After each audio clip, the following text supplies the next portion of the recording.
My name is Lin Yufan, and in the orphanage, I had 7 sisters, each of whom was incredibly beautiful. They always stayed close to me, and would say that when they grew up, they wanted to marry me. Back then, I was just a child and didn't understand what it meant, but I was happy, dreaming that one day I could marry all 7 of them. However, that happiness didn't last long. I was kidnapped by criminals and sold to a trafficker. They took me to the mountains, where I was forced to learn martial arts under the guidance of an old master. This old man was harsh and relentless, pushing me to exhaustion every day, teaching me not only martial arts but also other strange skills. I became a master, but not by choice. I never wanted this fate. All I truly wanted was to return to my sisters and reconnect with them. After 15 long years, I finally escaped the mountains and returned to Nanjian, determined to find my sisters. The first thing I did was go to where our orphanage used to be, but I discovered that it had been torn down long ago. The locals told me that the old director of the orphanage, Lu Zway, could be found at a company called Xion. I immediately went there, hoping to find my sisters through him. When I arrived at the office, I saw security guards beating Lu Zway. My anger flared up. Using all the skills I had been taught over the years, I easily stopped the guards and forced them to apologize to the old man. Lu Zway barely recognized me, and we started reminiscing about the past. He told me that my 7th sister, Gu Yunxi, had now become a successful businesswoman and was running a huge company. Full of hope, I went up to her office. Memories of our childhood flooded back, and when I saw her, I hugged her from behind, just like I used to do in our childhood, expecting a warm reception. Gu Yunxi, who had just turned around, was completely caught off guard by his sudden action. In her moment of shock, she was pulled into his embrace. Her body stiffened instantly. Seeing that Lin Yufan seemed like he was about to kiss her, Gu Yunxi's brows furrowed. Slap. She swung her hand hard, landing a slap on Lin Yufan's face. You shameless fool. Her voice was cold as ice, and with a swift movement, she aimed a knee strike directly at his groin. Lin Yufan's face twitched in pain, and he quickly let go, sidestepping just in time to avoid the blow. 7th sister, it's me, your brother Lin Yufan. Seeing the coldness and anger on her beautiful face, Lin Yufan quickly spoke up, his tone tinged with a bit of grievance. Back then, when I wouldn't let you kiss me, you cried. Now I'm the one reaching out, and you don't seem happy. Hearing his words, the coldness on Gu Yunxi's face did not diminish in the slightest. In fact, it grew even more intense. Her voice was as cold as frost. Don't ever let me hear the name Lin Yufan come out of your mouth again. It makes me sick. Lin Yufan looked at Gu Yunxi in disbelief. 7th sister, are you serious? Her reaction completely took him by surprise. Even though his actions earlier were a bit inappropriate, this wasn't the response he expected. After 15 years apart, wasn't there even a trace of happiness at seeing him again? But Gu Yunxi's expression remained cold, utterly devoid of emotion. Don't call me 7th sister. You're not worthy. Just tell me, how much money do you want? Her words pierced Lin Yufan's heart like a knife. For 15 years on the mountain, he had always longed for the day he could reunite with his sisters. But now, was he not even allowed to call her 7th sister? Could 15 years really change someone that much? With deep sorrow, he looked into Gu Yunxi's eyes. You think I came here because I found out you're a CEO and want to ask you for money? What else could it be? Gu Yunxi sneered, picked up her wallet from the desk, took out a card, and tossed it at Lin Yufan's feet. Here's 100,000 yuan. Pick it up and get out. As she said this, Lin Yufan kept staring at her eyes. Eyes are the windows to the soul, and the emotions in them don't lie. He was desperately hoping to see even a trace of excitement hidden beneath the surface. But there was nothing, not even the faintest hint of emotion. All he saw in Gu Yunxi's eyes was coldness and deep resentment, a look that seemed to wish he would disappear right then and there. You really have changed. Lin Yufan clenched his fists. The pain in his heart overwhelming. It felt like tens of thousands of needles were piercing his heart, making it difficult for him to speak. At that moment, Gu Yunxi delivered yet another blow to his wounded heart. Is that not enough? Thud. Another bank card was thrown, striking Lin Yufan's face. 200,000. Leave. The sting of the card on his face was nothing compared to the agony in his heart. The higher the hopes, the greater the disappointment. Lin Yufan took a deep breath, loosened his clenched fists, shoved his hands into his pockets, and turned to walk out of the office. In his pocket, a bag of white rabbit candy was crushed under his fingers. It was Gu Yunxi's favorite treat when they were kids. Back then they didn't have enough money, and could only buy them one piece at a time. Lin Yufan had sworn that one day when he could afford it, he would buy her a whole bag. But now, walking over to a trash can, he took out the candy. As he was about to throw it away, he hesitated, and after a brief pause, he walked into the secretary's office next door and handed the candy to Gu Yunxi's secretary. "Give this to your boss." With that, Lin Yufan left. The candy was just a way to fulfill his old promise. As for love, to hell with it. All those childhood sweethearts and fairy tale stories, they couldn't withstand a mere 15 years apart. Who knew if the other 6 sisters had changed too? If they had, then all his hopes would be truly dashed. Lin Yufan took the elevator down and left Xion Group. Meanwhile, Secretary Gu Yunxi stared blankly at the crushed bag of white rabbit candy in her hand. Would the boss really want this? After hesitating for a while, she decided to check with Gu Yunxi, just in case. "Boss." Yishu Yunfei knocked on the door. "You're just in time. Find out who that man pretending to be my brother is. I want to know his real intentions." Gu Yunxi's face remained as cold as ever. In recent years, there were always 1 or 2 people who came pretending to be the long-lost Lin Yufan, trying to get close to her for money or other benefits. But this Lin Yufan was the boldest of them all. He even dared to take liberties with her. He must be tired of living. She would make him pay dearly, just like the others who had tried before. Pretending to be the brother she cherished most was unforgivable. The only thing that puzzled her was that Lin Yufan hadn't taken the bank card with the tracker inside. That needed to be investigated. When Gu Yunfei heard this, she immediately understood what was going on. With a look of disgust, she spoke. "How disgusting. No wonder he asked me to give this to you." She raised the bag of white rabbit candy, intending to toss it into the office trash bin. "Wait, what did you just say? That candy was from him? You didn't buy it?" For the first time, a change appeared in Gu Yunxi's icy expression. "Of course I didn't buy it. Why would I get something so cheap for you? That candy was given to me by that imposter. He even squeezed it until the wrappers were marked. It's absolutely disgusting. Don't worry, boss, I'll." But Gu Yunxi didn't hear the rest. She rushed forward, snatched the bag of crushed candy from Gu Yunfei, and ran outside. Her eyes were red, tears welling up. Only Lin Yufan and a few of her sisters knew she loved white rabbit candy. She hadn't eaten a single piece since he was taken away. Because she was waiting. She was waiting for Lin Yufan to come back and buy some for her. But now, she had treated the person she had longed for all these years in such a way. Before the elevator doors were fully open, Gu Yunxi rushed out. Employees in the lobby turned to look. They had never seen Gu Yunxi like this before. Among them was Du Yihan, a young wealthy man who had recently joined Xion Group. "Yunxi," he called out in surprise. Gu Yunxi ignored him and dashed outside. But outside, there was nothing. The figure she was looking for was gone. Tears fell from Gu Yunxi's eyes. "I'm sorry." She bit her lip, crouching down helplessly. Her heart was full of regret. Just then, Du Yihan's voice called out from behind. "Yunxi, what's wrong?" Du Yihan was not only a supplier for Xion Group but also one of Gu Yunxi's suitors. Taking advantage of his position, he often found opportunities to get close to her. Noticing Gu Yunxi's unusual state, his heart filled with anticipation. It's time to finally get her into bed, he thought. Du Yihan's intentions were still unknown to Gu Yunxi. Hearing his footsteps getting closer, she quickly wiped away her tears and stood up. "I'm fine." With that, Gu Yunxi turned her head and headed back into the company, not giving Du Yihan a chance to say a word. "Let's have dinner tonight," he quickly suggested. "No appetite," Gu Yunxi replied coldly as she stepped into the elevator. "If not dinner, then let's go out and have some fun. It's been a while since." Before Du Yihan could finish his sentence, Gu Yunxi pressed the close button, cutting him off. Watching the elevator doors shut on her beautiful face, Du Yihan's expression darkened. "Sooner or later, I'm going to sleep with you," he muttered with a cold snort before walking away. Once back in her office, the first thing Gu Yunxi did was pull up the security footage to get a clear image of Lin Yufan's face. "Use every resource available. I don't care what it costs, you must find him." Gu Yunxi handed the printed photo to Gu Yunfei. "Yes, ma'am." Yishu Yunfei replied immediately, heading out to fulfill the order. Meanwhile, Gu Yunxi took out the bag of white rabbit candy that Lin Yufan had left his fingerprints on and stared at it blankly. "You must have been hurting a lot back then, right?"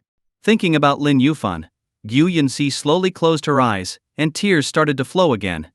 At the same time, Lin Yufan had met up with Qinju, who drove him to where Lu Zway was currently living, a rundown old apartment building. The surroundings weren't ideal, but it was livable. Lin Yufan had come to find out about his other 6 sisters. He didn't believe that they had all changed. As he reached the 3rd floor, he noticed that the door to Lu Zway's apartment was ajar. Just as he was wondering about this, a pained cry from Lu Zway echoed from inside, followed by a heavy thud. Bang! Lin Yufan's heart sank. In a flash, he rushed into the apartment. He saw a group of young thugs with colorful hair, kicking and punching Lu Zway. Blood trickled from Lu Zway's mouth. "You're courting death." With a furious shout, Lin Yufan kicked the lead thug, a tattooed man with a floral sleeve, sending him flying 2 meters into the wall. "Boss Dao!" The other thugs cried out in alarm. They turned to Lin Yufan with rage in their eyes. "How dare you attack our boss? You're dead! Get him!" The thugs lunged at Lin Yufan, fists flying toward his face. But just then, Qinju's massive figure appeared in front of them. He spread his arms wide and lunged forward like a tiger. His sturdy arms swung like cleavers, slamming into the charging thugs and sending them flying. Thud, thud, thud. One by one, they collapsed to the ground, defeated in seconds. After finishing off the thugs, Qinju stepped back and stood tall behind Lin Yufan like a spear. "Who gave you the guts to come here and bully the old man?" Lin Yufan grabbed Boss Dao by the collar with one hand, lifting him off the ground and bringing him face to face. Boss Dao, seeing his men sprawled across the floor, felt a flicker of fear but still forced himself to speak. "Kid, I'd advise you to stay out of this. Our boss is Brother B.A. This old man owes him over 3 million yuan. If you interfere, Brother B.A. won't let you off." Hearing this, Lu Zway struggled to his feet and hurried over to Lin Yufan. "Let him go, Lin Yufan. Brother B.A. is notorious in this area, whatever he says goes. You can't handle him. My life isn't worth much. There's no need to offend Li Tianba for my sake." Seeing the old man enduring his pain, Lin Yufan released his grip and tossed Boss Dao aside. "Smart choice, kid." Boss Dao sneered, thinking that the mention of his boss's name had intimidated Lin Yufan. Ignoring Boss Dao's comment, Lin Yufan turned to Lu Zway with a frown. "Grandpa Lu, did you really owe them money?" Lu Zway sighed, his eyes filled with sorrow. "It was my grandson Lu Wei who owed them money. Half a year ago, when the orphanage was demolished, I received 6 million yuan in compensation as the headmaster. But that money led Liu Wei astray, and he got addicted to gambling. He secretly went to Brother B.A.'s gambling den and played from morning till night. Not only did he lose the compensation money, but he also borrowed 50,000 yuan from Brother B.A., which he eventually lost as well. What a misfortune for our family." Now it was clear to Lin Yufan why Lu Zway had gone to Xiong Group earlier. He turned a cold gaze toward Boss Dao. "If it was 50,000 yuan, how did it become 300,000? Are you stupid? Doesn't my boss charge interest? Let me tell you, kid, you have 2 options. Pay us the money right now, and we won't touch you, or get on your knees, apologize, and knock your head on the ground 3 times before crawling away." Boss Dao's eyes were filled with malice. He wasn't about to let that earlier kick slide. Qinju's eyes flashed coldly, and he was about to teach Boss Dao a lesson on how to speak properly. But Lin Yufan raised his hand, signaling him to stop. "Where is your boss? Take me to him." Lu Zway was alarmed by this. "Lin Yufan, you can't go. Li Tianba runs rampant in Nanjian. He's not someone you can just deal with." Lin Yufan smiled. "Don't worry, Grandpa Lu. I'll be fine. Leave this matter to me." Led the way. Boss Dao sneered, "Kid, if you can't pay up later, I'll make you wish you were never born." With that, Boss Dao led the way. After saying a few words to Lu Zway, Lin Yufan and Qinju followed. "Call the head of the Nanjian Martial Arts Academy, and tell him to get over here and meet me." As he followed behind Boss Dao's van, Lin Yufan instructed Qing Yinju, who was in the driver's seat. The Martial Arts Academy oversaw all matters related to combat. Even the underground forces were under its jurisdiction. Lin Yufan was going to hold them accountable. While Lin Yufan was on his way to confront Li Tianba, a piece of news shook Nanjiang City. The usually aloof ice-cold beauty Gu Yunxi of Xiong Group had begun openly searching for a man. Gossip spread like wildfire. Some said Lin Yufan was Gu Yunxi's boy toy. Others seized the opportunity to slander her, claiming she was secretly promiscuous. Some even speculated that this man was the star of the upcoming welcome banquet hosted by the wealthiest families in 5 days and would marry Gu Yunxi at the event. The internet was ablaze with comments. My goddess is looking for a man. My heart is shattered. Where is that damn pretty boy? I'm going to find him and shoot him. Brothers, let's track him down and kill him. Lin Yufan had become a lightning rod for public outrage in Nanjian, with everyone wondering who he was. There was no helping it. Gu Yunxi was just too beautiful. An ice-cold beauty, a CEO who wouldn't want to get close to her. Du Yihan had also heard the news. His face was so dark it looked like it could drip water. Have someone follow that bitch Gu Yunxi. I need to know who this wild man is that she's taken a liking to. Just as Du Yihan was sending people to deal with Lin Yufan, led by Boss Dao, arrived at Lai Tianba's gambling den. Tianba Entertainment Club. Brother Pang, I've brought the guy who's here to pay Lu Zway's debt, Boss Dao said respectfully, bowing to a man in a brown suit named Pang Lun inside the club. Pang Lun glanced at Lin Yufan and then at Q and Ju behind him, waving his arm casually. A man immediately approached with a card reader. Lin Yufan glanced at the people around him and said calmly, "Where is Li Tianba? You're not qualified to see my boss. Swipe your card 3 million, Pang Lun replied indifferently, his eyes full of contempt. Lin Yufan slowly raised his gaze to meet Pang Lun's and said 2 words: no money. At these words, Pang Lun's eyes narrowed dangerously. Are you messing with us? Several burly men closed in. Lin Yufan remained unfazed, glancing at the bustling card tables. I may not have money, but I can win it back, Pang Lun sneered. You don't even have money. What will you use to win? Don't you offer loans here? Lin Yufan said with a faint smile.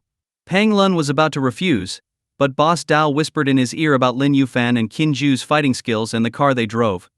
Pang Lun's tone changed immediately. How much do you want to borrow? Not much, just 50,000, like Liu Wei. Pang Lun nodded and had someone bring out 50,000 in chips, flashing a smirk at Lin Yufan. Good luck. He waved his hand. Xiaoju, go entertain our guest. Yes. The dealer, a pretty woman named Xiaoju, smiled sweetly and led Lin Yufan to the gaming area.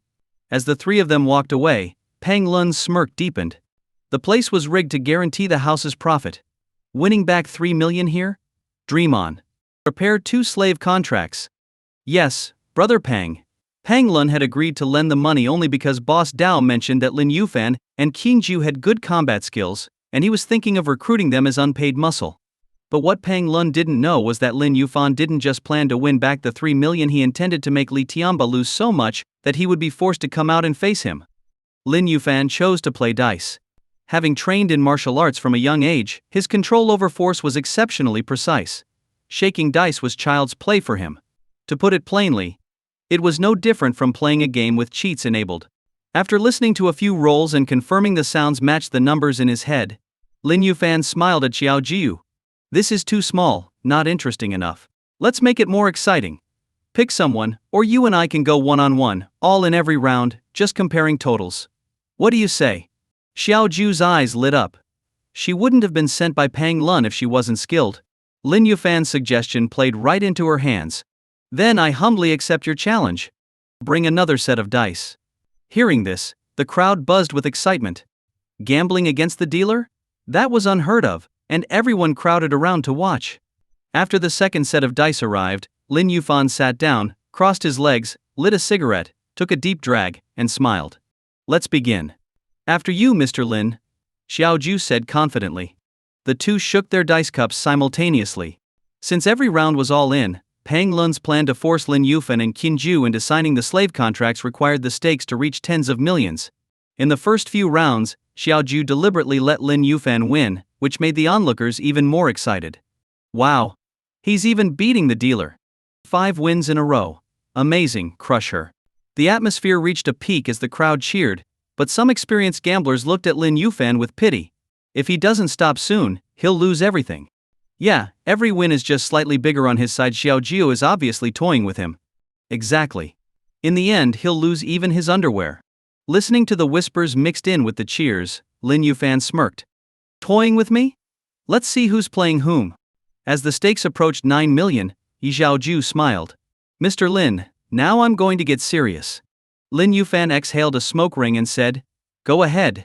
The dice cups rattled as the 2 shook them again. Clack. After you, Mr. Lin, Xiaoju said confidently, extending her hand. Based on her experience, she was sure Lin Yufan's dice would show a total of 7, made up of 2 2s and a 3, while hers was 8, just 1 point higher. A guaranteed win. But when Lin Yufan lifted his cup, Xiaoju froze. The 3 dice lay quietly at the bottom of 2, 3, and 4. 9 points. How was that possible? Xiaoju's eyes filled with disbelief. She even started doubting her skills. Miss, aren't you going to reveal yours? Lin Yufan reminded her with a smile. With a bitter expression, Xiaoju lifted the lid. He won again. Meishul, that's 8 million in chips. Incredible. In just a few rounds he turned 50,000 into 16 million. Is he even human? The spectators were stunned. Making money like this? It was like daylight robbery. Sorry. Looks like I won again, Lin Yufan said, taking another drag from his cigarette. Again. Xiaoju gritted her teeth. She couldn't believe that after all her years of experience, she was losing to a newcomer like Lin Yufan. The next round began immediately. Clack. The dice cups were lifted. He won again. 50,000 turned into 32 million. I'm so jealous. The cheers erupted once more. Even the experienced high-stakes gamblers were baffled. This baiting is going too far. Yeah, but 32 million is a huge amount. Xiaoju's face was pale, and her hands were trembling. She had thought she was in control, but now she was losing. I need to go to the restroom, she said, getting up and leaving quickly. She had completely lost control of the game. If she kept losing, it would be 50 million, and she couldn't afford that. Lin Yufan knew exactly what she was up to but continued to smile and smoke, making no effort to stop her. At the bar, Pang Lun saw Xiaoju approach and smiled. How much did you lose? 32 million, Xiaoju answered nervously. Pang Lun's smile widened. Good job. Boss Dao, get the contracts ready and go collect. Yes, Brother Pang. Boss Dao grinned. So, you dared to mess with me? Now I'll make you my lackey. Xiaoju nearly burst into tears. Sorry, Brother Pang. I lost 32 million. What? Pang Lun's face instantly changed. You said you lost 32 million? Pang Lun's face was so dark it looked like a storm cloud. Yes, Xiaoju stammered, trembling. He suggested going all in, one-on-one. At first I followed the usual routine and deliberately lost to him, always rolling 1 point lower each time. But when I was ready to trap him, I was still 1 point short. I don't know why. Trying to trick someone only to find out you were the one being tricked, it was terrifying. Before Xiaoju could finish her explanation. Slap. Pang Lun struck her hard across the face, showing no mercy. Half her face instantly turned red. Useless trash. I've been paying you for years for nothing. Losing 30 million, you must have a death wish. Thud. Xiaoju dropped to her knees in fear. Pang Lun had managed Li Tianba's operations for years, and if he said someone was going to die, it wasn't a joke. I'm sorry, Brother Pang. I didn't mean to. Pang Lun sneered. Show me where that punk is. Yes. Xiaoju scrambled to her feet, leading Pang Lun and his men. Brother Pang is here. Looks like they're bringing out the big guns. No kidding. Brother Pang is the ultimate enforcer. They say he's never lost. That kid's luck is about to run out. Yeah, if he doesn't leave now, losing even one round means owing 30 million. Seeing Pang Lun arrive, the crowd buzzed with speculation, already predicting Lin Yufan's downfall. The seasoned gamblers, too, were confident. In their eyes, Pang Lun was invincible. Meanwhile, Lin Yufan lounged casually in his chair, his expression unchanged. Telling someone who can control the dice that they're going to lose. What a joke. Today, no one could stop him. Miss Xiaoju, did you go to the men's restroom? Why did you bring back a group of men? Lin Yufan joked, taking a drag from his cigarette. The dealer blushed slightly, looking embarrassed. Pang Lun sat down across from him, a faint smile on his lips. She wasn't feeling well, not quite in the right state for the game. So she asked me to come and play with you instead. I hope you don't mind. Anyone is fine. The rules stay the same, Lin Yufan said, exhaling a smoke ring. Mr. Lin, you're straightforward. Pang Lun said with a laugh, then waved his hand. Boss Dao, bring 2 new sets of dice. Let's give Mr. Lin a good game. Yes, Brother Pang. Boss Dao smirked at Lin Yufan before leaving to get the dice. Soon enough, 2 sets of rigged dice were placed in front of Lin Yufan, and Pang Lun held a small remote control. He didn't need to know how to play dice, he didn't even have to try. The remote could make the dice show whatever result he wanted. Let the game begin. Xiaoju resumed her role as the dealer. The dice cups rattled as both men shook them. As soon as the game started, Lin Yufan noticed the dice were different. The sound wasn't the same as before, but he didn't say anything. He could still control his own rolls and predict what numbers Pang Lun had chosen. Clack. Both men placed their cups on the table. Pang Lun began pressing buttons on the remote, adjusting the numbers on his dice to beat Lin Yufan's. Poof! A barely audible sound made Lin Yufan pause, his eyes narrowing dangerously.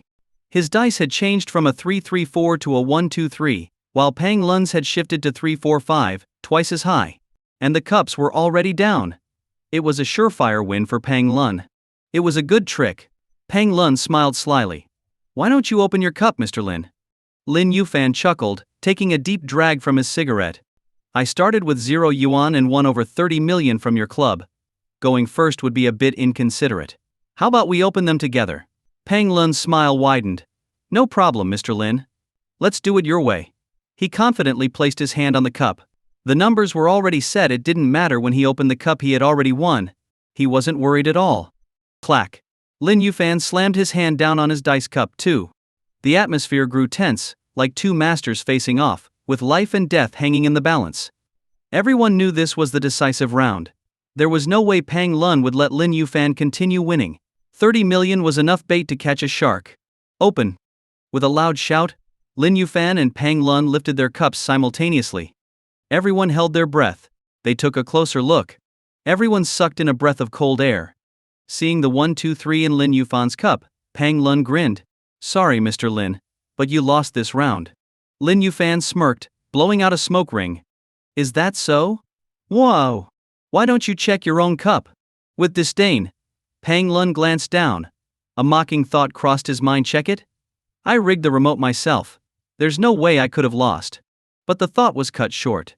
He had indeed lost. Inside his dice cup lay not 3-4-5, but 2-2-1. What the hell? Wasn't there a remote control? Boss Dao and his men were dumbfounded. The crowd erupted into chaos. 1 point, still just 1 point. This guy named Lin is a god. He even took down Brother Pang, who's never lost. 64 million. That's $500 million. This is insane. The crowd was buzzing, faces flushed with excitement. Taking down the club was something they'd all dreamed of, and now Lin Yufan had done it. The seasoned players were left speechless, staring at Lin Yufan like he was a supernatural being. Pang Lun's face grew darker by the second. Finally. Bang! He slammed his fist on the table, exploding with rage. You bastard, how dare you cheat? Get him, kill him. He was certain he hadn't pressed the wrong button on the remote. If they really lost 60 million, Li Tianba would kill him. This had to be stopped. Boss Dao rushed to gather the enforcers. But Lin Yufan glanced at Pang Lun with a cold expression. Who's the real cheater here? Don't you know?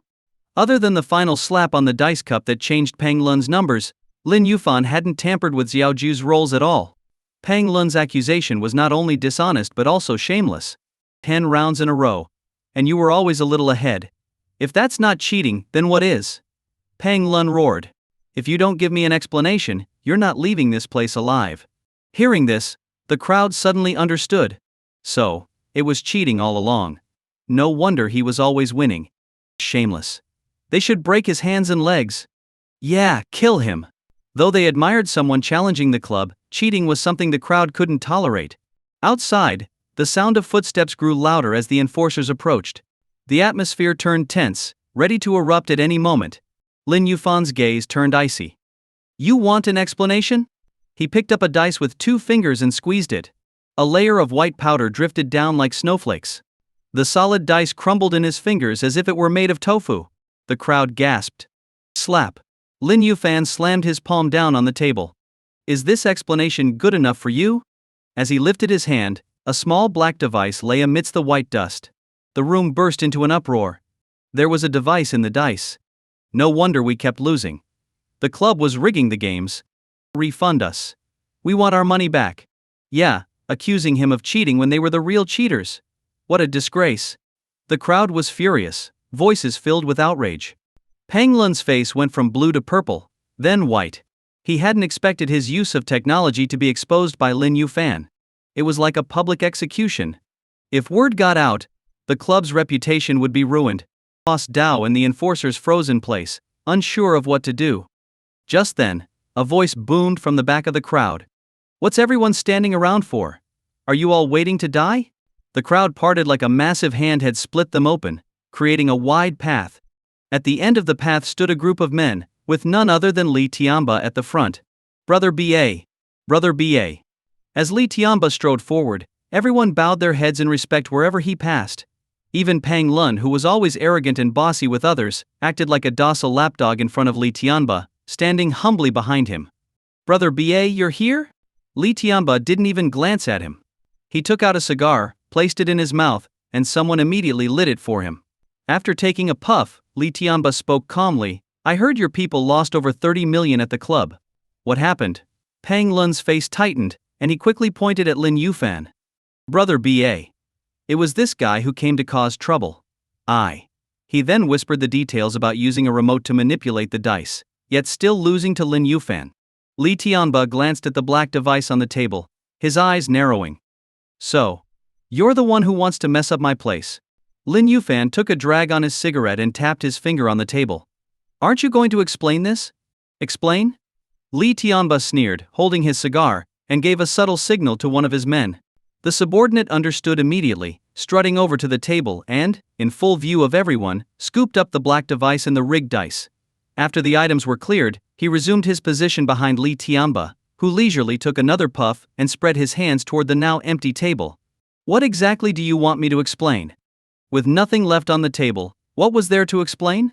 Seeing Li Tianba's blatant disregard, the gamblers in the club were enraged. Arrogant? Way too arrogant. Did he really think everyone was too stupid to see what just happened? Li Tianba, don't go too far. Yeah, taking the dice and the device right in front of us, have you no shame? You owe us an explanation. Exactly, we came here to gamble, not to be scammed. Refund us.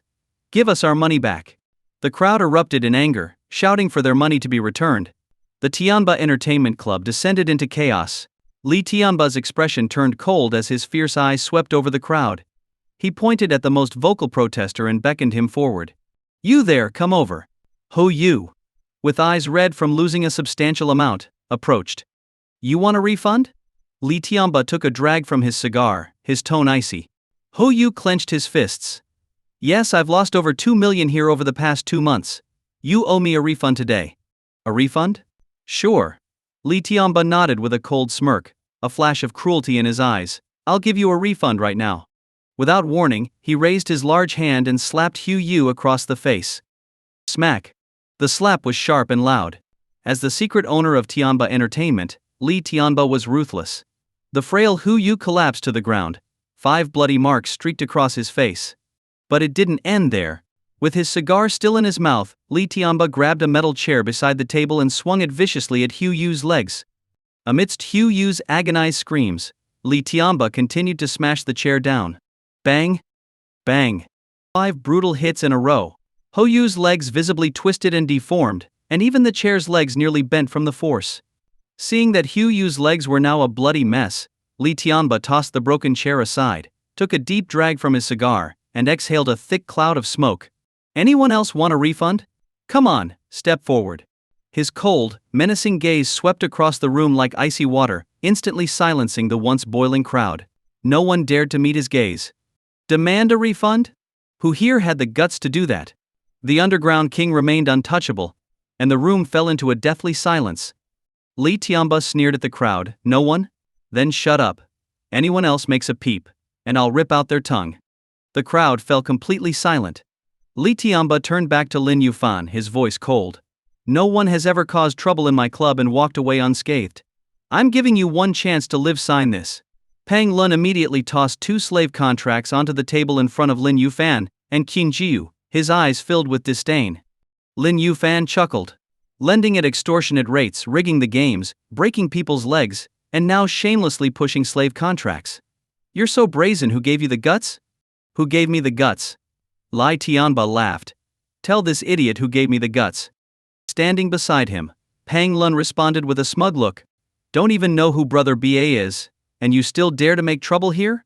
Listen carefully, kid, my boss is from the Martial Arts Academy of the Tianji Pavilion. Exactly. Boss Dao echoed proudly, as if invoking the name of the Tianji Pavilion was the ultimate trump card. He sneered at Lin Yufan. The Tianji Pavilion sees through all, overseeing both domestic and foreign martial artists. The martial arts academy manages warriors everywhere. Just on the academy's power alone, who would dare to disobey my boss?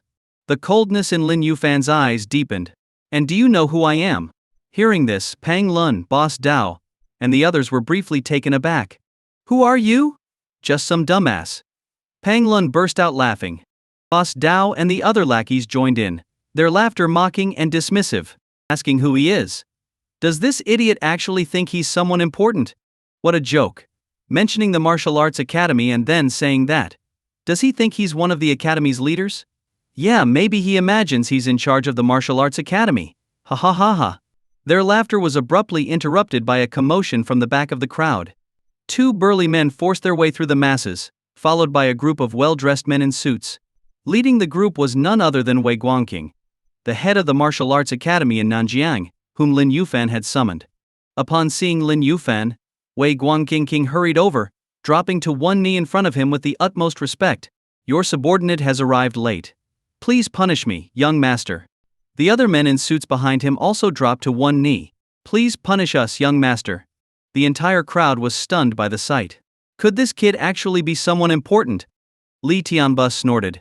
These days, any worthless punk dares to call himself a young master. Get them all. As the head of Tianba Entertainment, Li Tianba had never met Wei Guangqing and assumed they were just there to put on a show for Lin Yufan. Seeing their boss dismiss the new arrivals, the lackeys didn't hesitate. With the martial arts academy behind them, they had no fear and immediately picked up weapons and surrounded Lin Yufan's group. Wei Guangqing's expression grew cold. Lin Yufan, meanwhile, tapped the armrest of his chair, exhaling a smoke ring. Tell them who I am. Yes, young master. Wei Guangqing replied respectfully. As he stood up, his face darkened immediately. In his eyes, Li Tianba was already as good as dead for daring to speak so arrogantly in front of the pavilion master. And yet, Li Tianba brazenly walked forward. I don't care who you are. If you're not from the martial arts academy, you're going down today. Before he could finish, Wei Guangqing's eyes turned icy. You ignorant fool. With that, he swung his massive palm and slapped Li Tianba hard across the face. Smack. Ki! The force of the blow sent Li Tianba sprawling. You dare hit me? I'm part of the martial arts academy, and you dare lay a hand on me? Get him. Kill him. Li Tianba roared furiously. Wei Guangqing's gaze grew even colder as he pulled out a pitch-black token and threw it at Li Tianba's face. Look closely, you idiot. See what this is.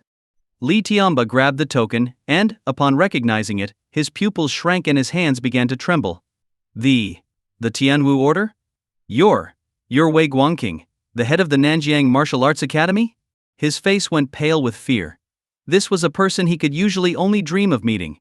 Recalling how Wei Guangqing had kneeled on one knee and respectfully addressed Lin Yufan as young master, Li Tianba's face turned ghostly white, his whole body shaking violently. If someone could make Wei Guangqing kneel and call them young master, who could they possibly be? The son of the martial arts academy's chief in the province? A figure from the imperial capital? The more Li Tianba thought, the more terrified he became. Wei Guangqing then shouted, as a member of the martial arts academy, you dared to disrespect the pavilion master. Get over there and kneel before him to confess your crime. The words struck Li Tianba like a hammer, making his mind go blank. Pavilion master? This Lin Yufan was actually the elusive pavilion master. Boom! Li Tianba was utterly stunned, as if hit by a tidal wave of shock. Thinking about how he had acted in front of Lin Yufan earlier, he wanted nothing more than to slap himself. What a colossal mistake. Thud. Thud. His legs buckled, and he fell to his knees in front of Lin Yufan. I'm sorry, Pavilion Master. I was blind and foolish, and I offended you. Everything I said before was nonsense. Please, have mercy and forgive me this once. He banged his head on the floor repeatedly, consumed by regret. Pang Lun, Boss Dao, and the other subordinates were scared out of their wits. Their arrogance had been entirely built on their affiliation with the Martial Arts Academy, but their target had turned out to be none other than the Pavilion Master, who oversaw the 3 halls of Tianji Pavilion, and they had even tried to recruit him as a lackey. Thud. Thud. Like falling dominoes, they all dropped to their knees in an instant. Lin Yufan took a drag on his cigarette and pointed with a single finger. Break his legs. Behind him, Qinju immediately grabbed a chair and swung it down hard on Li Tianba. With a pained scream, Li Tianba's legs twisted grotesquely. He didn't even dare to dodge. Glancing at Hu Yu on the floor, Lin Yufan took the last drag of his cigarette and then looked coldly at Lai Tianba. You'll cover his medical expenses. And if I catch you using the Martial Arts Academy's name for your dirty work again, especially harassing Elder Lu, you won't need your head anymore. Li Tianba shuddered violently and quickly bowed in thanks. Thank you, Pavilion Master, for your mercy. I will remember your words and never make the same mistake again. Ho Yu's eyes filled with tears. Thank you, Pavilion Master. Lin Yufan nodded, ground out his cigarette butt under his heel, and turned to Wei Guangqing. The Martial Arts Academy commands thousands of warriors to rid the world of injustice. If the Academy's people behave like this, you may as well resign as Nanjian's head. With that, Lin Yufan walked out. He had come down from the mountain to find his sisters, not to deal with this nonsense. If the people weren't up to standard, he would replace them on the spot. Wei Guangqing stiffened, replying with a respectful yes sir, as he saw Lin Yufan off. Returning to Lu Zway's rundown apartment, Lin Yufan heard a pleasant voice coming from inside even before he stepped through the door. Grandpa Lu, it's too dangerous for you to live here alone. There's not even a security guard, and those thugs could come back at any time. If something were to happen, we would never forgive ourselves. You should move in with me. I'll make sure those hooligans never come near you again. Lu Zway sighed. You've already been so good to me. I can't impose on you any further. Besides, I need to stay here and wait for my troublesome grandson to come back. Please, don't try to persuade me. But Grandpa Lu. Before she could finish, Lin Yufan knocked on the door, interrupting her, and walked in. From now on, those thugs won't be bothering Grandpa Lu anymore. As he spoke, he saw Gu Yunxi tending to Lu Zway's wounds. Seeing Lin Yufan return unscathed, Lu Zway spoke with relief. You're back, Yufan. Lai Tianba didn't give you any trouble, did he? Lin Yufan smiled. Don't worry, Grandpa Lu. I'm fine, and the debt is settled. You won't have to worry about it anymore. They won't bother you again. Lu Zway was surprised. Really? How did you manage that? I just reasoned with them. Lin Yufan replied with a smile. As he spoke, he avoided Gu Yunxi's gaze, not daring to make eye contact with her. But to his surprise, the cold and distant Gu Yunxi, who had wounded his heart back at the Xiong group, suddenly threw herself into his arms, tears streaming down her cheeks. You're okay. But why did you come back only now? Do you know how hard I've been looking for you? Do you know how much I missed you? She cried, pounding her fists against his chest. Lin Yufan froze, confusion flashing in his eyes. Hadn't she looked at him like a stranger with nothing but disdain in her eyes at the Ziyun group? Why was she suddenly clinging to him and sobbing?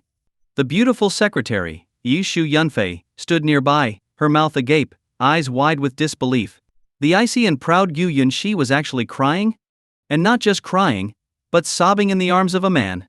Yishu Yunfei had never seen her like this before, not in all the years she had known her. What on earth was going on? And who exactly was this ordinary-looking man standing before her? Yunxi Yu. Lin Yufan began, his eyes filled with complex emotions. Seeing Lin Yufan's hesitation, Gu Yunxi started crying even harder. You idiot, you big idiot. Do you know how many people have pretended to be you just to get close to me? And you brought me a gift, but didn't even give it to me yourself. Lin Yufan, you're such a fool. Hearing these words, Lin Yufan felt his tension melt away. His seventh sister was still the same as before. She hadn't turned into someone he dreaded. Without hesitation, he hugged Gu Yunxi tightly. I'm sorry I came back too late and made you suffer. Seeing the two embracing, tears welled up in Lu Zway's old eyes, a look of relief spreading across his face. It was as if he were watching the scene from the orphanage all those years ago when Lin Yufan and his 7 sisters would play together. Yishu Yunfei, however, frowned slightly, a trace of displeasure flickering in her eyes. Meanwhile, the scene of Lin Yufan and Gu Yunxi holding each other was captured perfectly by the paparazzi sent by Du Yihan to follow Gu Yunxi. The photos were quickly sent to Du Yihan.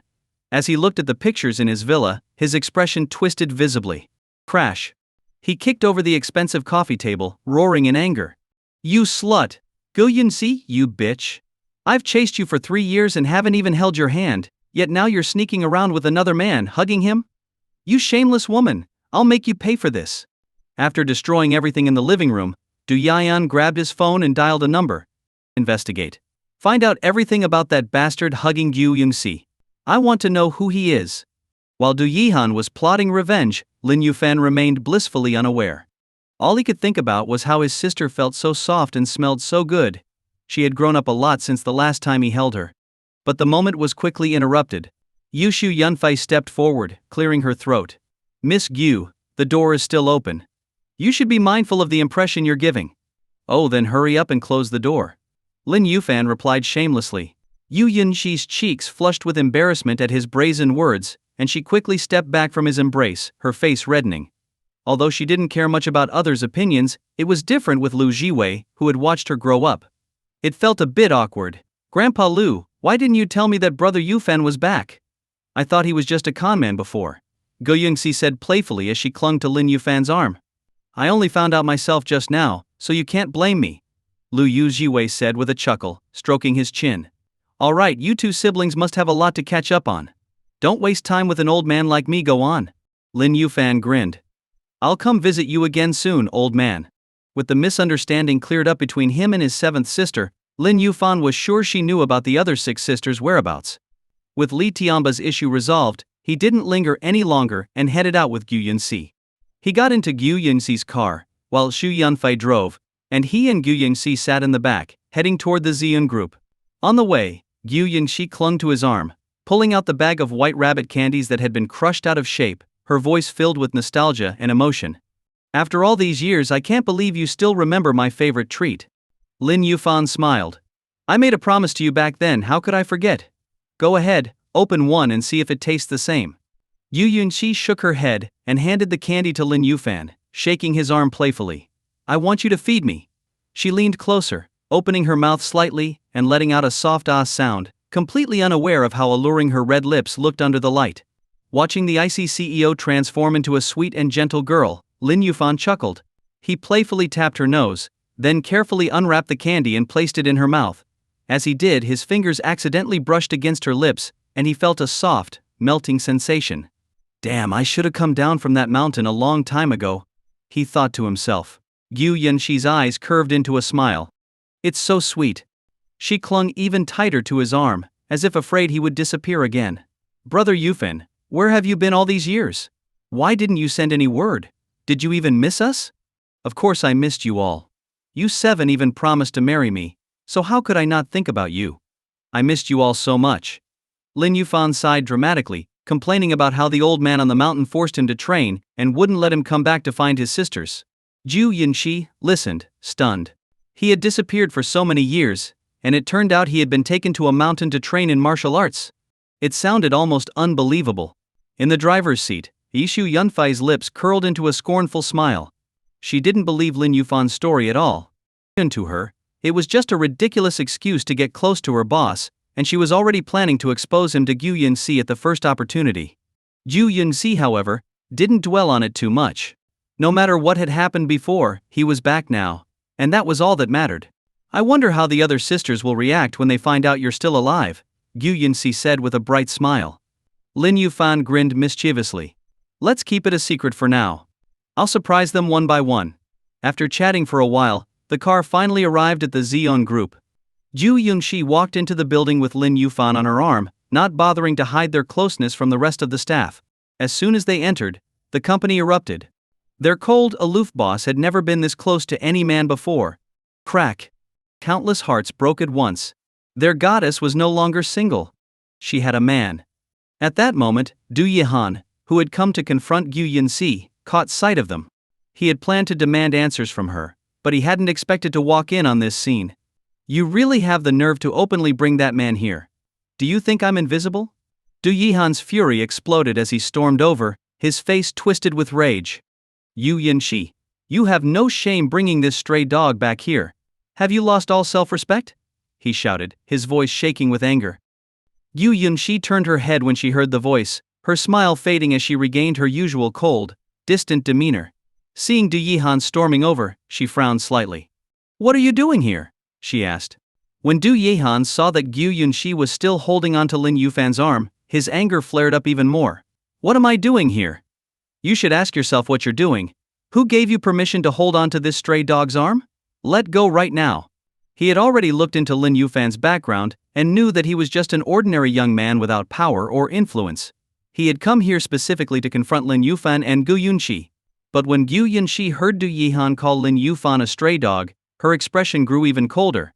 Who I hold hands with is none of your business, Du Yihan.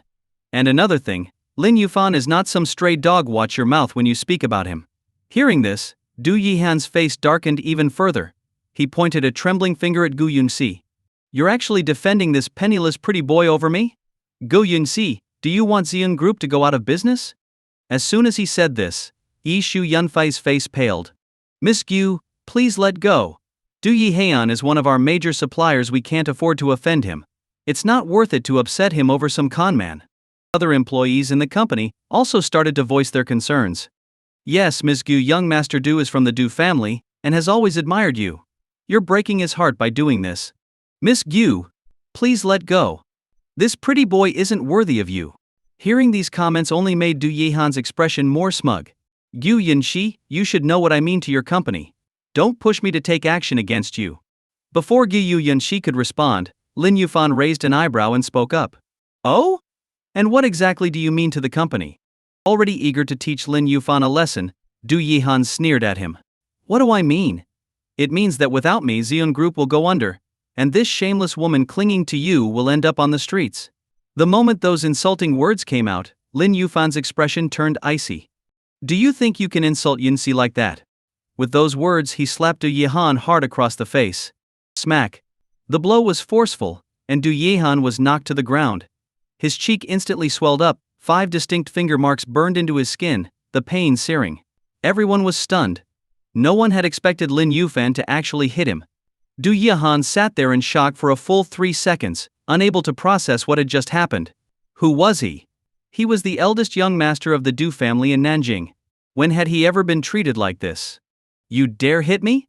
He shouted, clutching his face in disbelief. Do you even know who I am? Lin Yufan casually took out a tissue, wiped his hand, and looked down at Du Yihan with a cold expression. I don't care who you are. What matters is that you insulted Yunxi. If you say another word against her, I won't just hit you, I'll kill you. His calm tone, coupled with his threat, sent chills down everyone's spine. This guy was crazy, an absolute madman. Everyone stared at Lin Yufan as if they had seen a ghost. To hit someone over just a few words was one thing, but threatening to kill him? Yishu Yunfei eyed Lin Yufan warily. In her eyes he was nothing but trouble, a disaster waiting to happen for the company. Almost as if to prove her right, Du Yihan burst into laughter as he staggered to his feet, glaring at Gu Yunxi. This is your last chance. Get someone to break this guy's legs and then be my woman. If you do, I might let you off the hook. Gu Yunxi's expression remained cold and unmoved. Du Yihan's rage intensified. Fine. You're asking for it. Yishu Yunfei hurried forward. Young Master Du, our Miss Gu. Get lost. Du Yihan shouted, storming away before she could finish. Xu Yunfei returned, her expression sour. Miss Gu, you. Enough, everyone. Go back to work. Gu Yunxi interrupted, then took Lin Yufan by the arm and headed to the rooftop, toward her private office, leaving the crowd behind to whisper among themselves. Once inside the office, Lin Yufan glanced at Gu Yunxi's proud profile and spoke softly. Yunxi, do you blame me? Gu Yunxi shook her head. Even if you hadn't stood up to him, just calling you a stray dog was enough for me not to give him the time of day. He deserved it. To her, Lin Yufan was the most important person. Even if it meant risking the company, she would protect him. Brother Yufan, please sit for a while. I'll gather my things and we can head home. As she spoke, the icy expression on Gu Yunxi's face softened into a radiant smile that she only showed to Lin Yufan. She even made him a cup of coffee. For the first time, he thought coffee tasted sweet. Not long after, they arrived at the Xian villa. This is where you live by yourself? Lin Yufan asked as he looked around. The villa was large, with 2 stories and a beautiful setting, complete with gardens, rock formations, and a swimming pool. It was a bit too big for one person though and felt lonely. Gu Yunxi shook her head. Not always by myself. Sometimes 5th sister and 6th sister come over, but they're usually busy, so most of the time, it's just me. Are they here now? No, it's just the 2 of us tonight. A night for just the 2 of us, huh? Brother Yufan, is something wrong? Why did you gasp? Oh, just a little hungry. You're hungry? Come inside, I'll make you some noodles, Gu Yunxi said, opening the door and gesturing for him to enter. Some noodles? Sure, her cooking was probably great. Lin Yufan rubbed his chin as he walked in. Soon, Gu Yunxi served 2 steaming bowls of noodle soup with eggs, mushrooms and ham. The taste was fantastic. Lin Yufan even drank all the broth. "I'll wash the dishes," he said, satisfied and picking up the plates. Gu Yunxi's eyes softened as if recalling their days in the orphanage. She didn't argue with him. "Then I'll go take a shower," she said. "Go ahead." After finishing the dishes, Lin Yufan noticed that the bathroom was near the living room. He could clearly hear the sound of running water, and the frosted glass cast a hazy silhouette. "This girl." He shook his head and retreated to the room Gu Yunxi had prepared for him, deciding not to look any further. However, late that night, there was a sudden knock at his door. Standing outside was Gu Yunxi, wearing a silky, alluring nightgown and clutching a pillow. Her cheeks were flushed, and her bright eyes were filled with anticipation. "Knock, knock, knock." Gu Yunxi gently tapped on the door, her face flushed, and softly called out, "Brother Yufan." "I'm coming."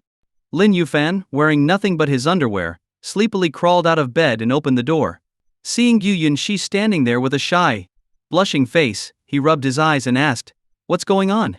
Her cheeks turned an even deeper shade of red as she lowered her head and timidly spoke, "Brother Yufan, can I sleep with you?" After saying this, she quickly looked up, as if afraid he might refuse, her eyes filled with anticipation. Lin Yufan's expression instantly became a bit odd. "If you say it like that, how can I still be sleepy?" "Then I'll take that as a yes," she said, and without waiting for his response, she rushed inside, holding her pillow and slipping under the covers. She then gestured to him, "Come on, Brother Yufan." Was she in that much of a hurry? Lin Yufan thought as he sat on the edge of the bed, a bemused expression on his face. Before he could lie down, Gu Yunxi latched onto him like an octopus, wrapping her arms around him and finding the most comfortable position. She tilted her flushed face up, gazing at him. "Brother Yufan, I can't sleep. I want you to tell me a story." Breathing in the faint fragrance of the young woman in his arms, and feeling the softness against him, Lin Yufan let out a resigned sigh, maintaining a last bit of restraint. "What story do you want to hear?" "The bedtime stories you used to tell me when we were little. Did you forget?" Gu Yunxi blinked at him, puzzled. Back at the orphanage, there were so many children, and Lu Zway couldn't manage them all alone, so it was often Lin Yufan who helped put Gu Yunxi and the others to bed. Hearing her words, Lin Yufan suddenly felt a wave of frustration. "So, I was all ready for this, and you want a bedtime story?" Looking down at his sweet, delicate little sister in his arms, he sighed deeply and began, "Once upon a time, there was a mountain, and on that mountain, there was a temple. In that temple, an old monk was being peeved." The next morning, Lin Yufan awoke slowly. The sun was already high in the sky, and his little sister was no longer nestled against him. He'd stayed up until 3 a.m. telling stories, and had fallen asleep leaning against the headboard. Nothing happened, and now his whole body ached. "Damn little troublemaker," he grumbled as he massaged his stiff neck and stepped out of his room. Gu Yunxi was nowhere to be seen in the villa. Instead, on the living room table there was some bread, a boiled egg, and a glass of milk. "At least she has a little bit of a conscience. After making me suffer all night, she left some breakfast." He picked up the milk and took a sip, noticing a note under the glass. The handwriting was elegant and pleasing to the eye. "Brother Yufan, I went to work. There are some things I need to take care of at the office. If you're bored during the day, you can check out Sixth Sister's livestream. Her channel number is 606118. You could help boost her popularity. By the way, your stories were great. I slept so well. Please tell me another one tonight. And don't forget to eat breakfast, Yunxi." Reading the note, Lin Yufan twitched his mouth. "Another bedtime story? Well, tonight, I'm going to find some spicy stories online and see if you still want to sleep." He bit into the bread with determination and pulled out his phone. While searching for some interesting bedtime stories, he was more concerned about his sixth sister, Su Liangsu. There were many types of streamers: gaming, beauty, talent, cosplay, and some who often got banned for crossing the line. Gaming streamers made money from their gaming skills. Beauty streamers attracted viewers with their looks and could earn large tips from admirers. Talent and cosplay streamers showcased various skills, often focusing on chatting. And then there were the streamers who frequently got banned. Well, everyone knows what those are about. Lin Yufan was worried that Su Liangsu might be compromising herself for popularity. He quickly downloaded the Shark Live app and entered Su Liangsu's channel number. The moment her stream appeared on his screen, his worries eased. She was stunning, breathtakingly beautiful. Unlike Gu Yunxi's cold, aloof beauty, Su Liangsu had a pure, angelic charm, like a snowflake or a lotus that rises unstained from the mud. She had a kind of aura that made people instinctively want to protect her, as if her very presence exuded a gentle fragrance. Her stream was categorized under talent. Just as he entered the stream, she was finishing a song, her voice as enchanting as a songbird's. With a face and voice like that, she could easily become the top streamer on the platform, yet her viewership was only average. This meant she wasn't sacrificing her integrity to chase fame. Viewers who weren't registered couldn't interact with the streamer or send gifts, so Lin Yufan quickly created an account named Drunken Beauty's Lap. Returning to the stream, he saw Su Liangshu engaging with her audience.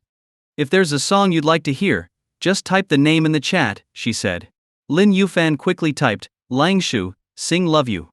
At that moment, a user named My Fate Is Mine, Not Heavens appeared and immediately began mocking him. "Love you? Who do you think you are, asking Liangshu to sing with a level 1 account that doesn't even have a fan badge? Get real, broke loser." The chat instantly filled with comments. "Yeah, who does this guy think he is? Only losers choose such lame usernames. If you can't even afford to tip, why are you watching streams? Loser. Liangshu, don't pay attention to this broke guy." As if to show off his influence in the stream, My Fate Is Mine, Not Heavens continued, "Liangshu, sing Missing You Tonight, and I'll tip 10 yachts."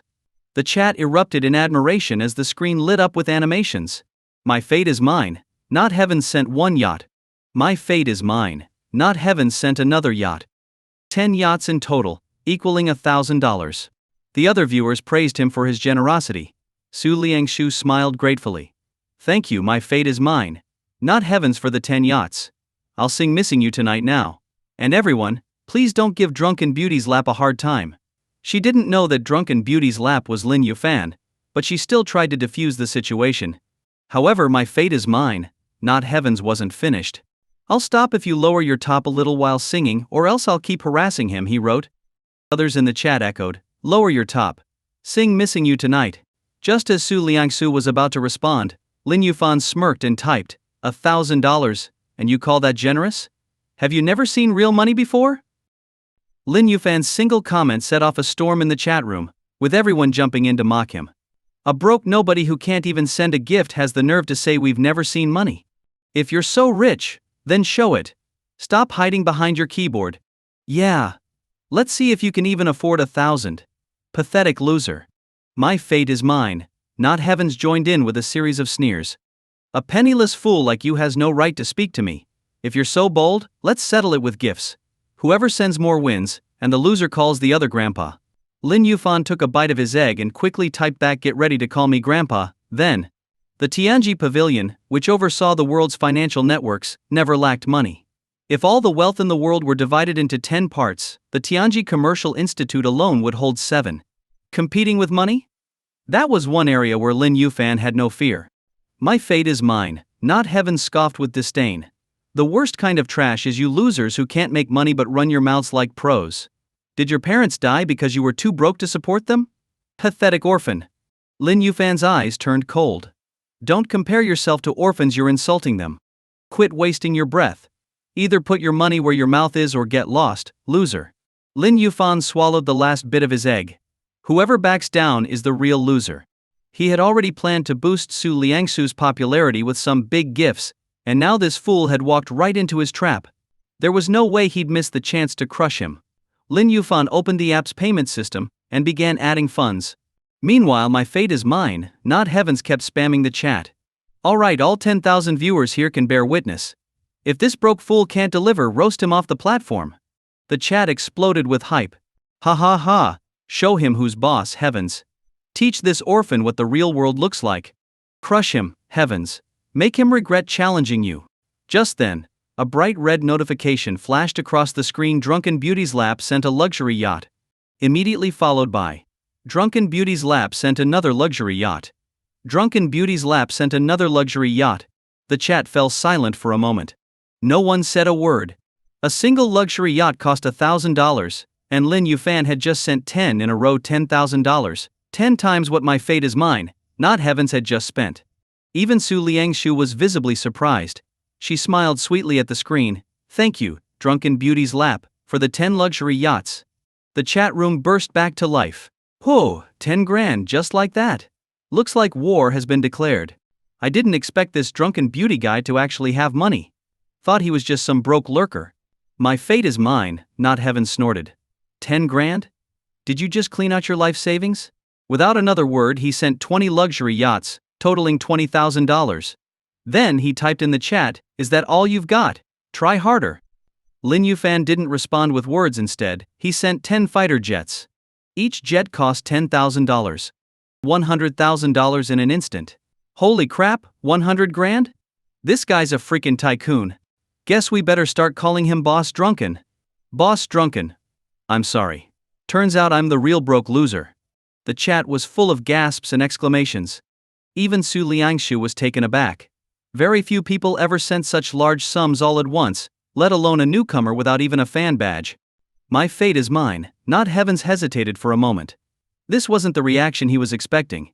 In Su Liangshu's chat room, he had always been the top contributor, with no rivals. The fact that this new drunken beauty's lap could casually drop 100 grand made him uneasy. But his unease didn't last long. $100,000 wasn't enough to faze him. Without overthinking it, he sent 20 fighter jets and typed, "Is that all you've got?" Lin Yufan chuckled.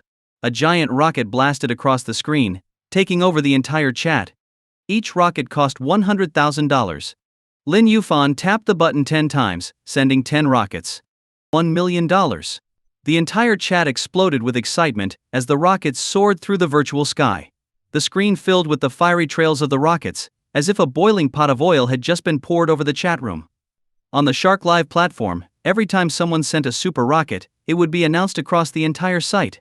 No matter which stream you were watching, you would see a glowing golden message at the top of your screen: Drunken Beauty's lap has sent 10 super rockets in Su Liangsu's stream. Suddenly, everyone across the platform knew the name Drunken Beauty's lap. Who is this Drunken Beauty guy?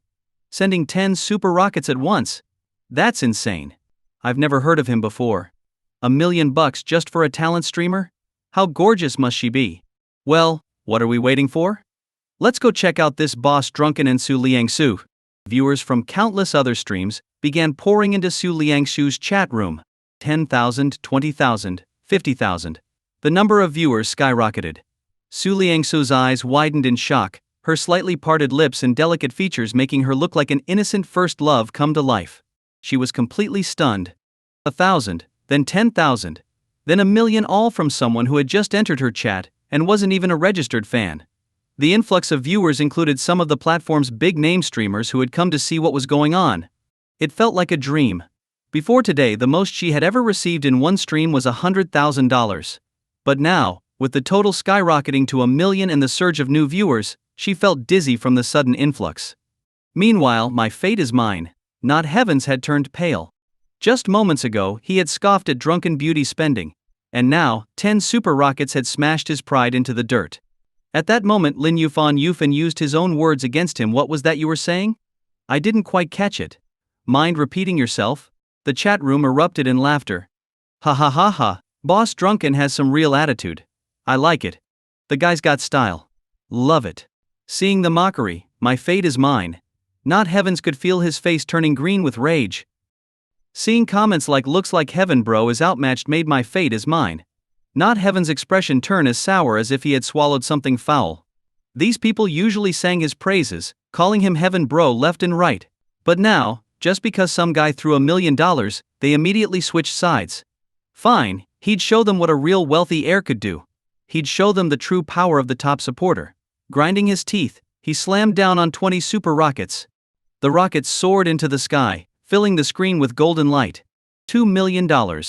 He was all in, determined to crush Lin Yufan under his heel. My fate is mine. Not heavens had met Su Liangshu in real life, and knew she was truly a top-tier beauty, not just someone who used filters or editing tricks. Spending on her wasn't a loss, and he was ready to go all the way. After dropping these $2 million, he planned to tell Su Liangsu that he was her top supporter, then take her to bed. After all, money didn't grow on trees, and 2 million was no small amount. He wasn't going to let it go to waste. The chat exploded. Everyone was astonished by his bold move. 2 million. Oh my god, this has to be a record. Insane. This girl must have some serious charm to make these rich guys compete like this. Such waste. With just a fraction of that, I'd be set for life. Even other streamers who came to Su Liangsu's room were filled with envy. Tears of frustration almost spilled from their eyes. Meanwhile, fans in the chat were shouting with excitement. Heaven bro is still heaven bro. That's incredible. So this is the allure of being the top supporter? Heaven bro, look at me, I'm available. Heaven bro's status is unshakable. Drunken Beauty's lap just doesn't measure up. Seeing the chat shift in his favor, my fate is mine. Not Heavens felt like he was standing at the top, looking down on everyone, especially Lin Yufan, with sheer arrogance and confidence. That's all you've got? He sneered. Is that your best? Lin Yufan didn't reply. He silently deposited $1 million into his account. But the amount was so large, and Su Liangshu's room had so many viewers, that the system began to lag. The account balance just showed a spinning wheel. With the money stuck in limbo, Lin Yufan could only wait. Seeing that Lin Yufan was silent, my fate is mine. Not Heavens grew even more arrogant. Say something. Weren't you cocky just now? Cat got your tongue? Keep going if you've got the guts. Lin Yufan remained quiet. Out of money already, huh? I thought you'd last longer. Turns out you're just a cheap show-off. My fate is mine, not Heavens mocked, his disdain evident. The chat room erupted in jeers. Looks like Drunken Beauty's lap ran out of steam. He was all flash, but when it came down to it, he fell flat. Exactly. I thought he was some kind of big shot. Heaven Bro's 2 million crushed him completely. Even visiting streamers shook their heads. Seems like Drunken Beauty's lap is just another wannabe. He's no match for my fate is mine, not Heaven's. Being at the top means crushing all challengers. Everyone else is just noise. Looks like he blew his life savings. He probably can't even afford rice now. Pathetic loser trying to impress a girl. What a joke. Some smaller streamers even began messaging my fate is mine, not Heaven's privately. Heaven bro, I'm your fan from next door. Come check out my stream sometime. The entire chat was filled with praise for my fate is mine, not Heaven's, and contempt for Lin Yufan. It was glorious. The entire platform's attention was on him, and my fate is mine, not Heaven's, was soaking in it, feeling invincible. And then, boom! A thunderous explosion echoed across the platform. A colossal spaceship appeared on every screen, sailing majestically through space. At the same time, a powerful broadcast echoed across every stream. Drunken Beauty's lap has sent a galactic warship. This announcement was exclusive to the galactic warship, a gift that had never been given on Shark Live since the platform's creation. A galactic warship cost $1 million. The chat went silent. Then, after a brief pause, the entire platform erupted like a boiling cauldron. A galactic warship? That thing actually exists? I thought it was just a gimmick. I never imagined I'd see one for real. $1 million. 100 super rockets worth. That's sheer madness. When Lin Yufan sent the initial million, some wealthy users and top streamers didn't pay much attention. But now at this moment the entire platform, regardless of who or where, was flooding into Su Liangshu's room. Gamers stopped gaming, dancers stopped dancing, viewers left other streamers, everyone swarmed in to witness this spectacle. Su Liangshu's viewer count skyrocketed to the platform's top spot, with over 1 million live viewers. Even the platform's servers struggled to keep up. Technical staff focused solely on keeping Su Liangshu's room from crashing. The rest of the platform could suffer blackouts, it didn't matter. This was unprecedented. The entire platform dedicating its resources to one stream? It was unbelievable. Su Liangshu was utterly stunned. Who was this person? $1 million just like that? It was pure insanity. The original viewers finally snapped back to reality, their minds reeling. Oh my god, did I just witness some kind of ancient legend come to life? A real galactic warship. Boss Drunken, I apologize. I underestimated you. You weren't out of moves, you were just reloading. Boss Drunken is a true powerhouse. He speaks softly and carries a big stick. I've never seen anyone crash the payment system just by topping up. Boss Drunken? I love you. Notice me. Boss Drunken, you can sit on my lap anytime. I'm a beauty too. Lin Yufan's private messages blew up instantly, with countless female streamers flooding his inbox. It was true fame. Lin Yufan typed a single line. Your move, my fate is mine, not Heaven's. When people saw that comment from Lin Yufan, all eyes instantly focused on the screen. Would my fate is mine, not Heaven's continue? Everyone waited. But my fate is mine, not Heaven stayed silent. His hands trembled. He wasn't one of those ultra-rich elites who could just casually drop $1 million. His family might have that kind of money, but he didn't. Yet if he didn't follow through, it would be impossible to back down gracefully now. The entire audience was watching. It would be a humiliating defeat. The problem was that Lin Yufan seemed like a bottomless pit, continually raising the stakes tenfold each time, as if there were no limit. My fate is mine, not heavens feared that Lin might suddenly send another 10 galactic warships. His face turned pale, drained of energy. Then Lin Yufan broke the silence, taunting, "Come on, my fate is mine, not heaven's. This is just the beginning. Weren't you begging me to come at you? Well, here I am. Fight back. Over 1 million people are watching. Whoever backs down first is the loser." Lin Yufan took a sip of water as he typed, turning "my fate is mine, not heaven's" own insults back on him. What's wrong? Run out of money? Since when did "my fate is mine, not heaven's" get so poor? Can't even come up with 1 million? And you call yourself the top supporter? "My fate is mine, not heaven's" gritted his teeth, wishing he could reach through the screen and strangle Lin Yufan. He was completely backed into a corner, with the price to save face set at nothing less than $1 million. But Lin wasn't about to let him off the hook. You dared to disrespect his sister, asking her to pull down her clothes? You had a death wish. Lin Yufan went for the jugular out of cash. Here, let's make it easier for you. You've already spent a few $100,000 as the former top supporter. I don't expect you to outdo me completely, just beat my total by $1. That's it. Can you manage that? Hearing this, "my fate is mine, not heaven's" turned green. Adding $1 more would still mean spending $1 million. Kid, don't push me, he snarled through clenched teeth. Lin Yufan chuckled coldly. Or what? What are you going to do if I push you? Go ahead, spend another $1, or can't you even manage that? The chat quickly picked up on the obvious "my fate is mine, not heaven's" was all talk. You should change your name to "my fate is controlled by others." Seriously, if you can't handle it, just admit defeat. Stop pretending. Yeah, if you're broke, just call him Grandpa Drunken and be done with it. Call him Grandpa. Do it. Lin Yufan quickly replied, No, I couldn't bear having a fool like that as a grandson. I'd be furious. The chat erupted with laughter, complimenting Lin Yufan's sense of humor. As he read the comments, "My fate is mine, not heaven's," felt his blood pressure spike. But he didn't have the money to keep competing and wasn't willing to sink $1 million from his family into this grudge match. He had lost. Frustration and resentment burned in his eyes, but he wasn't willing to back down without trying to save face. You'd have to be brain dead to throw $1 million at some random streamer, he sneered. This sparked an immediate backlash across the platform. Did you think before you said that? Didn't you just blow $200,000 a minute ago? A broke loser who can't scrape together $1 million is really calling out Boss Drunken. Get lost and come back when you've got some guts. The chat was filled with insults aimed at him. Lin Yufan didn't stop there. He kicked "My fate is mine, not heaven's" out of the stream. With Lin now sitting at the top of Su Liangsu's supporter rankings, far ahead of the competition, and having made history as the first to drop such an amount on the platform, Shark Live granted him special privileges. Kicking out "My fate is mine, not heaven's" was a final blow, igniting even more anger and frustration in him. He fired off a private message to Lin Yufan, dripping with disdain. You idiot. You think throwing $1 million around makes you somebody? Let me tell you, you'll never even get close to Su Liangsu. I've met her in real life, and she's going to be mine. You're just a fool. It wasn't entirely false. He had indeed met Su Liangsu before, and had become her top supporter to get closer to her, though she had always kept her distance. This time he was determined to force things. Given the ranking of his account, which had spent hundreds of thousands, his messages were prioritized, ensuring Lin Yufan saw them. But Lin didn't care. His sister was unreachable. What a joke. If that fool dared to show up, Lin wouldn't hesitate to give him a surprise he'd never forget. For now though, listening to his sister sing was more important.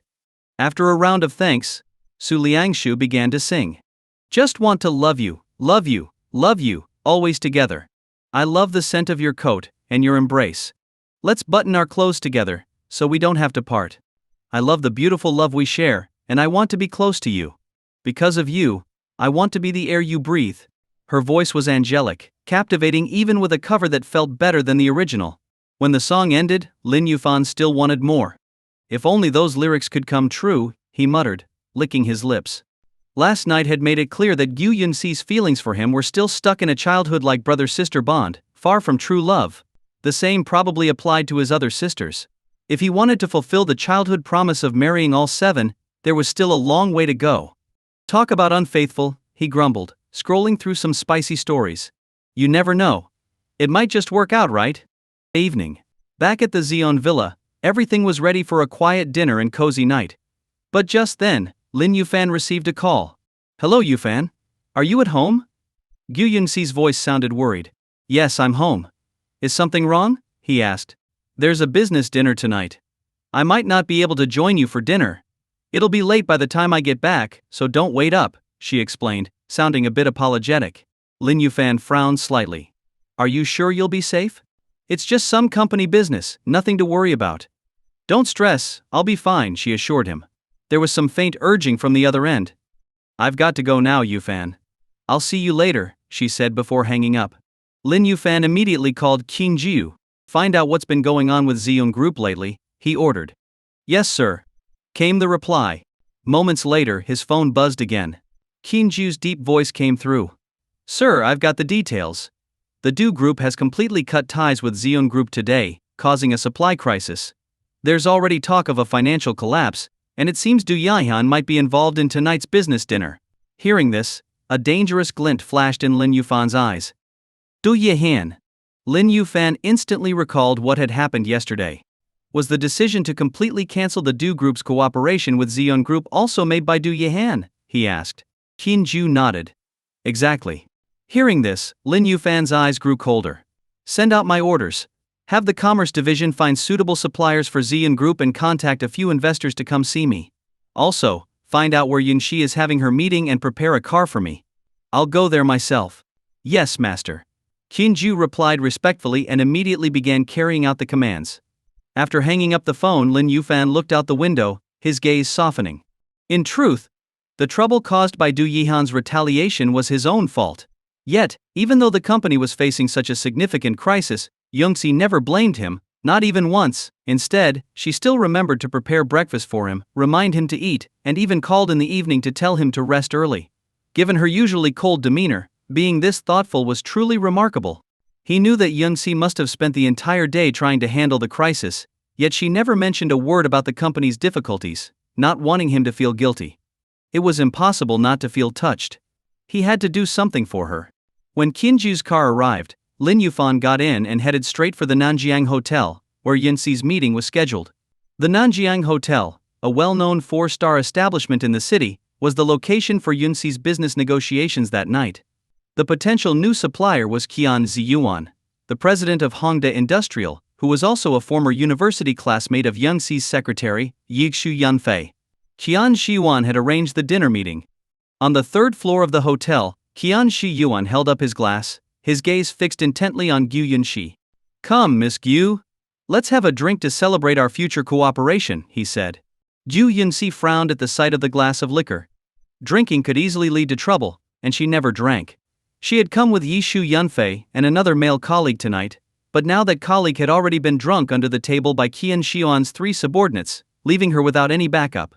Since she was the only woman left, she was even less inclined to drink. "I'm sorry, Mr. Qian, but I never drink alcohol. I'll use water to toast instead. I hope you don't mind," Gu Yunxi replied, pouring herself a glass of water. But Qian Shiyuan set his glass down and leaned back in his chair, tapping his fingers on the table. "If you won't even have a drink to show goodwill before we start, it seems like you're not serious about cooperating with us," he said dismissively. Noticing Qian Shiyuan's displeasure, Yigshu Yunfei quickly intervened. "Mr. Qian, I'm sorry but Miss Gu really doesn't drink. She didn't mean to offend you. Let's talk about the contract first," she suggested. "How can we talk about a contract without sincerity?" Qian Shiyuan sneered, turning to Zhu Yunfei. "Xion Group is without a supplier, and the financial chain is on the verge of breaking. You're basically facing bankruptcy. I'm taking a risk by even coming here to discuss a deal. That's only because of our past connections as classmates. I'm here to pull your company out of deep trouble, and you won't even have a drink? Forget about the contract. You might as well give up." With that, Qian Shiyuan slammed his glass down and made as if to leave, and his companions followed suit. Yigshu Yunfei panicked and hurried to stop him. "Mr. Qian, please don't be upset. Miss Gu just doesn't like the taste of alcohol. Please, sit back down," she pleaded, pulling him back to his seat before turning to Gu Yunxi. "Miss Gu, please just drink a little, for the company's sake. Without Hongda Industrial, we really don't have any other suppliers willing to cooperate with us. Letting the company collapse over one drink would be a huge mistake. Besides, Hongda is a subsidiary of Vying Group. Offending them now means offending the wine group, and they're one of the top companies in Nanjian. We really can't afford to upset them, Gu Yunxi said. Gu Yunxi remained silent for a moment, considering Gu Yunxi's words. While Zeum Group was successful, it couldn't yet compare to top-tier companies. After a brief pause, she picked up the glass of liquor and raised it toward Qian Shiyuan. Mr. Qian, I apologize for before. Please don't take it to heart. This drink is my apology, she said before downing the glass in one go. Qian Shiyuan's eyes flashed with a gleam of satisfaction, though he maintained a calm exterior. He twirled a jade ring on his finger and said, Most apologies start with 3 drinks, Miss Gu. One isn't quite enough. Gu Yunxi gave him a long, hard look. She didn't argue, picking up the bottle and pouring herself 2 more glasses. Although she suspected Qian Shiyuan's intentions to get her drunk, as a strong-willed person, she had no intention of backing down. After the 3 strong drinks, a flush appeared on Gu Yunxi's usually icy features, adding a touch of allure to her cold beauty. No wonder President Wang wanted me to get her drunk. That air of elegance and this stunning beauty could keep me entertained for a whole year, Qian Shiyuan thought to himself, his eyes gleaming with desire. Laughing heartily, he raised his glass. Miss Gu, you truly are exceptional. You have the courage and charm befitting Nanjiang's top female CEO. I admire that. Here, I'll drink to you. He emptied his glass, then turned it upside down to show it was drained. One of his subordinates quickly stepped forward to refill Gu Yunxi's glass. Let me fill that up for you, Miss Gu, he said, not giving her a chance to refuse. Their aim was clear, to get her drunk, and they wouldn't give her any time to rest. Gu Yunxi's eyes flashed with anger. Though Qian Shiyuan's words seemed complimentary, they were merely a pretext for forcing her to drink. He hadn't mentioned the contract at all. His true intention was obvious. Qian Shiyuan continued to pressure her, turning the glass slowly on the table as he spoke. Miss Gu, you wouldn't want me to doubt your sincerity, would you? I was just starting to see some real goodwill from you, he said, placing the contract on the table. Originally I thought you'd earned this contract just by showing your boldness in drinking these few glasses. But now, it seems I might have been mistaken. Yexu Yunfei, seeing the contract, immediately urged Gu Yunxi. Miss Gu, the contract is right there. You've already had 3 drinks, what's a few more? We can't delay signing it. Gu Yunxi's cheeks flushed even more. She wasn't used to drinking and didn't know her limits, but she felt she could handle a bit more. Just as she reached for the bottle, a hand suddenly covered hers, flipping the glass upside down onto the table. The clear liquid spilled across the table and dripped to the floor. Qian Shiyuan's expression instantly darkened. Seeing that his plans were about to be ruined, Qian Shiyuan's expression turned dark. Who are you? Can't you see that this is a business meeting between me and Miss Gu? Who let you in? He shouted angrily. The newcomer was none other than Lin Yufan. As soon as he entered, he noticed Gu Yunxi's flushed face, clearly showing signs of intoxication. His gaze turned cold as he stared directly at Qian Shiyuan. I'm Yunxi's boyfriend. Why wouldn't I be here? Lin Yufan said, then casually pulled out a chair and sat down as if he owned the place. Gu Yunxi was taken aback, looking at Lin Yufan in surprise. Brother Yufan, why are you here? Lin Yufan flashed a smile. Without you at dinner, I just couldn't eat. Gu Yunxi's cheeks reddened even more, and she felt a bit embarrassed. There was something strange and captivating in the way he said that. Qian Shiyuan, seeing Gu Yunxi's reaction, immediately believed that this brother Yufan was indeed her boyfriend. An uncontrollable anger surged within him, as if the prized cabbage he had been eyeing had been snatched away by a pig, and the cabbage seemed to enjoy it. He glared at Lin Yufan with fury. Miss Gu, we're here for business. It's not appropriate for your boyfriend to be present, don't you think? Before Gu Yunxi could respond, Lin Yufan, sitting back in his chair, lit a cigarette and took a drag. You're right. It isn't appropriate. So why don't you leave? He said, waving his hand dismissively at Qian Ziyuan. Leave? Just like that? The audacity. Qian Shiyuan's face darkened even further. Do you even know what you're saying? You're asking me to leave? Does Zeum Group want to go bankrupt? Lin Yufan shook his head calmly. As long as I'm here, Zeum Group won't go under. Qian Shiyuan laughed in disbelief. With you around, Zeum Group won't fail? What are you, an executive from Zinda Group, Lingyan Group, or Shengxi Group? Lin Yufan shook his head again. None of those. None of them. Qian Shiyuan sneered, then shouted angrily, if you're not from any of the top companies, then what makes you think you can tell me to get out? In all of Nanjiang, aside from those 3 companies and the Du Group, I'm the only one with a supply chain for Zeum Group. Who do you think you are? Seeing that Qian Shiwan was losing his temper, Yishu Yunfei quickly intervened with a forced smile. Mr. Qian, I apologize. He doesn't represent our company. Please don't take his words seriously. She then turned to Lin Yufan, her expression changing to one of anger. Lin Yufan, do you realize the trouble you're causing for the company? Do you understand how important Mr. Qian's cooperation is for us? You have no right to speak here. Please leave and stop interfering with our negotiations. She had effectively asked him to leave. Lin Yufan looked at her coldly. I'll handle the company's business myself, and we don't need Yunxi to be pressured into drinking to get things done. Yishu Yunfei laughed derisively. You'll handle it? Miss Gu already went to Zinda, Lingyun and Shengxi today, and all three companies rejected us. If it weren't for me contacting Mr. Qian, we wouldn't even have this opportunity. How exactly do you plan to solve this? Hearing this, Lin Yufan's expression turned icy. So this Mr. Qian was someone you brought in? Of course. Yishu Yunfei said arrogantly, as if she had accomplished something significant. But just as she finished her words, a large hand landed across her face. Smack. The slap was loud and clear, leaving 5 red finger marks on her cheek. As a secretary, you arranged a meeting that put your boss at a table where she was pressured to drink, and now you're bragging about it? Who gave you the right? Lin Yufan's voice was cold as ice. You. Shu Yunfei held her face, trembling with anger. Fine. You hit me? Then I won't try to stop you anymore. I'd like to see how you plan to secure this deal without me. But Lin Yufan remained indifferent. He already knew that several company presidents were on their way, and Qin Ju was waiting downstairs. They would be arriving shortly, so he wasn't concerned at all. However, Qian Shiyuan and the others thought differently. Qian Nishiwan turned to Gu Yunxi. Miss Gu, is this how you intend to handle things? Gu Yunxi instinctively glanced at Lin Yufan, who gave her a reassuring smile. 5 minutes. Within 5 minutes, people interested in working with the company will arrive. Trust me. Seeing his confident expression, Gu Yunxi felt a bit dazed. Although she wasn't sure where his confidence came from, she chose to trust him. Her face regained its usual coldness.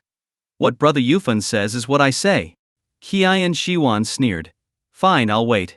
I'd love to see what kind of miracle happens in 5 minutes. Start the clock, he said. Yes, Mr. Qian, his subordinate replied, immediately starting the timer.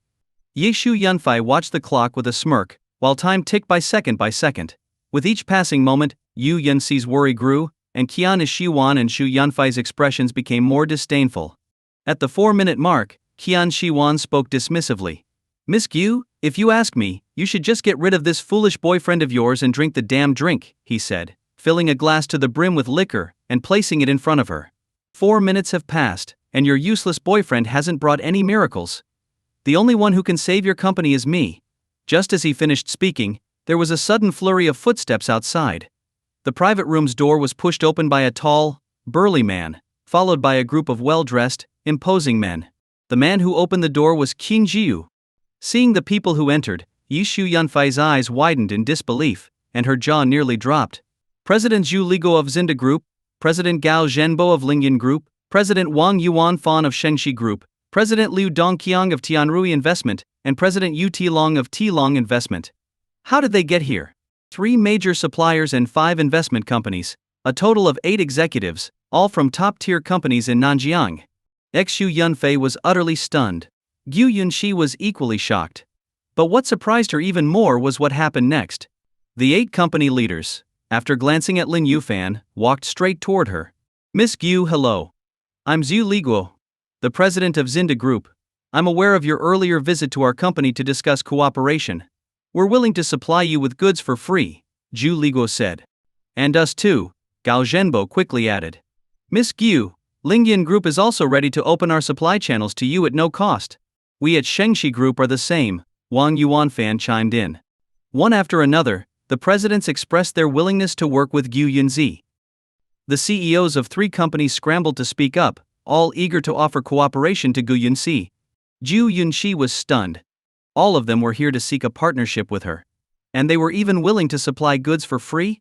Hadn't they refused to even meet with her earlier in the day? Now, all of a sudden, they had a change of heart. And this was just the beginning. After the executives from Zinda Group finished speaking, the presidents of 5 investment companies squeezed their way to the front. Hello, Miss Gu. I'm Liu Dongqiang, the CEO of Tianrui Investment. I heard that Zeong Group is facing a potential financial crisis, so I'm willing to invest 30 million yuan to help. And I, Miss Gu. I'm Yu Tialong from Tialong Investments. I'd like to invest 25 million yuan to help you get through this. My company, Jinan Investment, is willing to contribute 15 million to support you during this challenging time. We. The 5 CEOs all spoke in turn, each offering more than 10 million yuan. Altogether, the combined investment exceeded 100 million. To put things in perspective, the total funding gap for Zeong Group was only around 10 million, largely due to De Yihan's abrupt withdrawal of their partnership. If the supply channels were re-established, that amount wouldn't pose a serious threat, since loans could still be secured. Now, someone was offering a whopping 100 million, 10 times the required amount. Gu Yunxi quickly responded. Thank you everyone, but Zeong Group really doesn't need that much investment. After all, investors would want a share of the profits, and she wasn't inclined to take more money than necessary. But to her surprise, as soon as she said this, the CEOs chimed in again. No worries, Miss Gu. Tianrui Investment is willing to offer the funds free of charge. We at Tialong Investment feel the same. And Jinan Investment too. Free of charge? Giving money away for nothing? Gu Yunxi was completely dumbfounded. Qian Shiwan, on the other hand, was utterly furious. He had just declared that only he could save Zeong Group, insisting that no one else would be willing to partner with them. Now, 3 partners had appeared out of nowhere, solving both the cooperation and funding issues at once. How could this be happening? To make matters worse, he was under orders to bring Gu Yunxi back. If he failed, even if he didn't die, he'd still have to face severe consequences. With that thought, Qian Shiwan's expression darkened as he spoke slowly. Everyone, Zeong Group is just a small company. Isn't this a bit excessive? Please do me a favor and give me a chance. The cooperation with Zeong Group was instructed by Wang Zihang of the Wang Group. I hope you all can step aside. Hearing this, Zhu Liguo and the others glanced at Lin Yufan. When they saw Lin Yufan's cold gaze, Zhu Liguo's expression immediately hardened.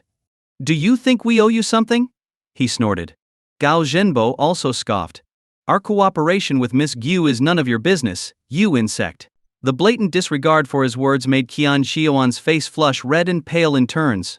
Clenching his fists, he forced himself to speak. This is at Wang Zihang's request. The group responded with looks of disbelief. Was he serious?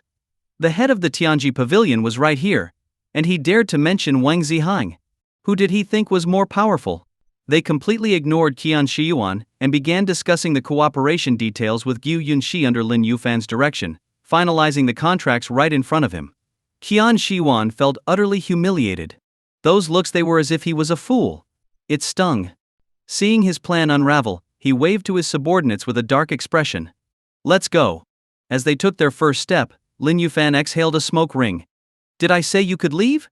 Hearing this, Qian Xiuan, who had nowhere to vent his pent-up frustration, froze in his tracks. What? You want to fight? He sneered. Lin Yufan didn't respond. Instead, he calmly stood up and picked up a freshly opened bottle of liquor. You like drinking so much? And what if I do?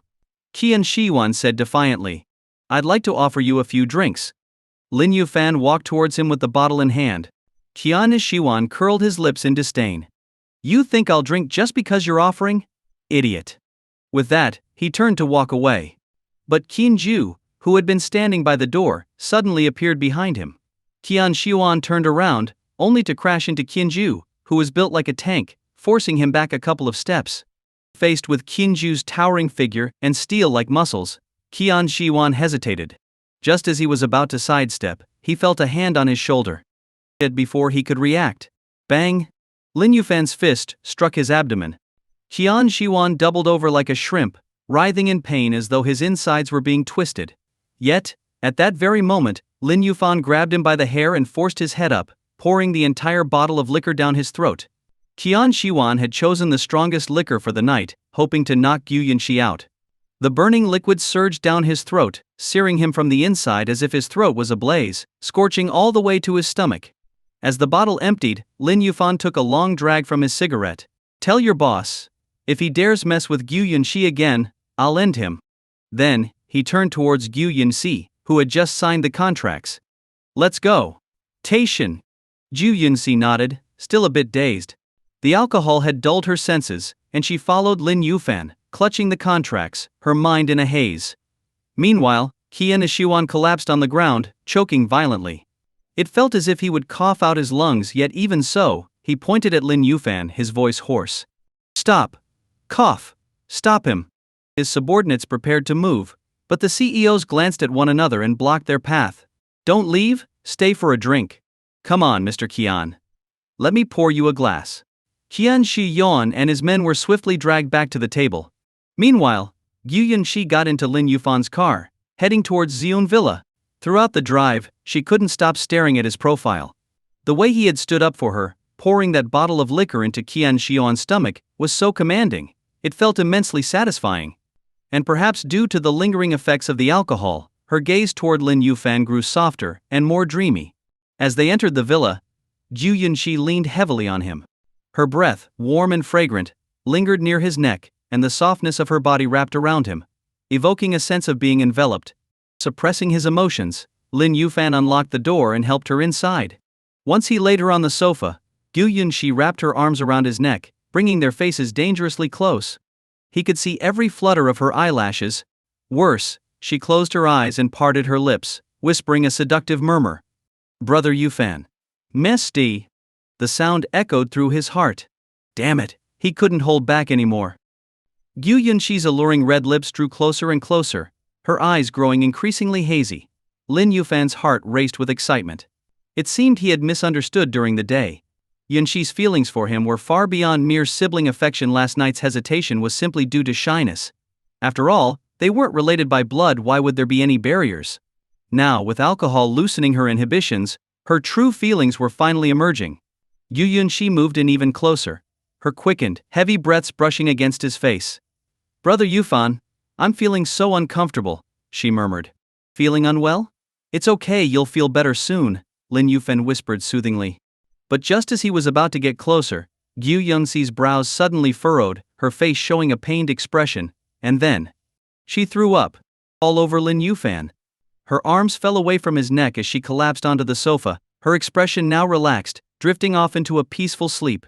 Relieved. Lin Yufan was completely dumbfounded. So she had been holding on to him just to make it easier to vomit?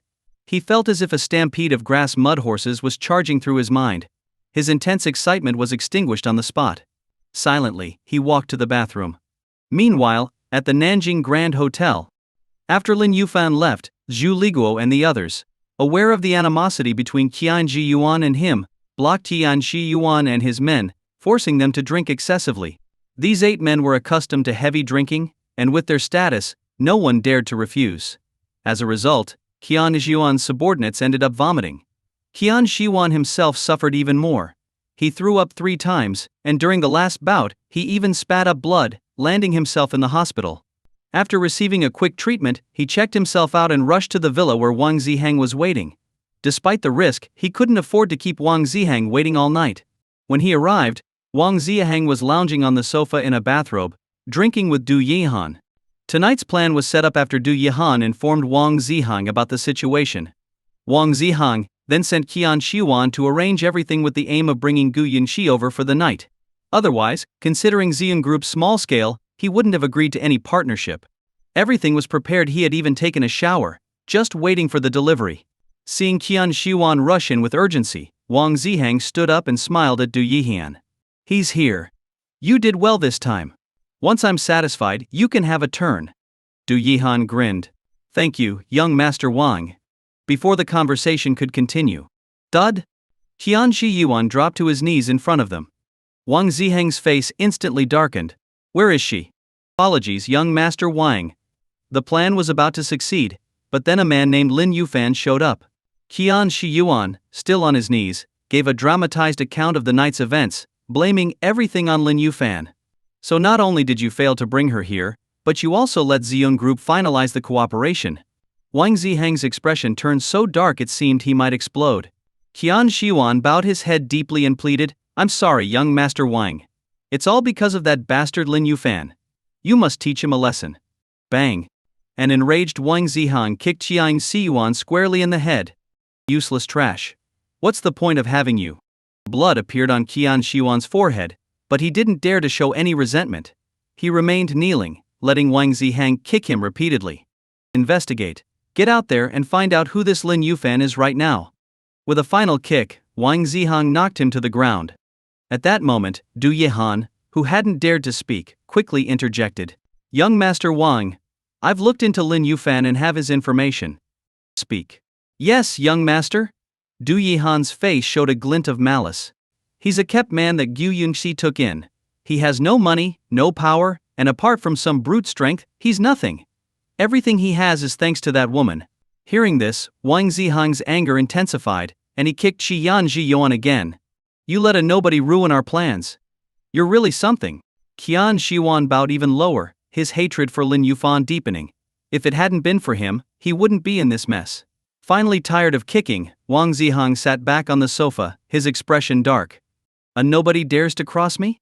He's asking for death. Sensing his anger, Du Yihan saw the chance for revenge against Lin Yufan and Gu Yunxi. He quickly spoke up again.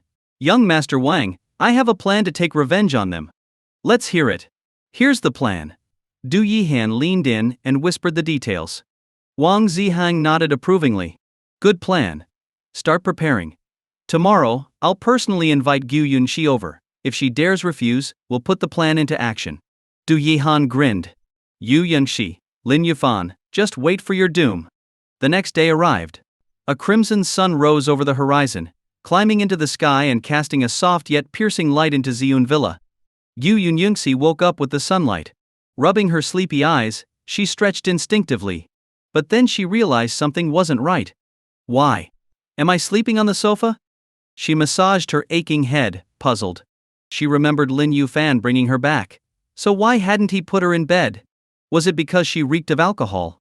But then why had he still placed a pillow under her head and covered her with a blanket? With a hint of resentment, Gu Yunxi glanced toward Lin Yufan's room. Just then, Lin Yufan came out, freshly awake. Their eyes met. In a soft, accusatory tone, Gu Yunxi said, Brother Yufan, you've changed. You never used to let me sleep on the sofa. Lin Yufan chuckled. You threw up on me, and you still expect me to carry you to bed? You're lucky I didn't toss you outside. As he spoke, he exaggeratedly fanned his nose. Yu Yunxi's cheeks flushed red. Did I really throw up on your chin? Lin Yufan nodded, adding, and all over me. Ah. She covered her face with her hands and let out a small scream, dashing into the bathroom. She felt utterly embarrassed. After she finished freshening up, she found that Lin Yufan had already prepared breakfast. Come eat. Blushing with a touch of shyness, Gu Yunxi sat down at the table. She avoided talking to Lin Yufan, pretending to scroll through her phone. But then, she noticed multiple missed calls from Su Liangsu. Could something have happened? Her face suddenly turned pale.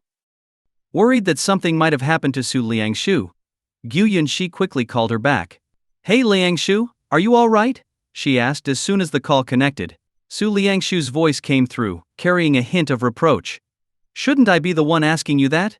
I called over a dozen times since last night and you didn't pick up once.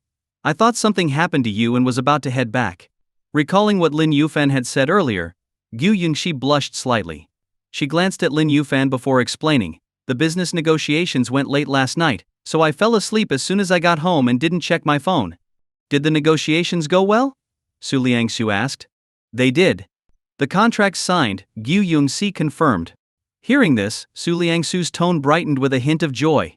Well, I've got good news for you too. Yesterday my live stream reached the top spot, breaking the platform's all-time record. Now, multiple media companies are offering me contracts to become a celebrity and star in films. Really? That's amazing. How did you pull it off? Gu Yunxi was genuinely surprised. She knew Su Liangsu's stream wasn't as popular as top-tier streamers since she only streamed occasionally. To suddenly reach the #1 spot and set a platform record was incredible. Su Liangshu playfully stuck out her tongue. It wasn't really me.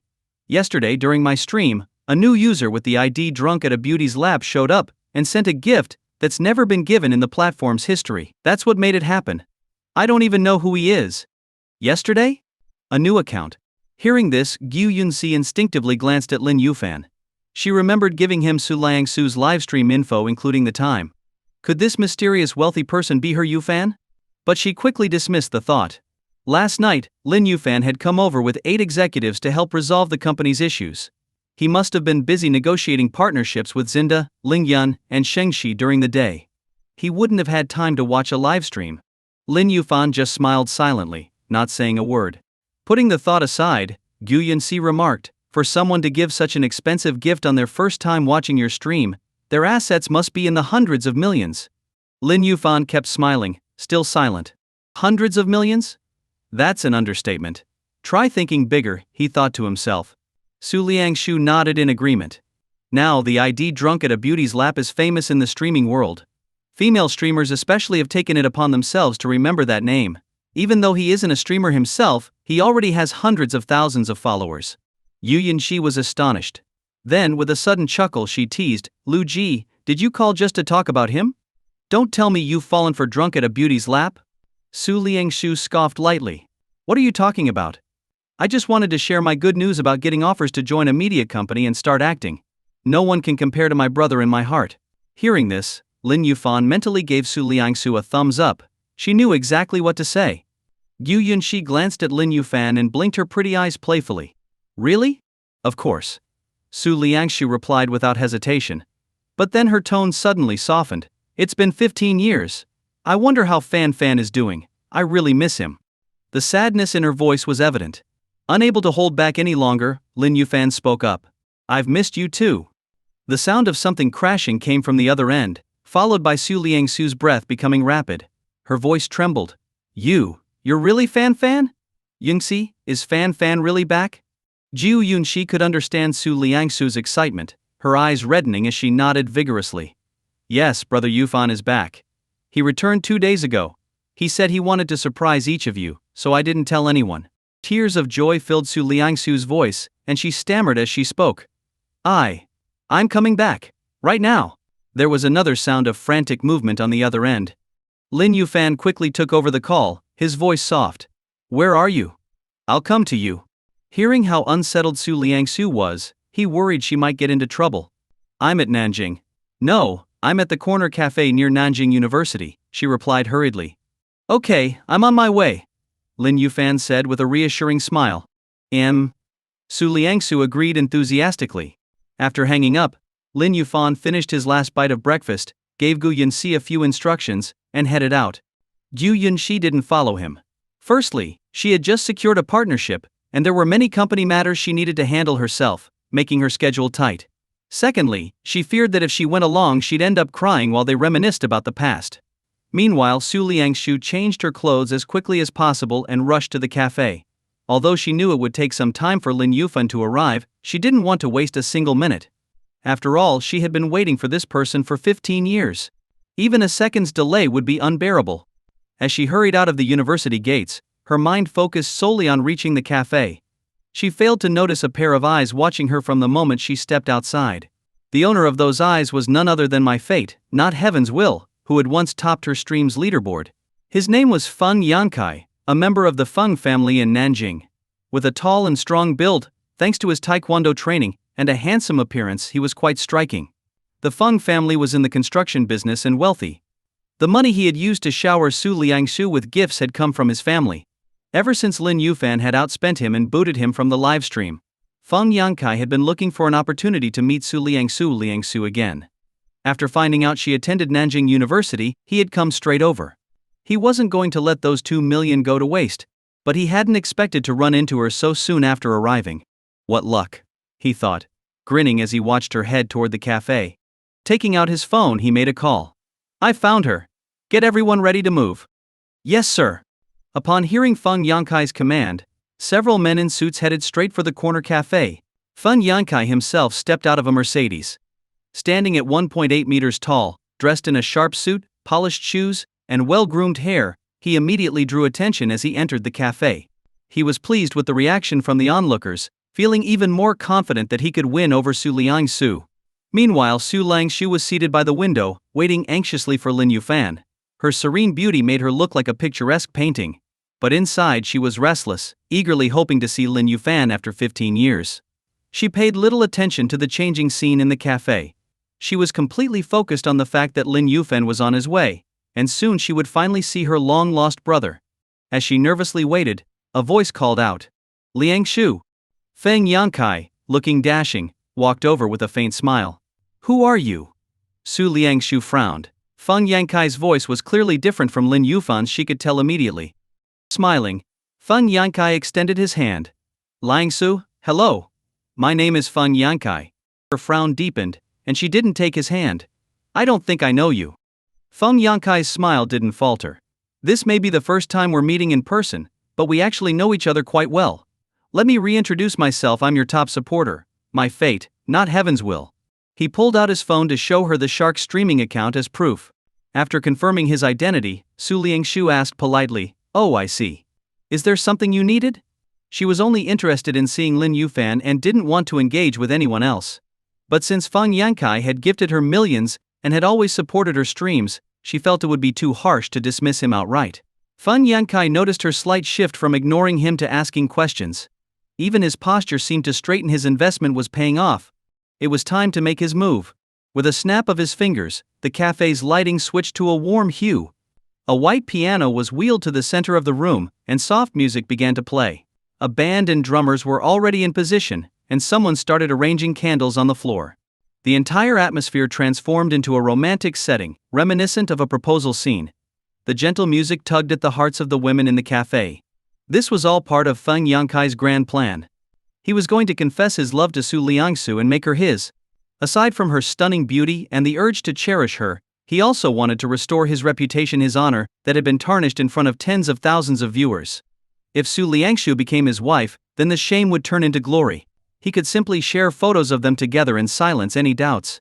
He was certain that drunk at a beauty's lap would lose his mind with jealousy. The more extravagant the gesture, the more devastating the blow would be. He could even frame it as using his actions to boost his wife's fame, while Lin Yufan was just a fool who got played. At that point, everyone would praise him for his cleverness, not admire Lin Yufan's spending. He even had a taunt ready. Oh, you spent $1 million on my wife? Thanks. Keep it coming. Then, he'd turn around and embrace Su Liangsu.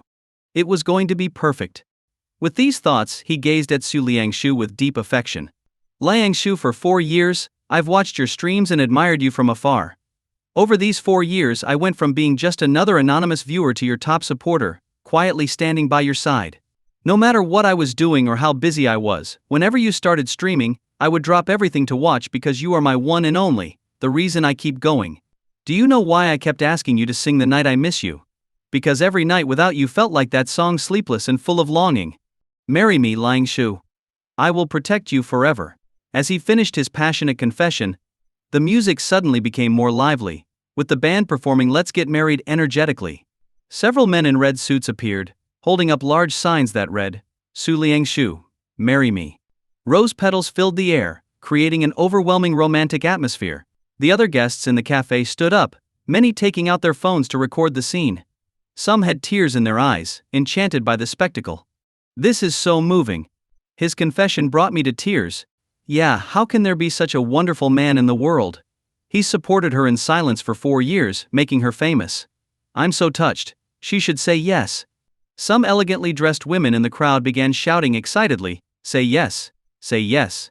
The cafe staff, including the waiters and manager, joined in the chant, marry him, marry him. Amid the shower of rose petals and the cheers, Su Liangshu's face turned pale. She never expected to be put in this kind of situation. Feng Yankai's declaration had given her goosebumps, especially his mention of sleepless nights. It made her feel uneasy. But Su Liangshu was a gentle soul, unlike the more assertive Gu Yunxi.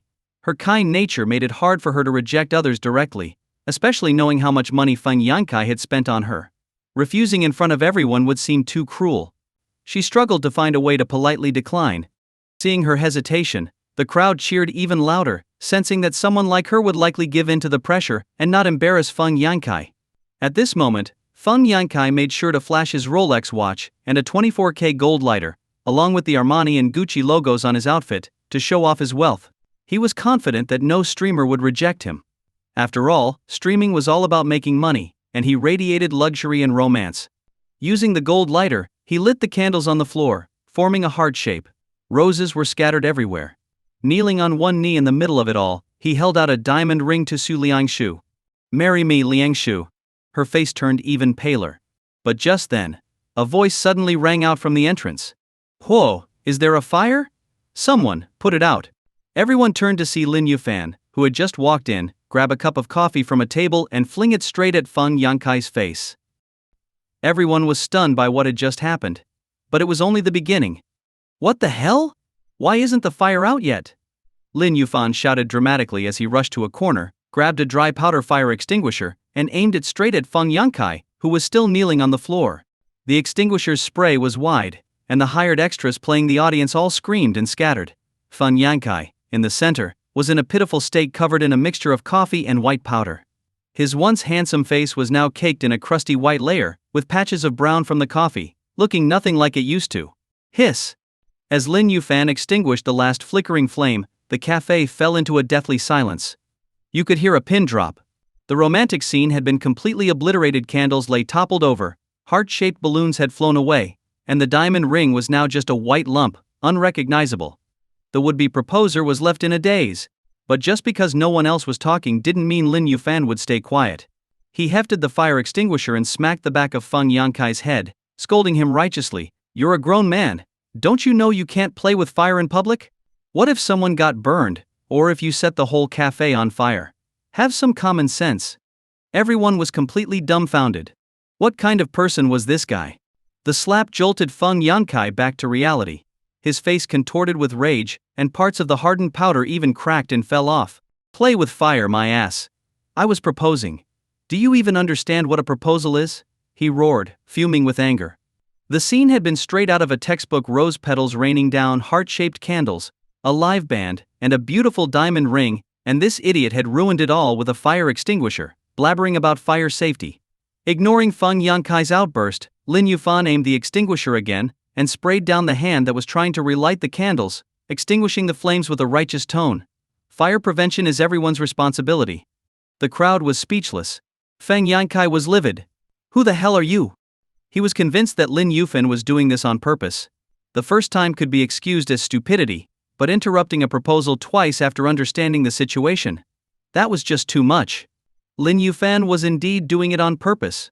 Hearing Feng Yankai's question, he set the extinguisher down, walked over to Su Liangsu with a smile, and declared, I'm her boyfriend, Lin Yufan. Boyfriend? The cafe fell silent again. Su Liangsu's entire body trembled, her eyes glued to Lin Yufan, unable to look away. Was this really her brother Yufan? Feng Yankai, on the other hand, was dumbfounded for a moment, then burst out in anger and disbelief. Stop pretending. I've been following her for years. If she had a boyfriend, I'd know about it. Lin Yufan ignored him and took out a small 2-yuan cake from his pocket, handing it to Su Liangsu with a gentle voice. I brought this for you. Su Liangsu's eyes immediately reddened, all doubts about his identity vanishing. This was the very cake she loved as a child, something only Lin Yufan and her closest friends knew. She hadn't expected him to remember such a small detail after all these years.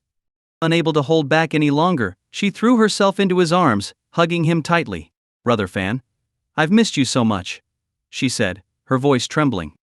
Lin Yufan's gaze softened as he hugged her gently. I've missed you too. Feng Yankai felt his face turn pale as the words Brother Fan echoed in his ears like 3 sharp daggers, stabbing deep into his heart. Why? Wasn't he handsome enough? Wasn't he romantic enough? Wasn't he wealthier than this idiot who dressed like a beggar? How could this guy possibly compare to him?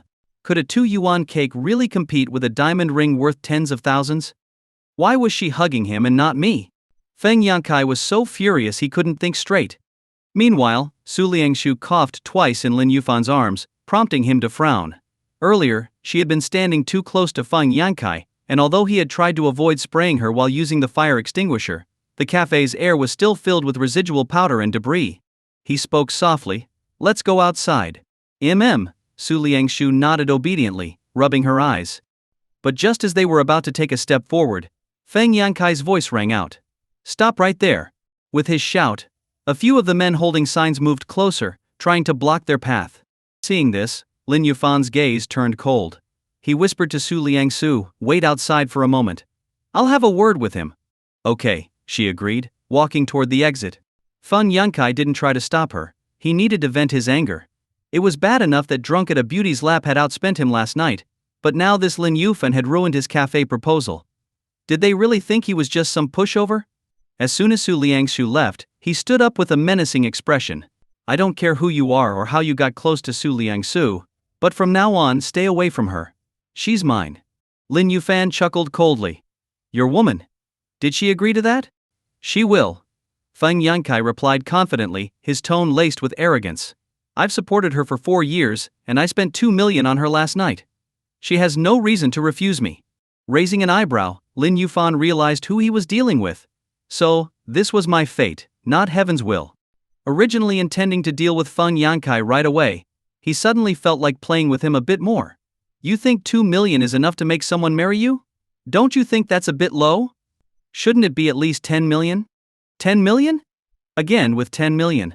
The mere mention of that figure made Feng Yankai's blood boil.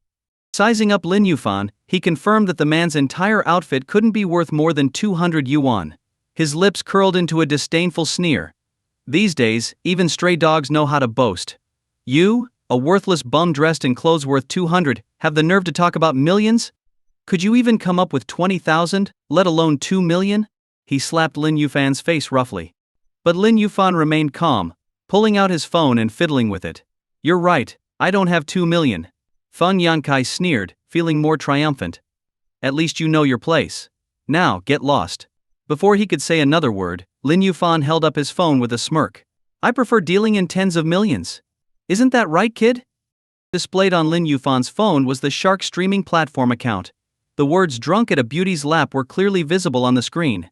Feng Yankai's face turned red, then blue, and finally green with rage. It was as if he had just swallowed something foul. He clenched his fists, his teeth grinding together, as he glared at Lin Yufan. So? You're the bastard who tipped 1 million last night?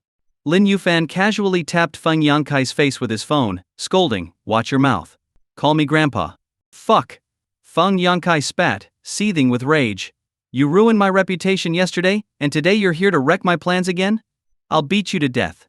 Old grudges and fresh anger surged within him, making his chest heave with fury. He snapped his fingers. Get him. Beat this bastard to a pulp, he shouted, tossing the ring on the ground and charging forward with his bodyguards. Feng Yankai wasn't just any rich kid, he was a trained martial artist, a black belt in taekwondo. Few among the wealthy elite had his skills, and even his bodyguards couldn't beat him one-on-one. If I don't beat you so badly that your own mother won't recognize you, then my last name isn't Feng, he roared, swinging a punch straight at Lin Yufan's face. His 4 bodyguards also attacked in unison, targeting Lin Yufan's vital areas.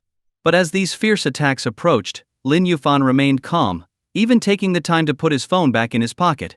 After 15 years of training on the mountain with that grumpy old master, nothing this trivial could faze him. A black belt in taekwondo? Even if it were rainbow-colored, it wouldn't make a difference. His movements were lightning fast. In the blink of an eye, he threw 4 punches, sending the bodyguards flying. Then, he shifted from a fist to an open palm, slapping Feng Yankai hard across the face. Smack. The sound echoed crisply through the cafe. Feng Yankai was knocked to the ground, his face swelling from the blow.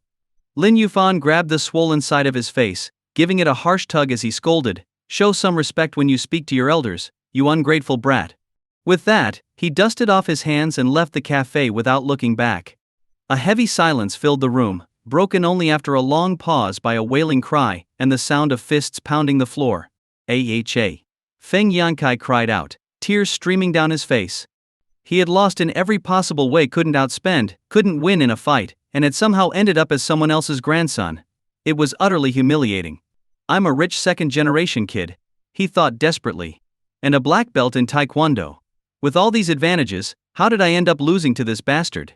He began questioning his entire existence, doubting if he really was a rich kid, and if his taekwondo training had been real. How else could he have been defeated without even seeing how Lin Yufan moved? Meanwhile, Lin Yufan was blissfully unaware of Feng Yankai's despair.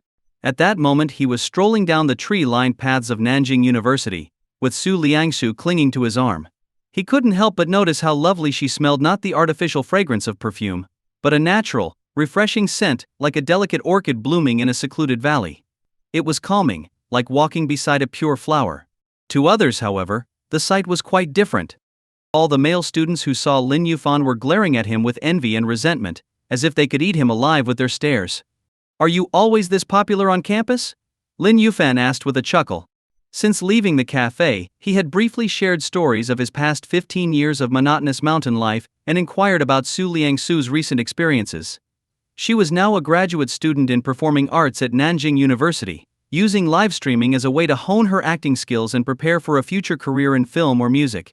He had suggested walking around campus, wanting to experience the college atmosphere that he had missed out on despite having read numerous books on various subjects while on the mountain. Su Liangsu blushed as she glanced at the jealous stares from her fellow students.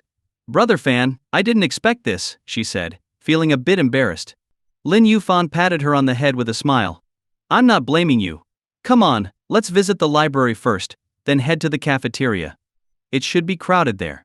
Seeing how popular Su Liangsu was at the university, and the hostile looks directed his way just for holding her arm, Lin Yufan felt the need to make a statement, to mark his territory and discourage any potential rivals.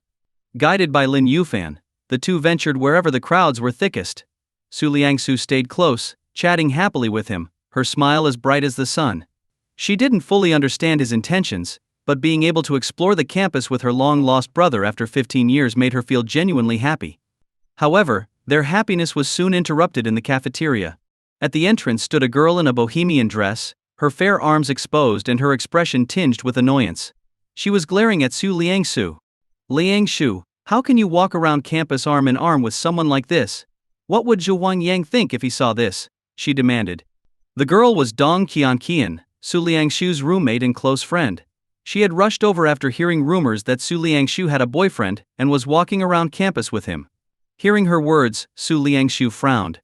"Qian, I don't want you talking about Brother Fan like that. Besides, I don't like Zhu Huangyang, so I don't care what he thinks."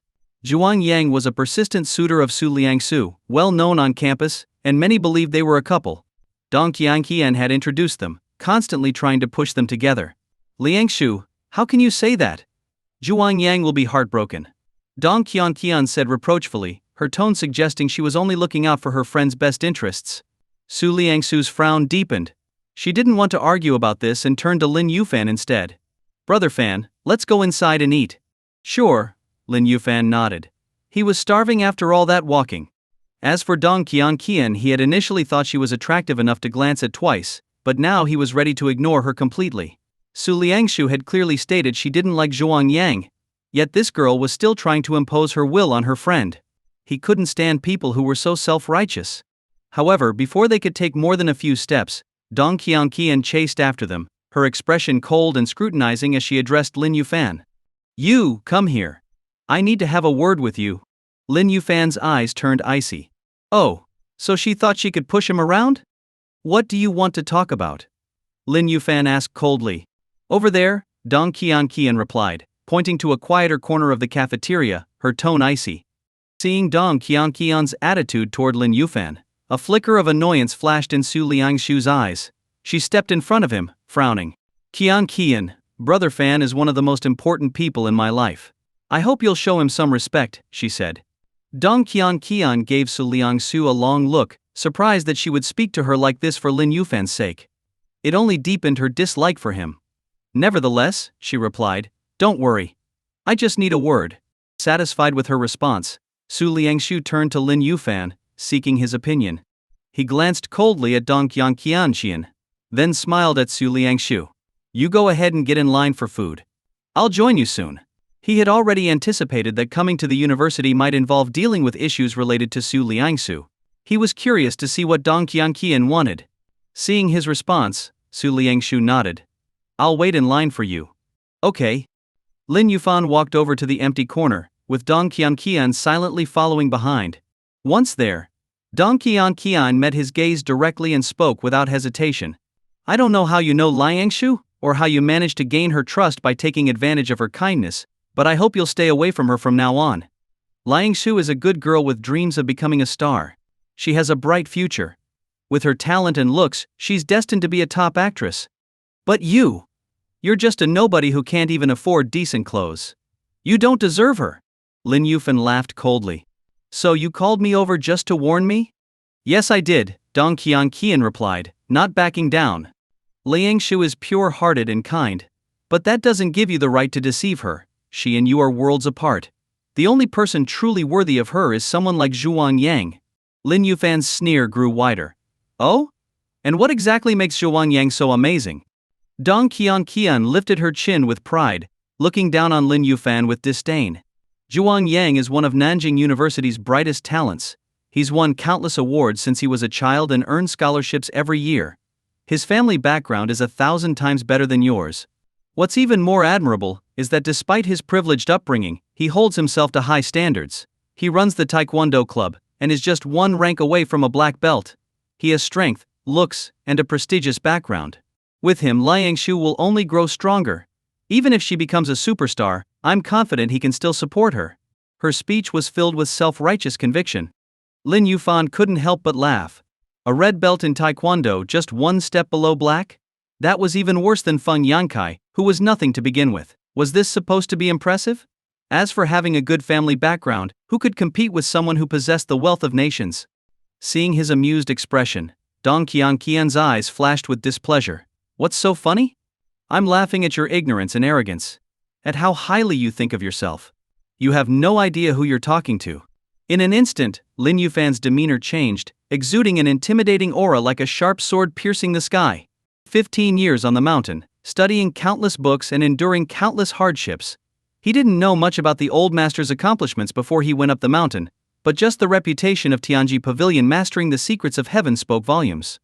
Without being an expert in countless fields, how could someone claim such a title? And he had surpassed even that old master. His voice seemed to come from the heavens, carrying an air of authority. I tolerate you, laugh at you, and even respond to you, only because Liangshu considers you a friend.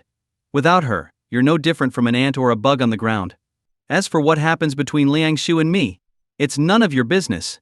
I live my life on my terms. Who are you to tell me what to do? With that, he turned and walked away, leaving Dong Qian standing there, stunned. It took her a long time to recover from the overwhelming presence he had projected. As she watched his figure slowly regain its casual, carefree demeanor, she gritted her teeth and spoke up. Anyone can talk big, but words mean nothing against real power. When faced with true strength, all your boasting is worthless. I'll make you see the gap between you and Liangshu. As long as I'm here, you'll never trick or bother her again.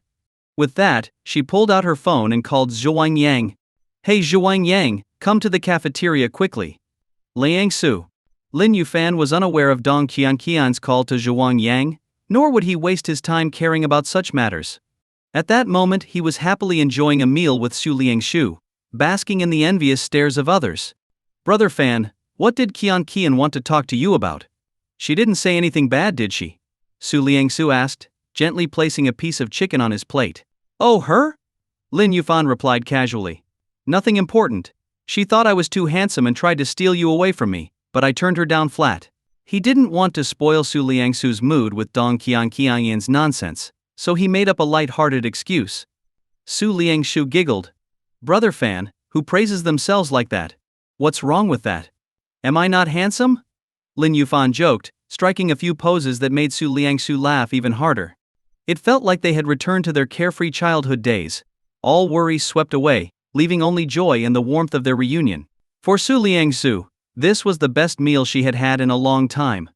During lunch she also told Lin Yufan about her plans to join a media company, and he gave her some serious advice on choosing the right one. But just as they finished eating and were about to take a walk, a group of people blocked their path. At the head of the group stood Zhuang Yang.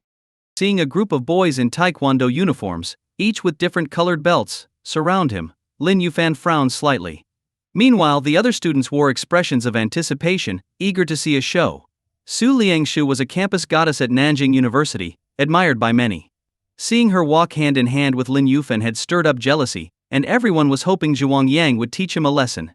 The cafeteria quickly filled with students, all eager to watch the confrontation. Even Dong Qian was among them. Now you'll see just how big the gap is between you and Zhuang Yang, she thought, her gaze filled with resentment. Zhuang Yang, a tall and well-built young man, walked forward with a stern expression. Su Liangshu frowned deeply and stepped up, her voice cold. Zhuang Yang, what do you think you're doing? Zhuang Yang ignored her and kept his eyes locked on Lin Yufan. So, you're the so-called brother Fan that Liangshu keeps talking about.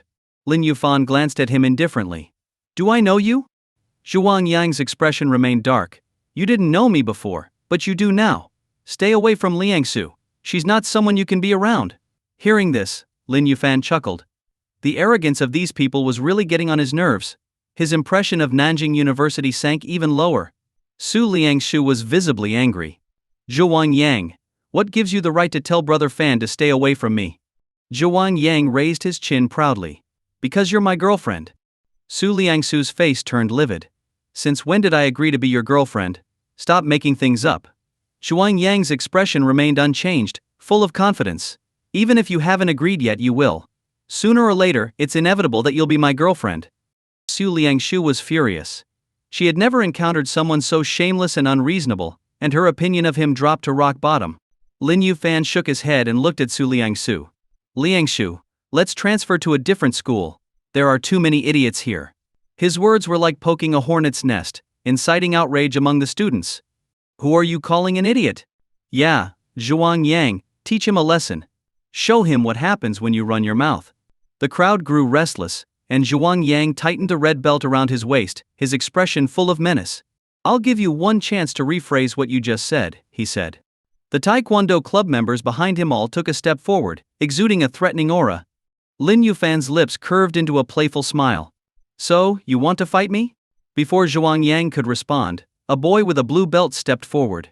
You're not even worthy of Zhuang Yang lifting a finger. I'll handle you myself, Fei Yi declared. The crowd's spirits lifted at his appearance. Fei Yi is a blue belt. I saw him take on 3 guys at once before. He'll teach this arrogant guy a lesson. Exactly.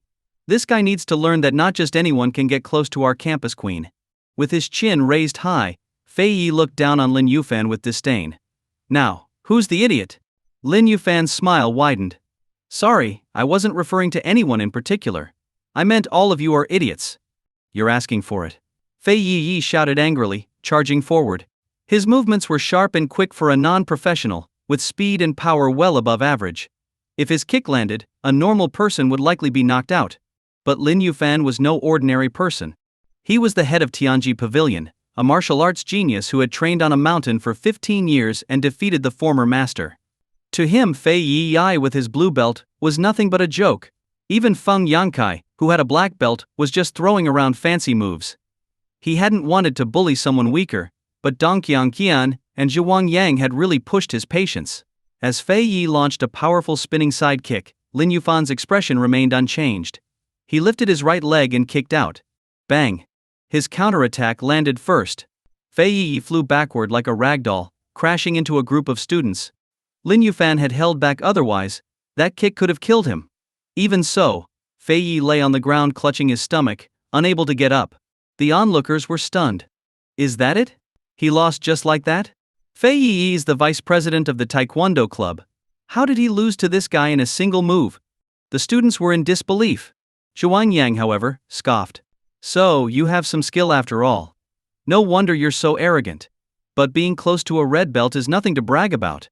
He recalled defeating someone like Fei Yi 6 months ago, back when he had just earned his red belt. Half a year had passed, and he had improved greatly. He was confident that he could still easily handle Lin Yufan. Hearing Zhuang Yang's words, the students' spirits were lifted. Zhuang Yang's the real deal. He already figured out this guy's level with just one move. Yeah, for a moment there I almost thought this guy was impressive. But if he's just near a red belt, Zhuang Yang will crush him. Dong Qian shared the same thoughts. Beating Fei Yi didn't mean anything. Lin Yufan still wasn't a match for Zhuang Yang. Lin Yufan, however, looked at Zhuang Yang with a faint smile. You think you've figured out my skill level? Of course, Zhuang Yang replied without hesitation. You've got no real skill, and even half a year ago, you wouldn't have been a match for me. If you know what's good for you, get on your knees and apologize to everyone. Otherwise, don't blame me for what happens next. He looked at Lin Yufan with disdain and arrogance. How laughable, a frog in a well. Lin Yufan said, shaking his head. He clasped his hands behind his back and looked at Zhuang Yang with an indifferent gaze. I'll give you both my hands. Let's see how you're going to be unmerciful with me. His words sparked immediate outrage. Arrogant. Arrogant. Too arrogant. Just because he beat Fei Yi, he thinks he can defeat Zhuang Yang with his hands behind his back? Su Liangsu, worried, tried to reason with him. Brother Fan, Zhuang Yang is actually very strong. Last time he took on more than 10 people by himself. Please don't be so reckless. She didn't want to see him get hurt. Lin Yufan just smiled. Don't worry. Even if there were 10 of him, he couldn't harm me. Zhuang Yang's face darkened at this remark. If you want to die, don't blame me for what happens next. Lin Yufan's words had pushed Zhuang Yang to his breaking point. First, this guy was getting too close to the girl he liked, and now he was speaking so arrogantly. If Zhuang Yang didn't teach him a lesson today, he wouldn't be able to rid himself of this anger. Everyone, move aside. I'm going to show this kid there are people in this world he should never mess with, Zhuang Yang commanded, and the crowd immediately parted, creating a clear space for the fight. Excitement filled the air. Zhuang Yang is serious now. That guy is done for. Last time Zhuang Yang got angry, he took down an entire taekwondo club from another school all by himself. That Lin Yufan is finally going to pay. Trying to date our campus queen and calling us idiots. Let's see him get beaten up. Amidst the shouts, Zhuang Yang stretched his muscles and performed a spinning side kick in place, his powerful moves stirring the crowd. In contrast, Lin Yufan stood with his hands behind his back, watching everything with a calm and detached expression, like a master above it all. His composed demeanor only infuriated Zhuang Yang even more. I'll make you pay for your arrogance today. Zhuang Yang shouted as he sprinted forward, then suddenly halted and launched a spinning back kick. His right leg snapped through the air with the force of a steel whip, aimed straight at Lin Yufan's head. The power behind the kick was undeniable. If it landed, it could easily knock someone out or even cause a concussion. Yet Lin Yufan didn't flinch. He casually took a step back, letting the kick pass by harmlessly. He looked at Zhuang Yang and spoke calmly. Is that all? Zhuang Yang's face twisted with anger. Stop being so cocky. With a roar, he brought down his leg like a cleaver, then closed the distance with a series of rapid strikes, 5 or 6 powerful kicks and punches, executed with fluid precision. In taekwondo, such moves required great skill and were difficult to counter due to their speed and seamless flow. However, despite the ferocity of the attacks, Lin Yufan continued to move with his hands behind his back, gracefully sidestepping and twisting out of the way, as if strolling through a garden. None of Zhuang Yang's strikes even touched his clothes. It was a performance of effortless elegance. And each time he dodged, Lin Yufan would taunt him. Is that all? Is that all you've got? Is this seriously it? Zhuang Yang was losing his mind. Missing with each attack was infuriating enough, but having this guy mock him in front of everyone was like rubbing salt in the wound. He yelled in frustration. What's the point of dodging? If you're so great, face me head on. The surrounding crowd chimed in. Yeah, if you're so tough, why don't you fight back? Exactly. Stop acting like you're all that. We can all see you're just scared. Seeing Lin Yufan constantly avoiding the attacks, many students assumed he was simply trying to avoid embarrassment because he couldn't win. But Lin Yufan simply paused, then looked at Zhuang Yang with a calm gaze. As you wish. When Zhuang Yang saw that Lin Yufan had stopped dodging, he felt a surge of excitement. He seized the opportunity and launched a powerful flying kick, putting all his strength into it. He was confident that Lin Yufan wouldn't be able to withstand the blow. But Lin Yufan just shook his head. What a flashy move. As Zhuang Yang's kick approached, Lin Yufan casually lifted his leg and kicked out. The movement was simple, almost unremarkable, yet its power was terrifying. It was like a cannonball exploding from its barrel, tearing through anything in its path. Bang! Zhuang Yang, who had been sure of his victory, flew backward like a ragdoll, landing 5 meters away. He crashed into the taekwondo club members behind him, sending them sprawling in all directions, groaning in pain. Zhuang Yang couldn't even get up. Silence fell over the crowd. No one said a word, their eyes wide with shock and confusion. Wasn't Zhuang Yang dominating the fight just moments ago? How had it ended with one kick? And this was Zhuang Yang, just one rank below a black belt, with a reputation for defeating entire teams on his own. How could he not withstand a single kick from Lin Yufan? The thought left everyone feeling like they had just seen a ghost. What they didn't realize was that Lin Yufan had only used a fraction of his strength. If he had gone all out, that kick would have left a hole through Zhuang Yang's body. Standing tall with his hands behind his back, Lin Yufan looked around. Anyone else unhappy with me? Come on, I'll take you all on. The students quickly lowered their heads, avoiding eye contact. No way. If Zhuang Yang, the best among them, had been taken down so easily, who else would dare to step forward? Didn't they see all the taekwondo club members lying on the ground? I haven't finished my meal. I'm leaving. Yeah, I need to go too. I have to study for a test. The crowd that had surrounded Lin Yufan and Su Liangshu quickly dispersed. The once packed area suddenly emptied out. Lin Yufan grinned. Now, no one at the university would be foolish enough to try and steal Su Lingxu from him. Although their relationship wasn't official yet, he considered her his, and no one else was allowed to touch her unless she chose otherwise. With that thought, he turned to Su Lingxu and smiled. "Let's go." She nodded firmly, taking his arm without any hesitation as they walked out of the campus together. Behind them, the remaining students stared with envy, but none dared to say a word. Dong Qianqian hurried over to help Zhuang Yang up, carefully checking his injuries. After making sure he was okay, she glared at the retreating figures of Lin Yufan and Su Lingxu, her eyes filled with resentment. "Gloating over your strength alone? I won't let Langsu stay with someone like you so easily," she muttered through clenched teeth before storming off. Meanwhile, Su Lingxu escorted Lin Yufan to the campus gate. She hadn't expected him to be this skilled. When he mentioned being forced to practice martial arts on a mountain by an old man, she had thought he was just joking. But seeing him in action made him seem even more impressive. Unconsciously, her cheeks flushed slightly. If Lin Yufan had known what she was thinking, he might have teased her with a playful martial arts move, just to see if she would be dazzled again. As the sun began to set, Lin Yufan asked, "Are you heading back to the Xian Villa tonight?" Su Lingxu shook her head. "I have some things to take care of at school. I'll be back in a couple of days." "All right," he said. "Then I'll leave it at that. If you run into any problems with the media company applications, just give me a call." "Okay." After watching Su Lingxu head back into the campus, Lin Yufan turned to leave. But as he did, he noticed a familiar figure standing by the roadside, looking his way and clearly waiting for him. Lin Yufan took a few steps forward, a hint of amusement on his lips. "Waiting for me here, haven't you had enough of a beating?" Standing at the gate was Feng Yankai. Hearing Lin Yufan's words, he trembled and forced a smile onto his bruised, swollen face. "You've misunderstood, Grandpa. I'm not here to cause trouble." When Feng Yankai called him Grandpa, Lin Yufan suddenly regretted agreeing to that bet. This guy was such a loser that he didn't even want to claim him as a grandson. After a moment of silence, Lin Yufan spoke. "If you're not looking for trouble, then why are you here?" "It's like this, Grandpa." Feng Yankai began with a flattering smile as he approached. "After you taught me a lesson, I reflected on my behavior and realized just how foolish I was before. I'm here today to invite you to an auction as a way of making amends. Here's the item list for the auction happening the day after tomorrow. Please take a look." With that, he handed over the list with a fawning grin. Although Lin Yufan hadn't intended to pay much attention to Feng Yankai, hearing that it was an auction piqued his interest. He took the list and glanced through it. He remembered that his fourth sister's birthday was coming up in about a week, and he needed to prepare a gift. Plus, the day after tomorrow was the same day he had promised to attend He Xiaoning's welcome party, so there was no conflict in checking out the auction beforehand.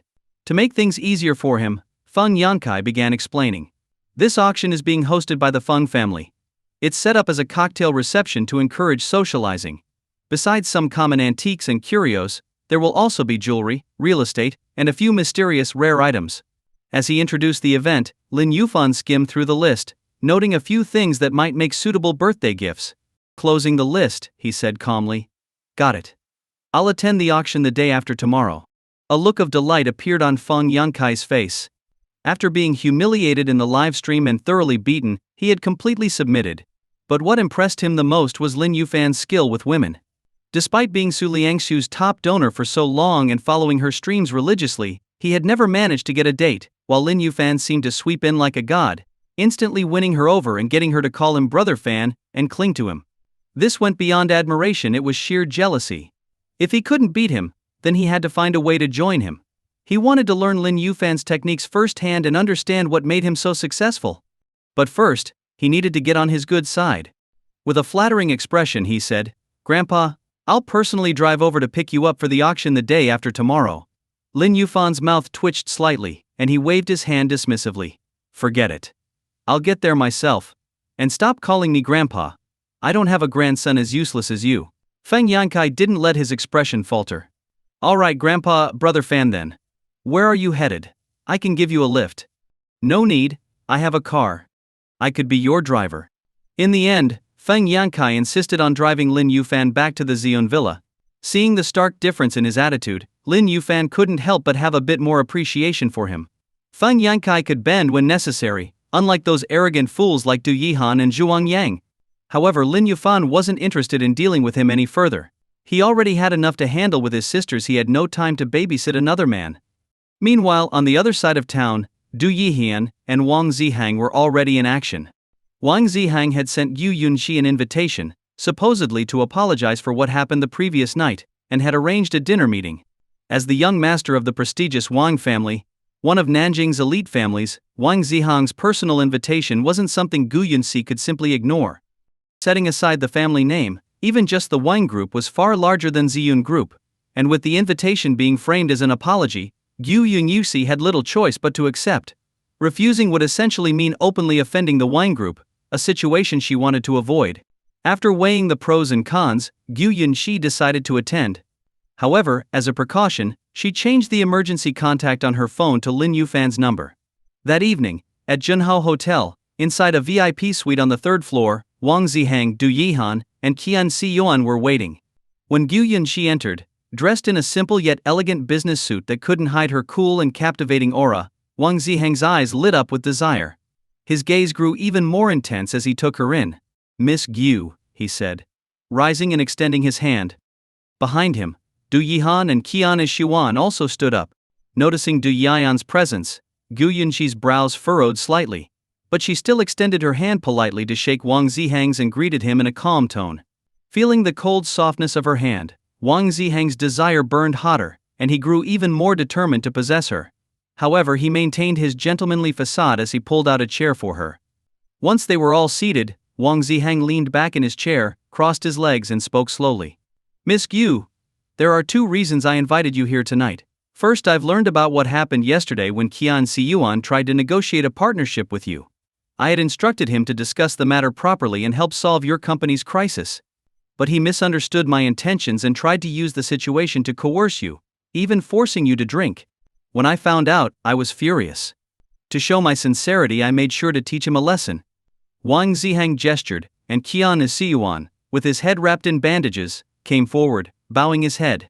"Kneel and apologize to Miss Gu," Wang Zihang ordered coldly. With a thud, Qian Xiyuan dropped to his knees before Gu Yunxi. "I'm sorry, Miss Gu. I was wrong yesterday. Please forgive me. Wang Xiao already made me get 8 stitches in my head as punishment." Seeing Qian Xiyuan's pale face and apparent genuine injury, and considering that the issue with her company had already been resolved, Gu Yunxi decided not to press the matter further. She nodded. "Mr. Qian, get up. Let's consider the incident behind us." Qian Xiyuan glanced at Wang Zihang. Seeing no objection, he slowly rose to his feet. Wang Zihang then continued, "Now that the misunderstanding is cleared up, we can discuss the second matter, Miss Gu." He leaned forward, his elbows resting on the table, and his gaze, filled with a predatory gleam, lingered on her. "I want you to be my woman." The atmosphere shifted immediately, and Gu Yunxi's expression darkened. Gu Yunxi had never expected Wang Zihang to speak so bluntly, with no pretense whatsoever. After all, this was her first time meeting him. Her expression turned cold, but mindful of his status, she suppressed her anger and spoke calmly. "You must be joking, Mr. Wang. Someone of your stature is far beyond my reach." Despite her clear rejection, the fire in Wang Zihang's eyes didn't dim. He looked at her with a smug arrogance. "I don't care about those so-called standards. I only go after what I like. Even though the Wang family is a top-tier family in Nanjing, and Ziyun Group is just a small company, if I, Wang Zihang, want you to be my woman, then it's going to happen. Nobody can say otherwise." Hearing this, Gu Yunxi's face grew even colder, and the aloof, distant air around her became even more intense. "I'm sorry, Mr. Wang, but I have other matters to attend to. I'll be leaving now." She stood up immediately, intending to walk out. It wasn't just that this was their first meeting, his condescending attitude was repulsive to her. There was no way she could ever be attracted to someone like him. Wang Zihang didn't get up, he just raised his hand slightly. Without a word, Du Yihan and Qian stood up and blocked Gu Yunxi's path. "Yunxi, what could be more important than having a chat with Mr. Wang?" Du Yihan said with a sly smile. He hadn't expected Wang Zihang to be so straightforward, abandoning any subtlety. Originally, the plan had been to gauge Gu Yunxi's attitude first before putting pressure on Ziyun Group to force her to comply. But this approach seemed even better: first take her by force, then crush Ziyun Group, keeping her under their control for the rest of her life. Just the thought of it was thrilling. He hoped she would provoke Wang Zihang further, that way he might even get a chance to enjoy her first. Seeing Du Yehan grinning wickedly in front of her, Gu Yunxi's expression completely changed. She turned back to Wang Zihang, her voice icy. What is the meaning of this, Mr. Wang? Wang Zihang leaned back in his chair, casually swirling the red wine in his glass. It's very simple. No one has ever dared to defy me, Wang Zihang. Whatever I want, I get. I suggest you think carefully about what I just said, and consider the future of Ziyun Group. Don't push me to take action against you. His words were spoken lightly, but the threat behind them was unmistakable, causing the atmosphere in the room to grow tense. Anger flared in Gu Yunxi's eyes. She had already rejected him politely, clearly indicating she wasn't interested, yet here he was, threatening her company to force her into becoming his woman. She had never met anyone so domineering. To think she had been tricked into coming here under the pretense of an apology only made her feel more disgusted and furious. There's nothing more to consider. I will never be your woman, she said, turning away, trying to bypass Du Yihan and Qian and Qian Xiuan. But as she took a step forward, two men in black suits blocked her path, standing like walls before her. Gu Yunxi's expression tensed as she reached into her bag, gripping her phone and pressing the emergency call button. She shouted, "Get out of my way!" The men in black moved forward instead of retreating, forcing her to back up. Bang! She stumbled and fell back into her chair, unable to retreat any further. At that moment, Wang Zihang finally stood up, strolling over to her while swirling the wine in his glass. He looked down at her with an air of superiority. I already told you whatever I set my eyes on I get. Now, I want to hear you say that you're willing to be my woman. Never. Gu Yunxi's voice was full of rage. She had figured it all out. Du Yihan canceling the deal, the crisis her company was thrown into, and Qian Xian's attempt to intimidate her, everything was orchestrated by Wang Zihang. Even the injuries on Qian Xiuan's head were likely just for show, they weren't for her sake at all. She regretted not seeing through it sooner. Her only hope now was that Lin Yufan had heard the distress call and would arrive quickly. When Wang Zihang saw her defiance, his face darkened. He suddenly leaned down and grabbed her chin with two fingers, squeezing hard. Woman, my patience has limits. Gu Yunxi glared at him in fury, and, groping for something to defend herself, grabbed a wine glass and splashed its contents into his face. Crash. Wang Zihang was drenched, and his grip on her chin loosened involuntarily. Gu Yunxi held the wine glass like a weapon, glaring at him. I will never be your woman. You're so disgusting, it makes me sick. Sickening? Wang Zihang sneered, wiping the wine off his face. Then, with a violent slap, he knocked the glass from her hand and punched her in the stomach. Grabbing her hair, he yanked her up roughly. You should consider it an honor that I want you. You better cooperate, or else that old Lu won't live to see tomorrow. Hearing his threat against the dean, Gu Yunxi's expression filled with panic. She endured the pain and shouted, You're a monster. Wang Zihang laughed cruelly. You're not the first to say that. The women I've used and the men I've killed all called me a monster. With that, he yanked her by the hair and threw her to the ground. Take her to the 8th floor. You all get a turn.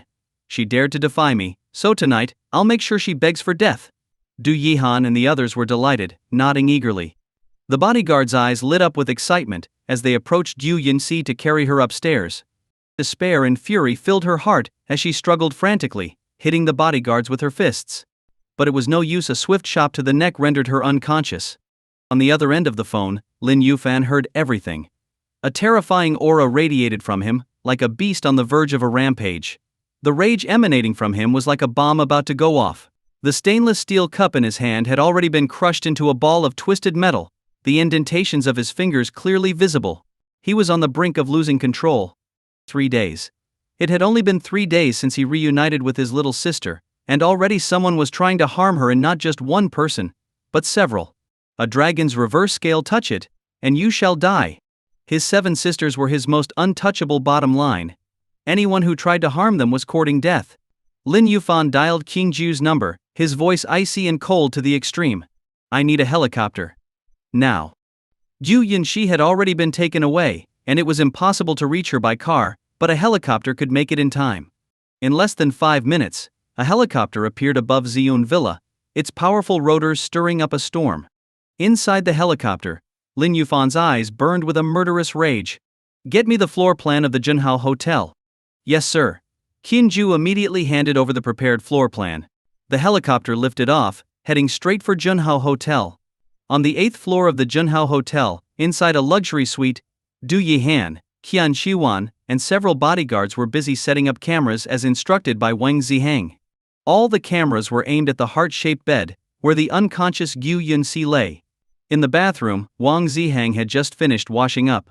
With a smug expression, he adjusted his gold-rimmed glasses, pulled on a robe and walked out. Are the cameras set up? Yes, everything is ready, young Master Wang, Du Yihan said with a sycophantic grin. 360-degree coverage, no blind spots. Every camera is Ultra HD, it'll capture every little detail perfectly. Good.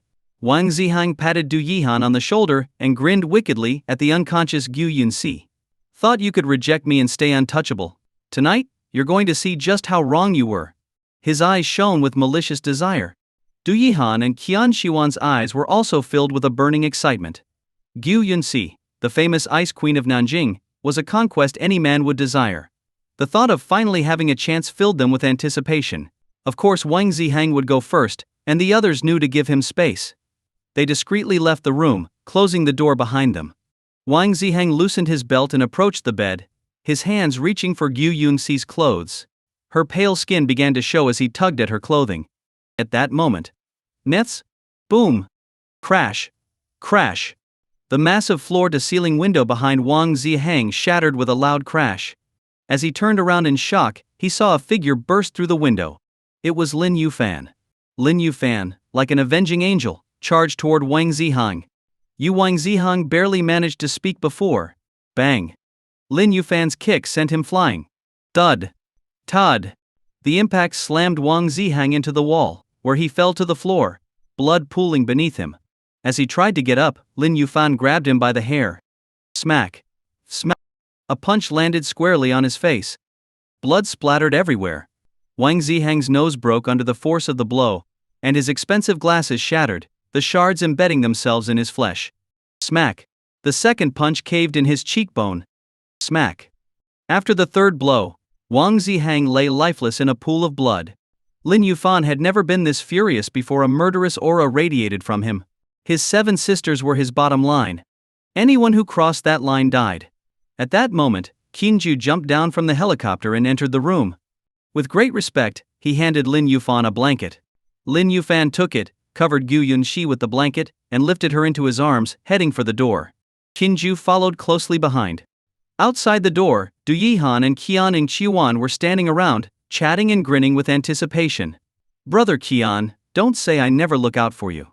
After young Master Wang finishes, I'll let you go first since you're hurt, Du Yihan said with a smirk. Qian Shiwan quickly waved his hand. It's just my head that's hurt, not anything else. I'm good to go. Then how about we take turns?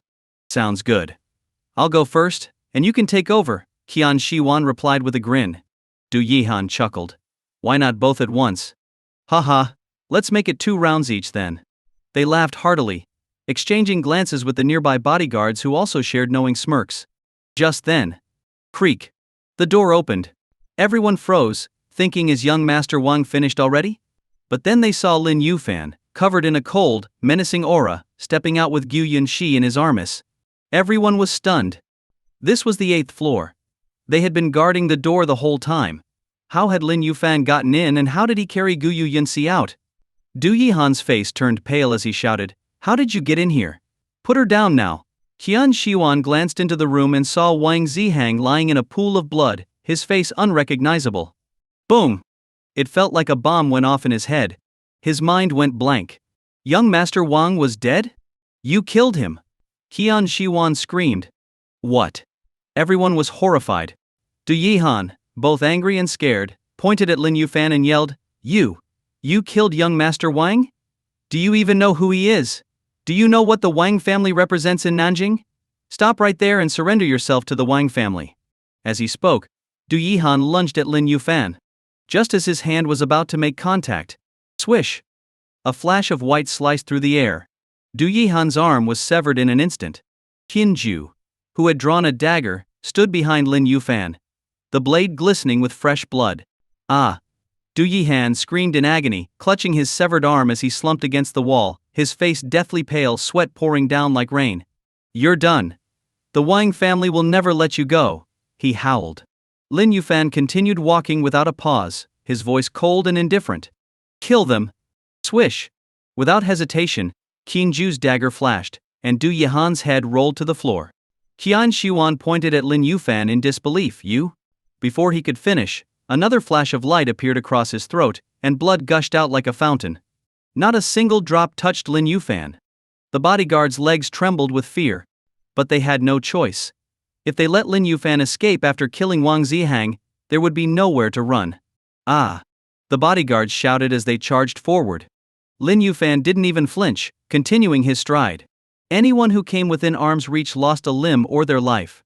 Wherever he passed, only blood remained. Lin Yufan carried Gu Yunxi without any hesitation, walking straight out of Junhao Hotel and heading back to Xian Villa. He was about to place her on the bed when Gu Yunxi suddenly woke up, swinging her fist at the figure looming over her.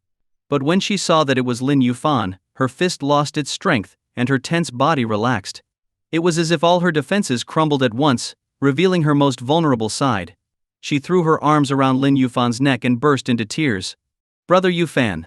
Her beautiful eyes filled with tears that rolled down like beads, quickly turning her face into a stream of tears. Hearing her cries of fear and distress, Lin Yufan felt as though a massive weight pressed down on his chest, suffocating him. He gently patted her back and comforted her in a soft voice. It's okay now. Everything is fine. Brother Yufan, I was so scared. Gu Yunxi wept bitterly. If she had really been violated, she would rather not live at all. Her sobs tore at Lin Yufan's heart. No matter how strong or cold Gu Yunxi seemed on the outside, or how independent she tried to be, she was still just a girl. Often those who appeared tough on the outside were the ones hiding the most fragile hearts. Seeing her like this, he felt a deep ache inside. He spoke with the gentlest tone he could muster. It's okay. It's all over now. They didn't do anything to you. I've already dealt with them. That night, Yu Yunxi fell asleep under Lin Yufan's comforting words, and he stayed by her side the entire night. The next day, the news of Wang Zihang's death finally reached the hotel staff. Qinju had killed all the participants and bodyguards involved, leaving no one alive to report the incident. It wasn't until the management of Junhao Hotel delivered Wang Zihang's body to the Wang family that they learned of his death. At the sprawling Tiannan Manor, the Wang family's estate in Nanjing, a heavy silence hung in the air. Everyone had heard about Wang Zihang's death. In the main hall, Wang Zihang's grandfather, Wang Zonglai, stood before the mutilated corpse. His expression was grim, and an oppressive aura emanated from him like a looming mountain. The members of the Wang family in the hall felt the suffocating weight of his presence. Wang Zonglai, the head of the Wang family, had served as a mercenary and fought in wars during his youth. Although he had retired, he still possessed a ferocious spirit. He kept in touch with his old contacts among mercenaries and assassins. Wang Zihang had been his favorite grandson. Now, with his grandson dead, the old lion was on the verge of a rampage. Find out who did this. I want to know who dared to harm a member of my family. Wang Zonglai roared. The Wang family immediately began their investigation. Not long after, Wang Zihang's father, Wang Yanghong, a scholar-looking man with glasses, stepped forward. Father, it was someone named Lin Yufan, he reported. Zihang was at Junhao Hotel, about to force himself on Gu Yunxi when Lin Yufan arrived and beat him to death. Before that, he had already threatened Zihang, saying he would take his life. This was clearly a planned act of revenge. The words ignited the anger of everyone present. What? He really said that? To threaten our family and then kill Zihang? How arrogant. We can't let Lin Yufan get away with this. The hall erupted in fury. Wang Zonglai's face grew even darker, as though ink could drip from it. Who is this Lin Yufan? He demanded. He's nobody, Wang Yanghong answered, his face twisting with hatred. An orphan, with no background to speak of. Apparently he learned some martial arts somewhere, and now he's running amok, thinking he can get away with killing Zihang. We must avenge him, father. The rest of the family echoed his sentiments. An orphan dares to challenge the Wang family? He's asking for death. Exactly. Who does he think he is? I'll call the authorities right now to have him arrested. Yes, let him rot in prison for the rest of his life. Just as they were about to take action, Wang Zonglai raised his hand, silencing everyone. All eyes turned to him as he let out a cold snort. Jailing him would be too easy. He declared, his voice filled with an iron will. A blood debt can only be repaid with blood. He killed my grandson, and I won't rest until he's cut into pieces. He waved his hand. Bring me the communications device. I want this bastard buried alongside my grandson. The words sent a shudder through the room. The communications device? The old master is contacting the mercenaries and assassins. This is serious. The last time he used it was a decade ago, and I'll never forget the feeling of death when one of those men merely glanced at me. Of course, the old master's contacts are all battlefield elites, each with dozens of kills to their name. Some have even appeared on the South African kill list. Too bad it'll take them 3 days to get here. Otherwise, Lin Yufan wouldn't live to see tomorrow. While the family discussed, Wang Zonglai was already making the calls, setting a deadly plan into motion. Meanwhile, Lin Yufan had no idea what was coming. He spent the entire day at home with Gu Yunxi. After the previous night's ordeal, she was still shaken and hadn't gone to work. Lin Yufan stayed with her the whole time, comforting her. Fortunately, Gu Yunxi recovered quickly. By the end of the day, she had mostly put the incident behind her. During the day, He Yunfei called to inform Lin Yufan about the location of his welcome banquet. Lin Yufan requested a simple event and didn't even want to appear. In the evening, Feng Yankai also called, reminding him about the auction. "Brother Fan, I've already added your name to the list for tomorrow's auction. You can just show up," Feng Yankai said. Lin Yufan nodded. "Got it. I'll be there.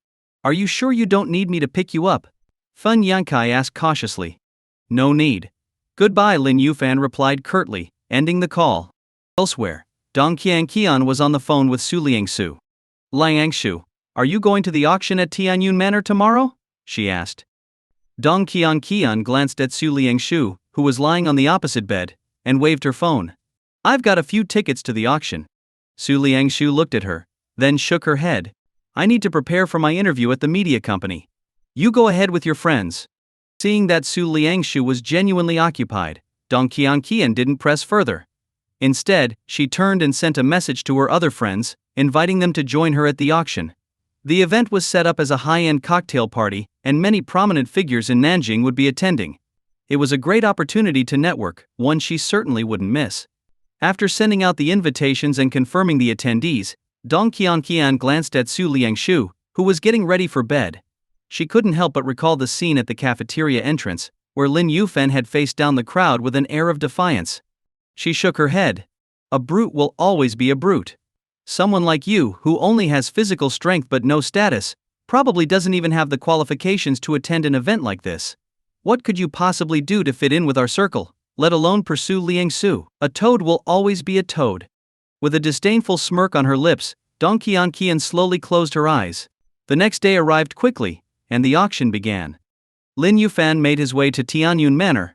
Tianyun Manor was a high-end club in Nanjing, situated far from the city and nestled against the towering Baiyun Mountain. The environment was serene, with ideal temperatures and humidity perfect for a retreat. The guests were typically Nanjing's wealthy elite. Upon arriving at the manor, Lin Yufan stepped out of the car. His gaze swept across the parking area, filled with luxury cars.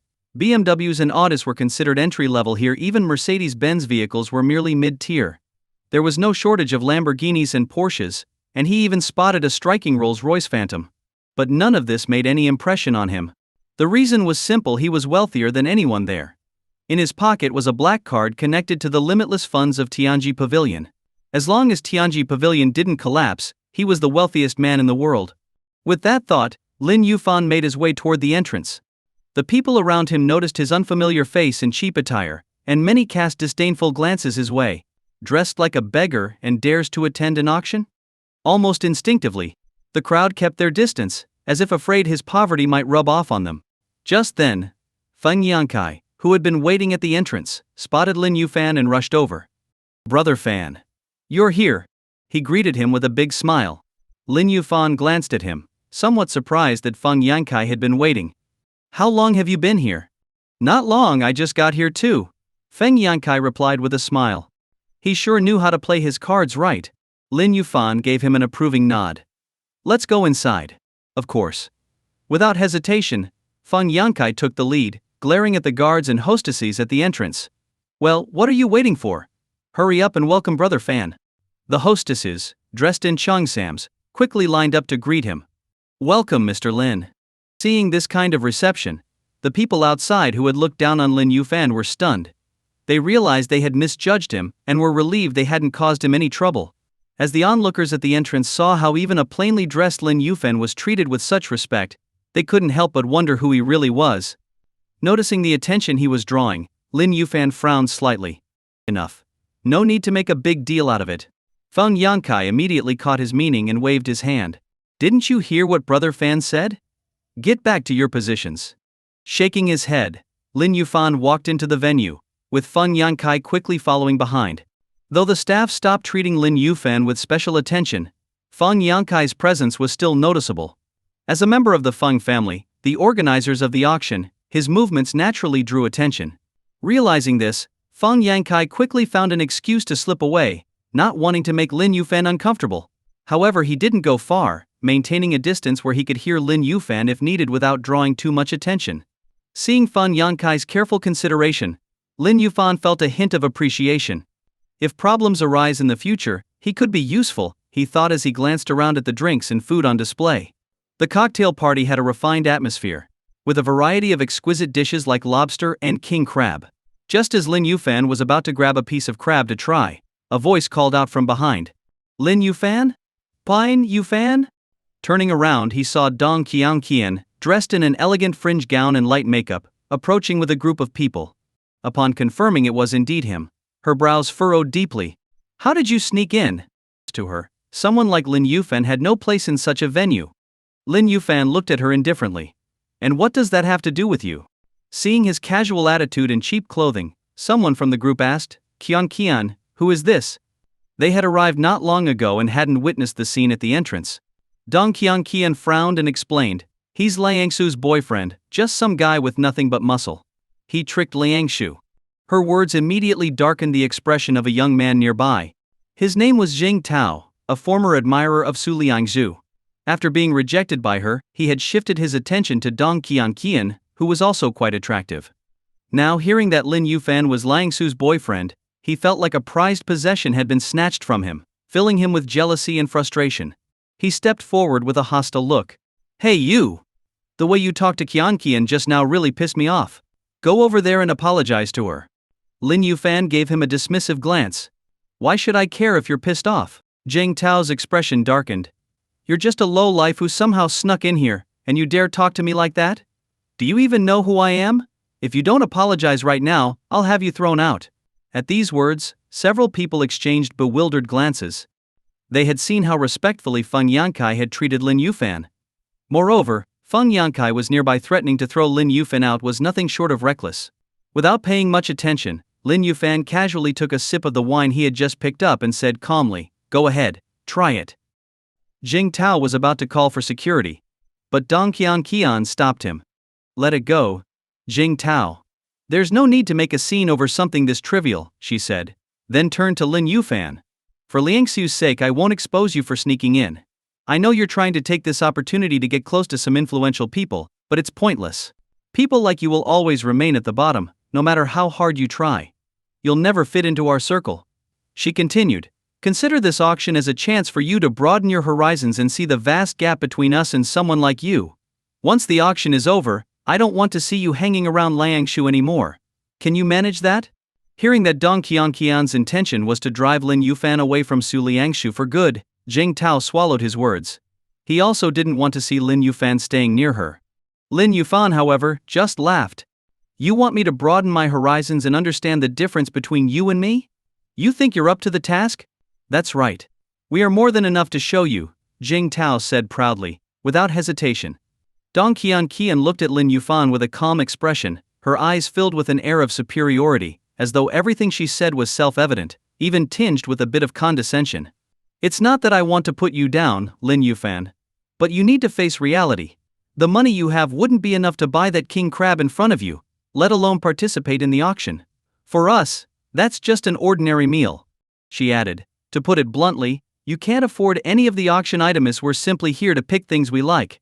The auction hasn't even started yet, and if you realize the difference between us and leave now, I won't mock you. Go on, stay away from Liangshu and save yourself the humiliation. Her calm tone made the insult cut deeper. It was the kind of disdain that reached down to the bone. Looking at Dong Qian's self-righteous attitude, Lin Yufan felt a mix of anger and amusement. From the moment they met, she had looked down on him, interfered in his relationship with his sister, and now was trying to publicly humiliate him and drive him away from Liangshu. Even a clay figurine has its limits. Her constant provocations, despite being Liangshu's friend, were starting to get on his nerves. He decided to teach this woman a memorable lesson. With a cold smile, Lin Yufan said, "Are you so sure that I can't afford a single item at this auction?" "Of course." Dong Qian replied without the slightest hesitation.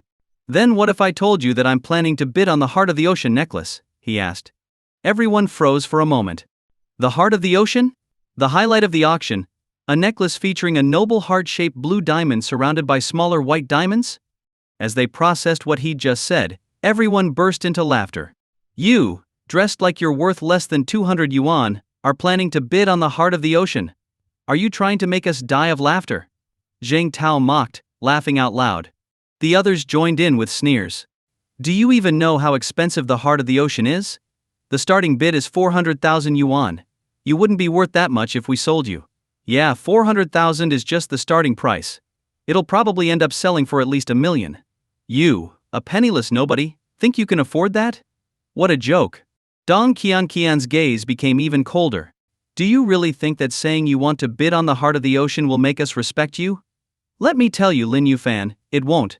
This is the gap in status between you and us, and nothing can bridge it. You're just making a fool of yourself." The chill in Lin Yufan's eyes deepened, and the curve of his lips grew even more pronounced. "If you're so sure I can't do it, how about we make a bet?" "A bet?" Dong Qian asked, unafraid. Lin Yufan continued, "Let's bet on whether I can win the Heart of the Ocean. If I don't, you can do whatever you want with me. But if I do, you'll become my maid for half a month and follow my every command without question. How about it? Do you dare?" The crowd erupted in anger. "You think you can make Qian your maid? Who do you think you are? Yeah, look at yourself in the mirror. Do you really think you're worthy of having Qian serve you?" Lin Yufan calmly sipped his wine. "Didn't you say I couldn't afford to win it?" The crowd fell silent for a moment. It did seem like a safe bet. There was no way he could win the Heart of the Ocean, so there was nothing to lose. With that thought, Zhang Tao chimed in, Qian, take the bet. When the time comes, I'll help you win the auction." The others agreed. "Yeah, take the bet. There's no way you'll lose." Dong Qian glared at Lin Yufan and gritted her teeth. "Fine, I'll take the bet, but I want to add a condition." "Let's hear it," Lin Yufan replied, swirling his wine. "If you lose, you must stay away from Liangsu for good and disappear from her life," she declared. "And if you lose?" "If I lose, I'll be your maid for 2 weeks," she said, biting her lip. "Make it half a month," Lin Yufan insisted coldly. "Half a month then." "If I lose, I'll serve you for 2 weeks," she agreed through gritted teeth. "Deal." Without further words, Lin Yufan set down his wine glass and walked toward the seating area. The auction was being held in a casual cocktail party format, with seats arranged around tables that featured bidding paddles, drinks and snacks. He chose a seat near the front. Dong Qian and her friends, unwilling to be outdone, took seats not far from him. Meanwhile, Feng Yankai, who had watched everything unfold, was filled with admiration for Lin Yufan. "My brother Fan is amazing. He provoked that beautiful woman into betting on becoming his maid with just a few words. This guy's a legend. I just hope he has the money to back it up." Feng Yankai was full of admiration. He thought Lin Yufan had deliberately played it this way, claiming he didn't like being the center of attention just to win Dong Qian as his maid. In his eyes, Lin Yufan was a genius. Let's see if Brother Fan actually has the money, he thought. He was aware of Lin Yufan's recent spending, like buying a gift worth over 10 million yuan for Su Liangsu just a few days ago. If Lin Yufan could still afford to participate in this auction, it would prove that he was far more powerful than Feng Yankai had imagined. Even for wealthy heirs like himself, spending limits were set by their families. With this in mind, Feng Yankai admired Lin Yufan even more, and he took a seat nearby. Meanwhile, Lin Yufan sat calmly, waiting for the auction to begin. Soon, the host took the stage, signaling the start of the auction. "Welcome to the Tianyun Manor auction. Let's begin with our first item, the katana frostbite." 2 stunning women in high heels and stockings walked forward, carrying a tray. Resting on it was a finely crafted katana with a gleaming blade, an ivory hilt, and intricate decorations of amethyst, agate, bronze and diamonds. The host passionately described its craftsmanship and history, sparking excitement in the room. However, Lin Yufan remained indifferent. The blade, while exquisite, had been overly decorated. In his opinion, a weapon was meant for combat, not for show. Such embellishments only weakened its effectiveness. The crowd's enthusiasm, however, was not dampened, and the katana ultimately sold for 1.5 million yuan to a collector. With the audience now warmed up, subsequent items continued to fetch high prices, though none surpassed the opening bid. Lin Yufan knew this was the nature of auctions. The first and last items were always the most valuable. During the bidding, Zheng Tao made a few purchases, and even threw some taunts in Lin Yufan's direction, but he ignored them. To him, buying worthless trinkets and showing them off was foolish. But Dong Qian and her group thought otherwise. They saw Lin Yufan's lack of participation as proof that he had no money. How else could he stay silent for so many rounds without bidding? Dong Qian felt more certain than ever that she would win the bet, her confidence returning as she eagerly awaited the bidding for the Heart of the Ocean necklace. Even Fun Yankai was beginning to doubt if Lin Yufan actually had the funds. Finally, after more than 20 items had been sold, the host, bursting with excitement, introduced the highlight of the auction. Now let's present the main attraction of today's event, the Heart of the Ocean necklace.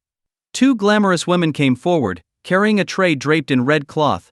The host dramatically removed the covering, and for a moment, it seemed as if the entire room had brightened. Under the spotlight, the heart-shaped blue diamond sparkled with a dreamy, deep blue hue, while the surrounding white diamonds shone like stars. "It's so beautiful!" someone exclaimed. "How can there be a necklace this stunning?" cried another. Many women gasped, mesmerized by the sight. Even Dong Qian was enchanted. What had started as a mere bet now became a true desire to own the necklace. Its beauty was irresistible to any woman. Seeing the crowd's reaction, Lin Yufan felt even more certain that his sister would love this piece. He couldn't wait to see her face when she received it as her birthday gift. As he mused over the thought, the host's voice rang out, filled with excitement.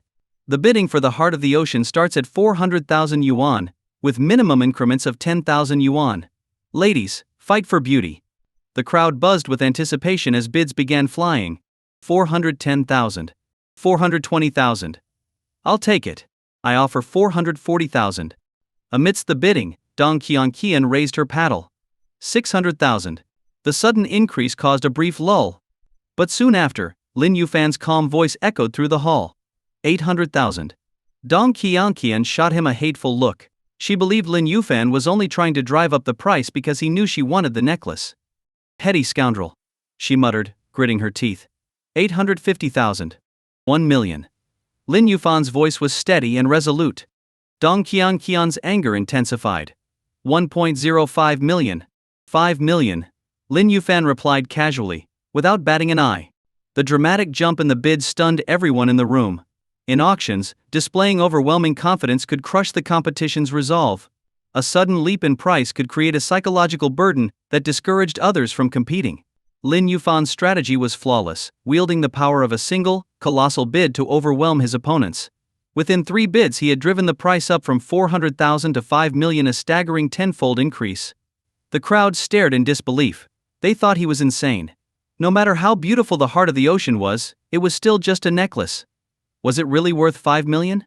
What they didn't know was that to Lin Yufan, this was a carefully chosen birthday gift for his sister. Even if the price reached 50 million, he would pay it if it made her happy. Dong Qian's face turned pale. She glared at Lin Yufan, her anger spilling over. "Lin Yufan? Are you even a man? You know you can't afford it, yet you're just inflating the price to get back at me."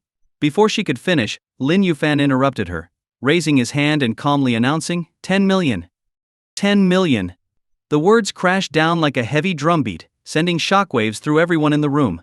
Amid the stunned silence, Lin Yufan looked at Dong Qian, his tone calm. "I am determined to get the Heart of the Ocean. As for raising the price despite you, I'm not interested. Frankly, you're not that important. If you want the necklace, let your money do the talking." His voice echoed with unwavering confidence. Dong Qian's face darkened, her fists clenching tightly. "Money?" she thought. "How could someone as poor as him dare compete with me in terms of money?" She didn't believe for a second that Lin Yufan could actually afford such an outrageous amount. In her mind, he was just trying to save face. Besides, 10 million was well above her expectations for the necklace and far beyond her financial means. It wasn't an amount she could come up with on her own. Just then, Zheng Tao intervened. Qian, go ahead and bid. I'll cover 5 million. Seeing Lin Yufan's smug attitude was infuriating, and Zheng Tao couldn't stand it anymore. The others quickly chimed in. "Yeah, Qian, make the bid. I'll chip in another million. We need to show this guy his place." "Exactly. Who does he think he is, trying to humiliate us in front of everyone? I'll add 1 million too." Count me in as well. Another million from me. With Zheng Tao's 5 million, the additional contributions, and Dong Qianqian's own funds, they soon gathered more than 10 million. Her eyes gleamed with determination. All right, let's put him in his place, she declared, raising her hand to place the next bid. But just as she was about to speak, Lin Yufan's calm voice cut through the air once again. 20 million. Dong Qianqian. Zheng Tao. The others. The others. It was like a punch to the gut. The entire room fell deathly silent, as if everyone had just seen a ghost. The starting price had been 400,000 yuan. After 5 rounds of bidding, it had shot up to 20 million, a fifth-fold increase. How wealthy did one need to be to throw around such astronomical sums? Even Feng Yankai, who had been rooting for Lin Yufan, was left speechless. He had thought 5 million was already an impressive sum and had even considered helping him out if needed. But 20 million? His own funds seemed like pocket change in comparison. The auctioneer on stage was equally stunned, forgetting even to bring down the gavel. A piece that started at 400,000 yuan had reached 20 million. The absurdity of it all was a story worth retelling for a lifetime. After regaining his composure, the auctioneer's trembling hand gripped the gavel tightly, his voice booming across the hall as he called out, 20 million. First call. Any higher bids? Silence once again filled the room. Although many in attendance were wealthy, no one was willing to spend 20 million on a necklace. It was simply too extravagant. Dong Qianqian and Zheng Tao's faces turned ashen. They had struggled to scrape together even 10 million, but now they were facing a bid of 20 million, an amount far beyond their collective means. Moments ago they had been planning to teach Lin Yufan a lesson, but now their faces burned with humiliation. The auctioneer's gavel came down a second time, his excited voice echoing through the hall. 20 million. Second call. Is there anyone willing to bid higher? With every word from the auctioneer, Zheng Tao and Dong Qianqian's expressions grew grimmer. Finally, as the auctioneer prepared to bring down the gavel for the third and final time, Zheng Tao could no longer contain himself. He slammed his hand down on the table and pointed angrily at Lin Yufan. 20 million, just like that? You think money is just paper? Exactly. Dong Qianqian echoed, standing up with a stern expression. I demand a verification of funds. There's no way he can pay 20 million. The others quickly chimed in. Yeah, we need to verify his funds. How could a guy dressed in cheap clothes possibly afford 20 million? He's just disrupting the auction. Agreed, his bid should be disqualified. Lin Yufan's lips curled into a faint, amused smile. Shaking his head, he turned to look at Dong Qianqian and her companions, his voice calm yet firm. For me, money is no different from paper.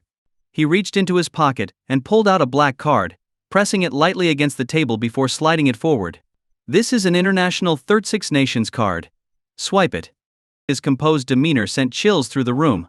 Dong Qianqian gritted her teeth. Go ahead, swipe it. Let's see where his confidence comes from. The auctioneer, full of deference, accepted the card with both hands and disappeared for a moment.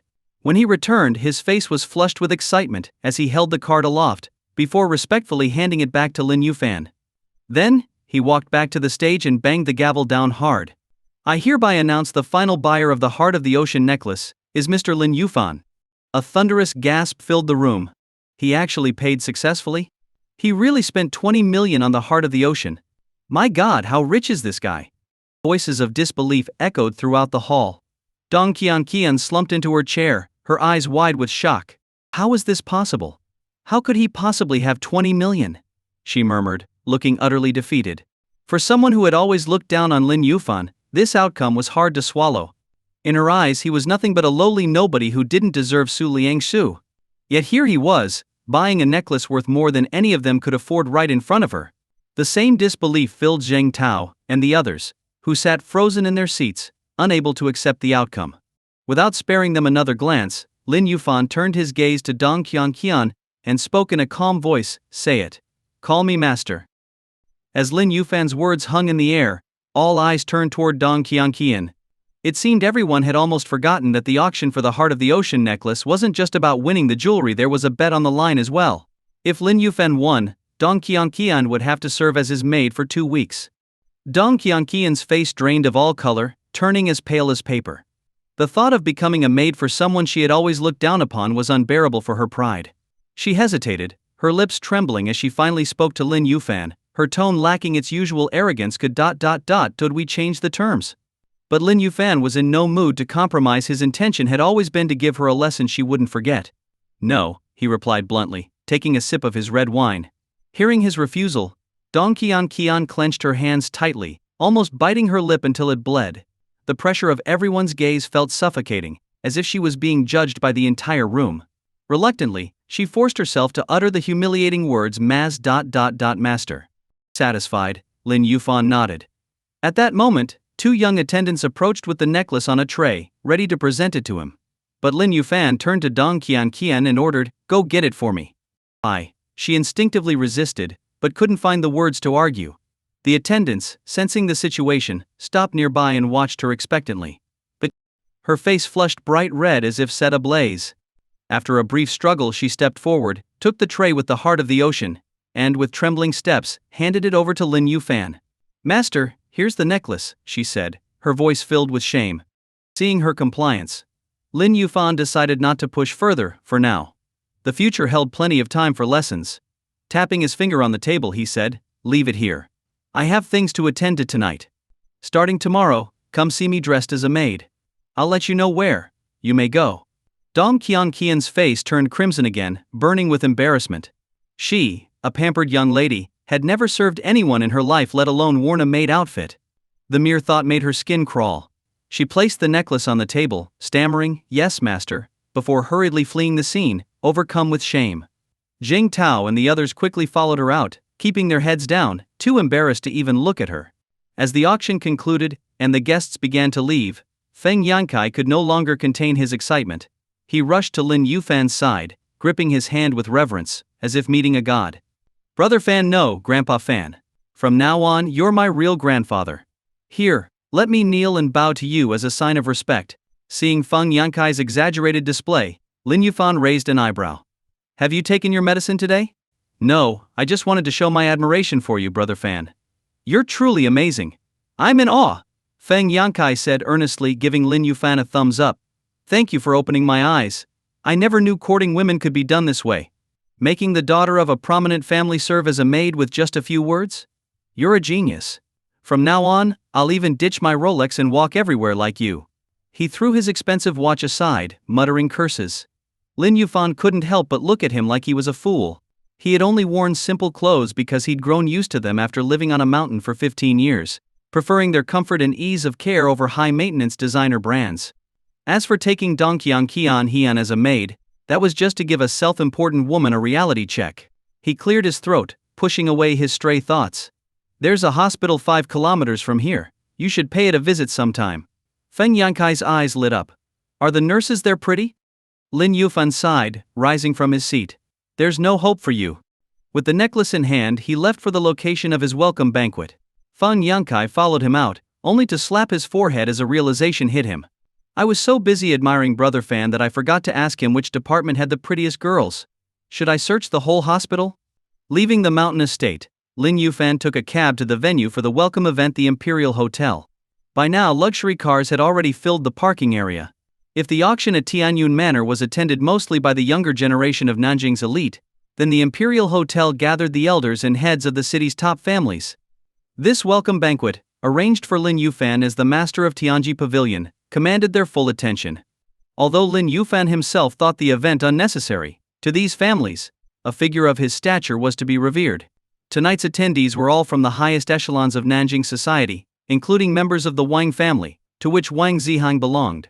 As the Wang family's group approached the entrance of the hotel, Wang Yifei exclaimed, "I wonder what kind of extraordinary person the master of Tianji Pavilion is."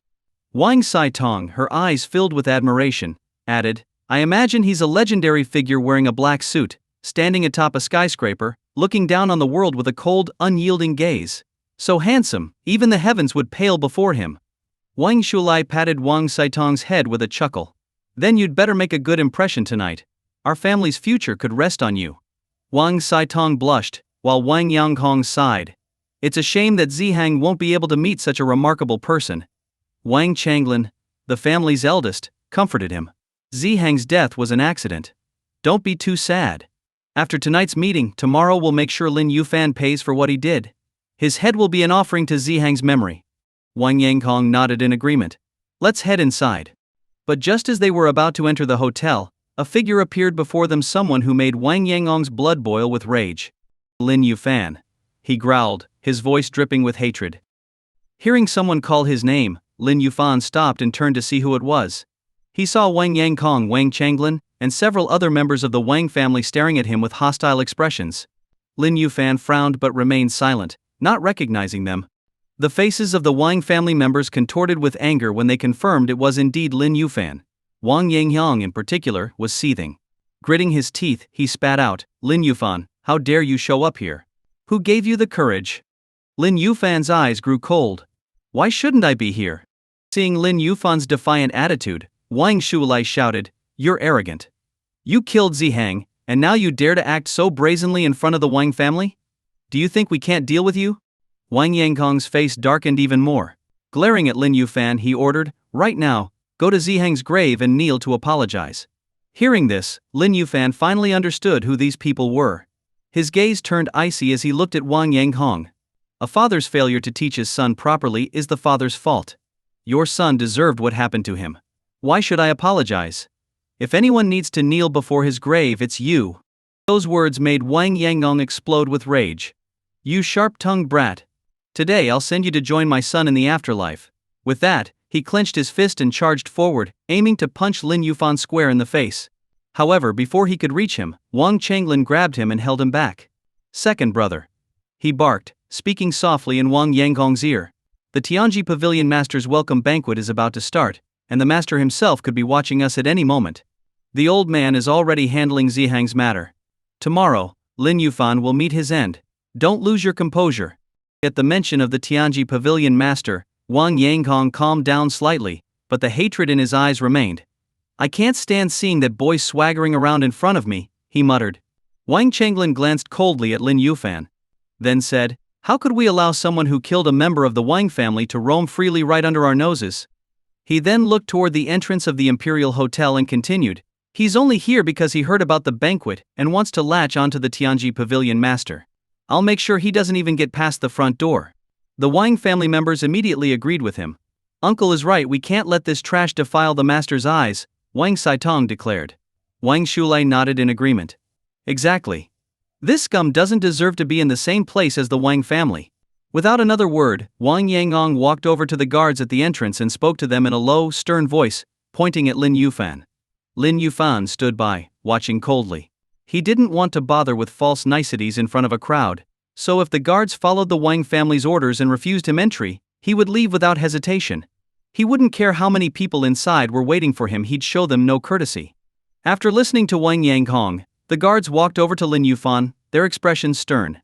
"Sorry sir, this banquet is of a very high level. We need to verify your entry credentials," one of them said.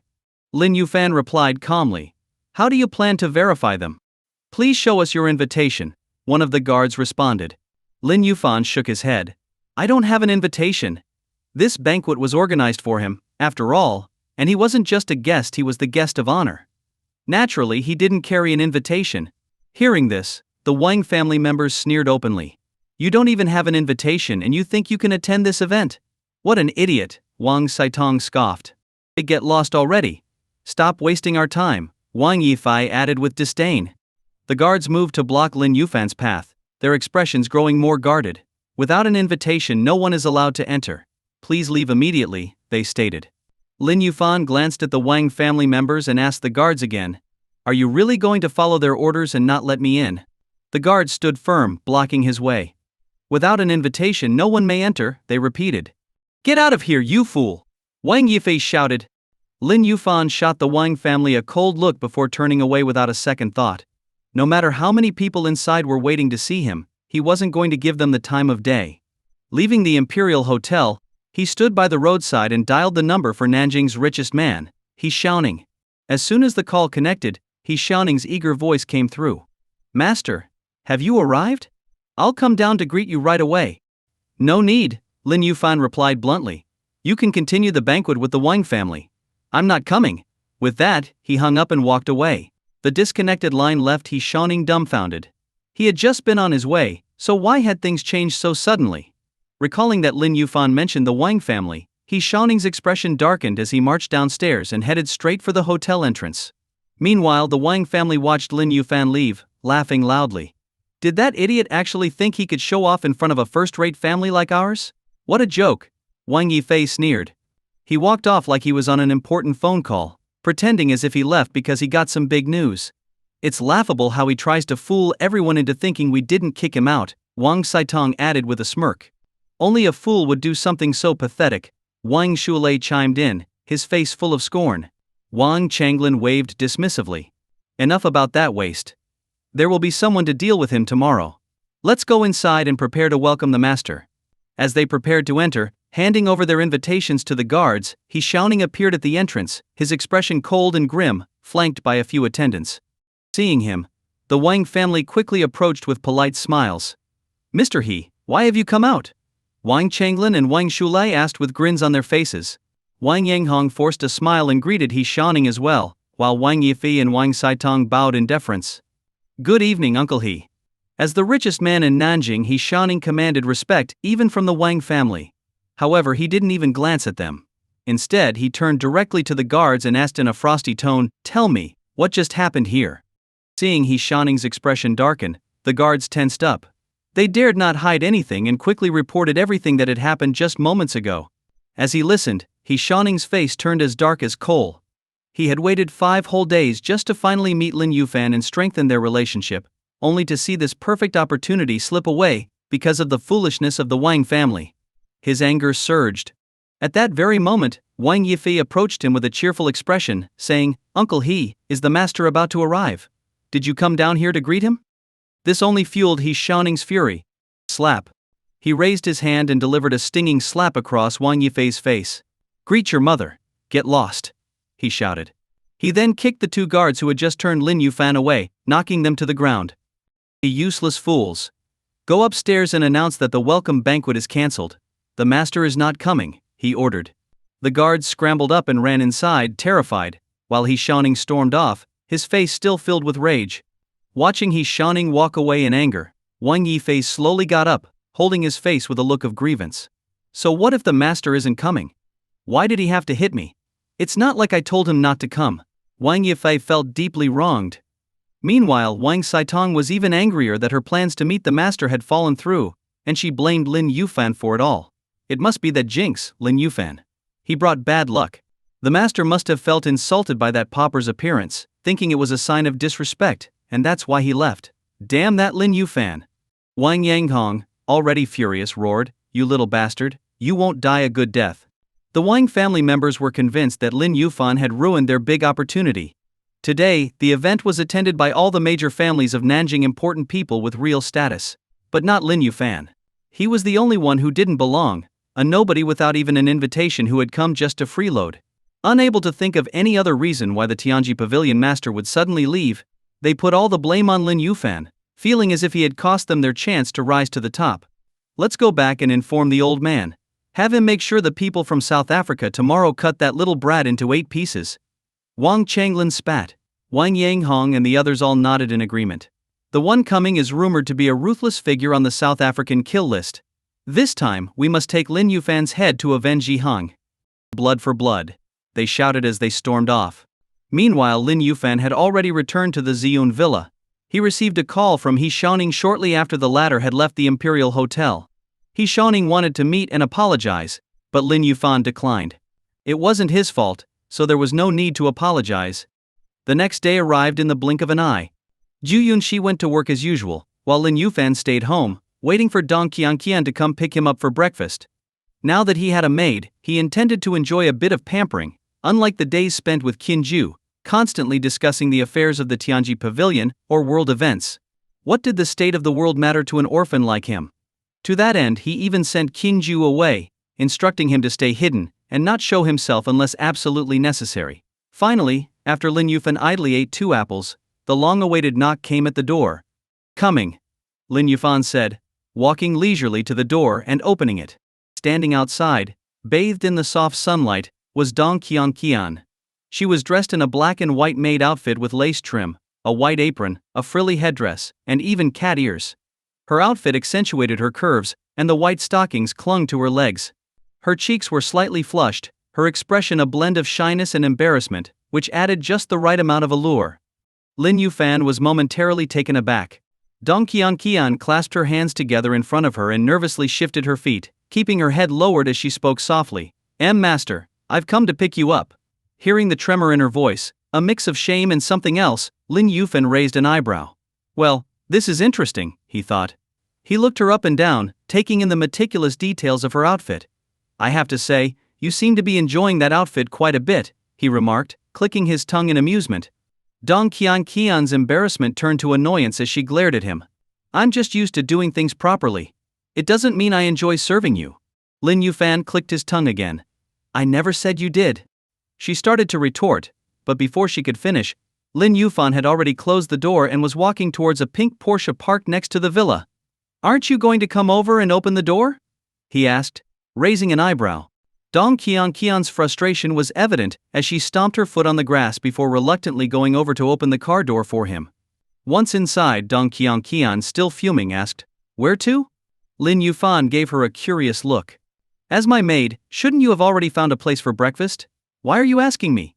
Dong Qian was momentarily at a loss for words but quickly composed herself.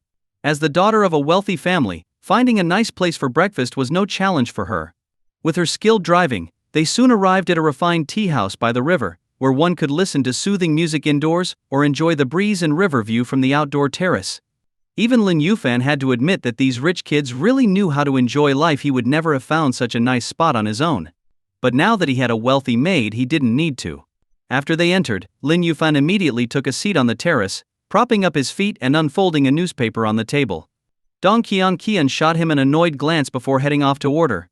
Once the food arrived, she carefully arranged the dishes on the table in front of him. Just then, a voice came from behind them. "Qian?" Hearing her name called, Dong Qian froze.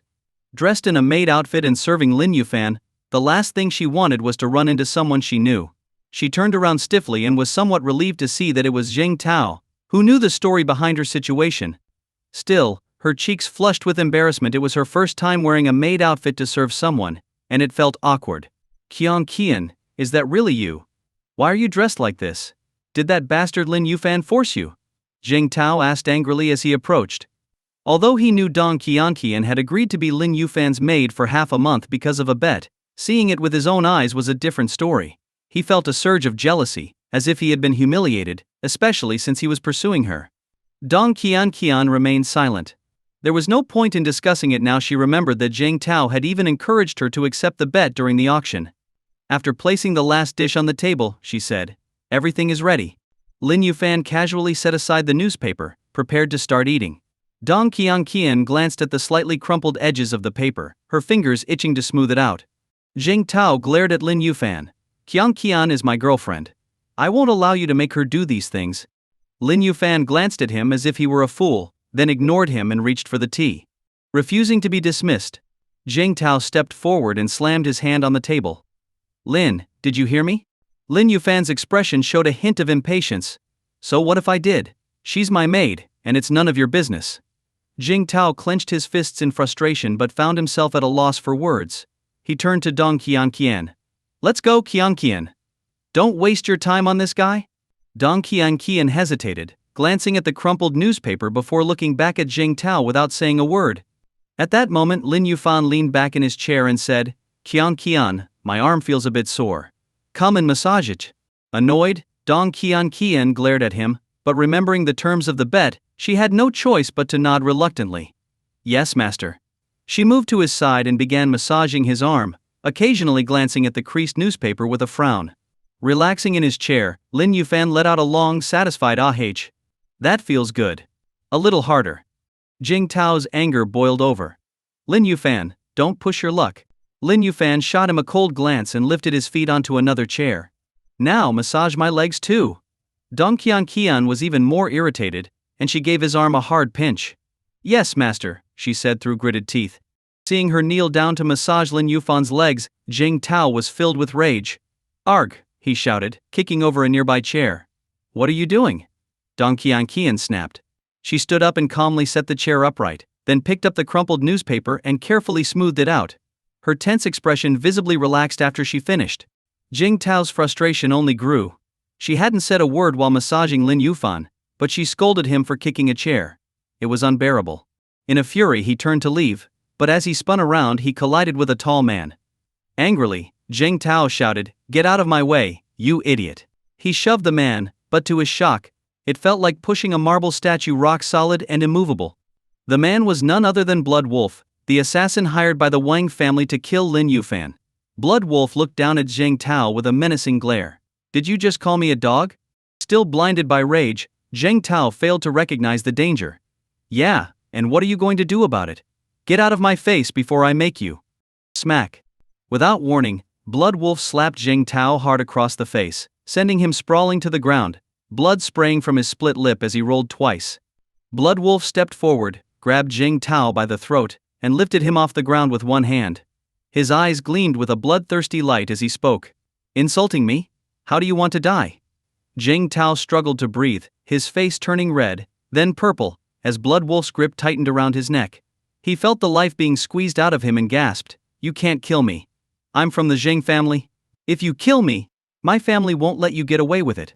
Blood Wolf's grin widened, revealing a sadistic gleam. "The Zheng family, huh? Just some rich kid?" "That's right. If you kill me, my father and the Zheng family will hunt you down." Zheng Tao spat out desperately. Blood Wolf's eyes narrowed with cruel delight as he slapped Zheng Tao's face again. "Tell your family to prepare 5 million to buy your life. If not, I'll wipe out the entire Zheng clan." With that, he released his grip, letting Zheng Tao fall heavily to the ground. Zheng Tao lay there, his body trembling uncontrollably as he looked up in terror. "You're Blood Wolf? The Blood Wolf from the South African kill list?" The South African kill list was the infamous ranking of the world's most elite assassins. To have one's name on that list was the ultimate recognition of a killer's skill, as only the top 100 made the cut. Blood Wolf simply sneered at Zheng Tao's astonishment. "You have 5 minutes to make the call." Without hesitation, Zheng Tao began dialing for help, while Blood Wolf shifted his gaze to Lin Yufan. He gave a wicked grin. "So, how would you like to die? Shall I do it for you?" Blood Wolf's cold voice echoed throughout the tea house like a fierce wolf unleashed among a crowd. At that moment, all the customers in the tea house began frantically fleeing outside. Zheng Tao's reaction and Blood Wolf's reputation said it all. This man was truly a killer. In an instant, the place was empty. Even Dong Qianqian's eyes filled with fear and panic, unsure of what to do next. But Lin Yufan, still seated, remained calm as he glanced at Blood Wolf and shook his head. "If I were you, I would leave right now," he said indifferently. Blood Wolf sneered, his lips curling into a cold smile. "And why would I leave?" "Because you're interrupting my morning tea," Lin Yufan replied, taking a sip from his cup. He looked at Dong Qianqian and patted his leg, saying nonchalantly, "Continue." Dong Qianqian froze, staring at Lin Yufan in disbelief, as if she had just seen a ghost. Was this man serious? That was an assassin standing before him, a top 100 killer from the infamous South African kill list. Yet he was worried about having his tea interrupted? Shouldn't he be running for his life? She had no idea that Lin Yufan, after 15 years of martial training on the mountain, had developed an extraordinary skill. He could read a person's movements, muscle tension, and even approximate strength from the smallest details. From the moment he glanced at Blood Wolf, the assassin's capabilities had been laid bare to him. Kill him! Blood Wolf wasn't even a threat.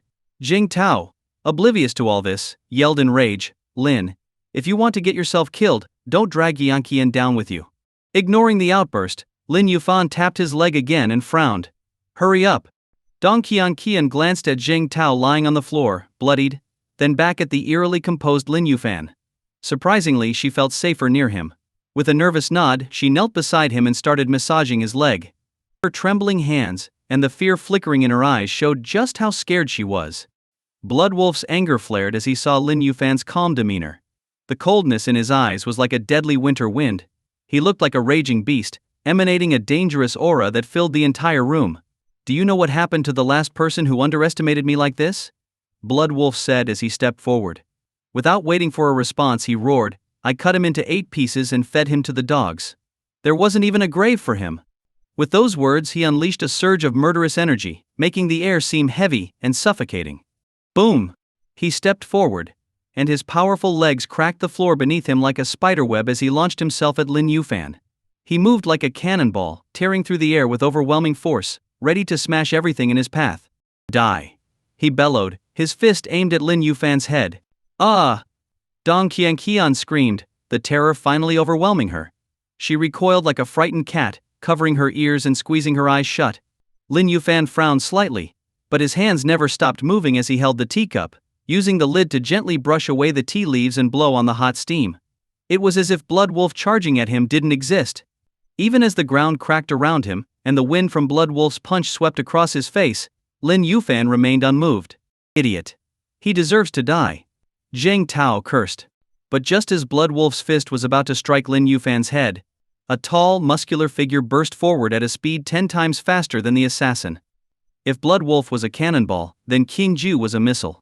With an explosive force and ferocity, King Ju erupted from the corner, intercepting Blood Wolf with a devastating punch just before the assassin's blow could land.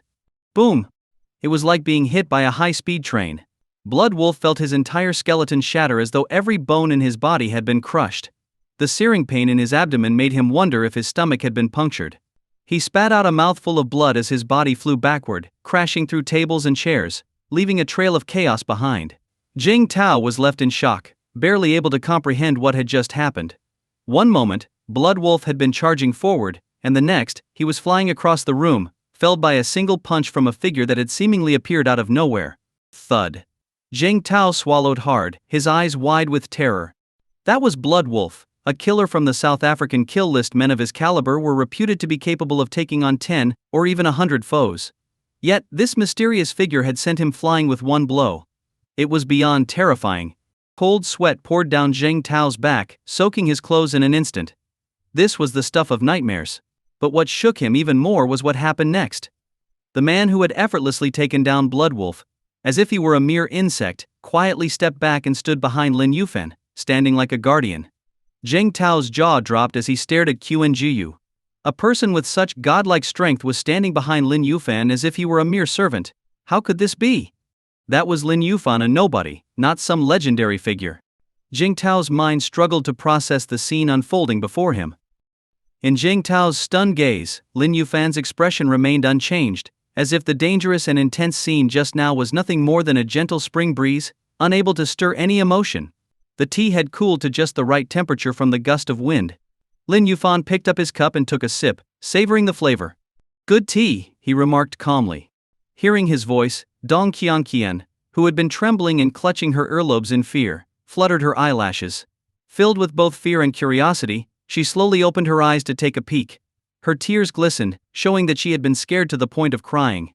When she saw Lin Yufan quietly sipping tea in his chair, and then looked around at the chaotic state of the tea house, and the lifeless Blood Wolf slumped in the corner, her eyes widened in disbelief. She pointed at Lin Yufan, stammering, You. She wanted to ask how he had managed it, but her tongue seemed tied in knots, making it impossible to form a complete sentence. Lin Yufan frowned slightly. What do you mean you? Call me master. Whether it was the lingering fear or the overwhelming shock, Dong Qianqian felt that his words carried a kind of undeniable authority.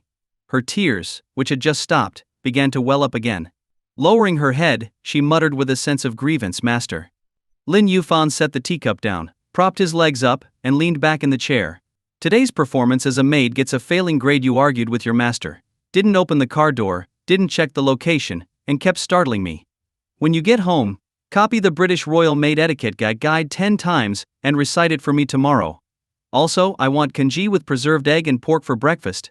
Dong Qianqian was dumbfounded, her eyes filled with confusion. Is now really the time to discuss this? And what even is the British Royal Maid Etiquette Guide? Copy it 10 times and memorize it. I'm only your maid for half a month, not forever. Do you expect to train me to be a professional maid? Feeling a surge of frustration, she pouted and retorted, I won't memorize it. What are you going to do, punish me? Lin Yufan raised an eyebrow. Why didn't I think of that?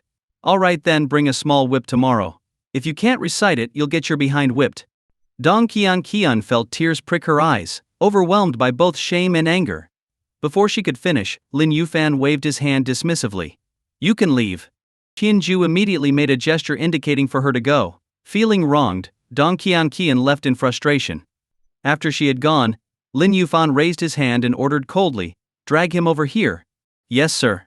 Qingju responded with a bow, then strode toward Blood Wolf. Seeing this, any trace of hope in Zheng Tao's eyes vanished. it became clear to him that Qinju truly was Lin Yufan's subordinate. If such a powerful and fearsome individual served under Lin Yufan, then just how high was Lin Yufan's status? As he recalled how he had confronted Lin Yufan at the auction, and just moments ago, a chill ran through his spine, causing him to collapse onto the ground in fear. Qinju paid no attention to Zheng Tao, grabbing Blood Wolf by the hair and dragging him across the floor. The once fearsome assassin now looked no different from a beaten dog. Thud. Qinju threw Blood Wolf onto the ground and resumed his place behind Lin Yufan. Seated in his chair, Lin Yufan looked down at Blood Wolf. "Who sent you?" Blood Wolf glared at him defiantly before speaking, his tone filled with bitterness. "With someone like him as your subordinate, you're definitely not the useless guy they said you were. Who exactly are you?" The moment he finished, Qinju's expression turned icy. He stepped forward, and with a fist like a cannonball, struck Blood Wolf's face. Crack. Blood Wolf's nose shattered instantly, blood spraying everywhere. He clutched his face, writhing in agony on the ground. Lin Yufan remained composed, calmly observing the scene. "I'll ask you one more time who sent you." His voice was calm, without the slightest change in tone, yet it carried an intimidating weight. Blood Wolf's body tensed as a sense of overwhelming danger enveloped him. Realizing that his life was on the line, he blurted out in a panic, "It was the Wang family. They hired me to kill you." "The Wang family?" Lin Yufan's eyes narrowed. "First, Wang Zihang tried to harm his sister, then they caused trouble at the welcome banquet, and now they had sent someone to kill him." It seemed the Wang family was really pushing their luck. Seeing Lin Yufan's silence, and sensing the increasing chill in the air, Blood Wolf assumed he was about to be killed for not giving enough details. Desperate, he added, "It was Wang Zonglai who hired me to avenge his grandson." Blood Wolf confessed everything about the Wang family's plot against Lin Yufan. After hearing the full story, Lin Yufan's gaze grew even colder. He looked down at Blood Wolf and uttered 3 words: "Kill him." "Yes, sir," Qinju replied solemnly. Blood Wolf's expression changed drastically. He shouted in terror, "You can't kill me. I'm with the Hall of Killers. If you kill me, the Hall won't let you off." The Hall of Killers was a mysterious organization feared by all. No one knew its headquarters location, nor how many elite assassins it housed. But it was known that all the top 10 killers on the South African kill list were members. Blood Wolf, being ranked in the top 100, was considered a mere henchman within the Hall, but he had connections there that gave him some status. However, Qinju remained indifferent. He grabbed Blood Wolf by the hair and began dragging him outside. Blood Wolf's desperate cries echoed as he was taken away. "You can't kill me. If you do, Rosen will come for you." The cries grew fainter, until they faded completely. Moments later, Qinju returned, his clothes immaculate, without a drop of blood on them. He bowed slightly to Lin Yufan. "It's done." Lin Yufan stood up, dusting off his clothes. "Prepare a memorial tablet and bring his head. We're going to the Wang family." With that, he strode out the door, a chilling aura spreading around him. Qinju nodded, and immediately began to prepare everything as Lin Yufan had ordered. Behind them, Zheng Tao, who had witnessed the entire scene, watched Lin Yufan and Qinju stride away. His pale face finally regained a hint of color. He reached out with a trembling hand to grab the edge of the table and tried to stand up, but his legs gave out, causing him to slip and fall back down. When he looked down, he saw a wet patch beneath him. He had wet himself in fear without even realizing it. A bitter smile spread across his lips as he experienced, for the first time, such utter powerlessness in front of another person. The fear had been so overwhelming that he felt completely incapable of resisting. He now wished more than anything that he had left with Dong Qian earlier, and avoided seeing Lin Yufan, who sat there like a god overseeing the world, calmly deciding life and death.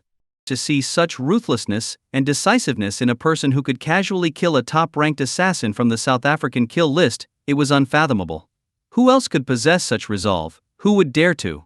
Jing Tao sighed deeply and glanced in the direction of the Wang family estate.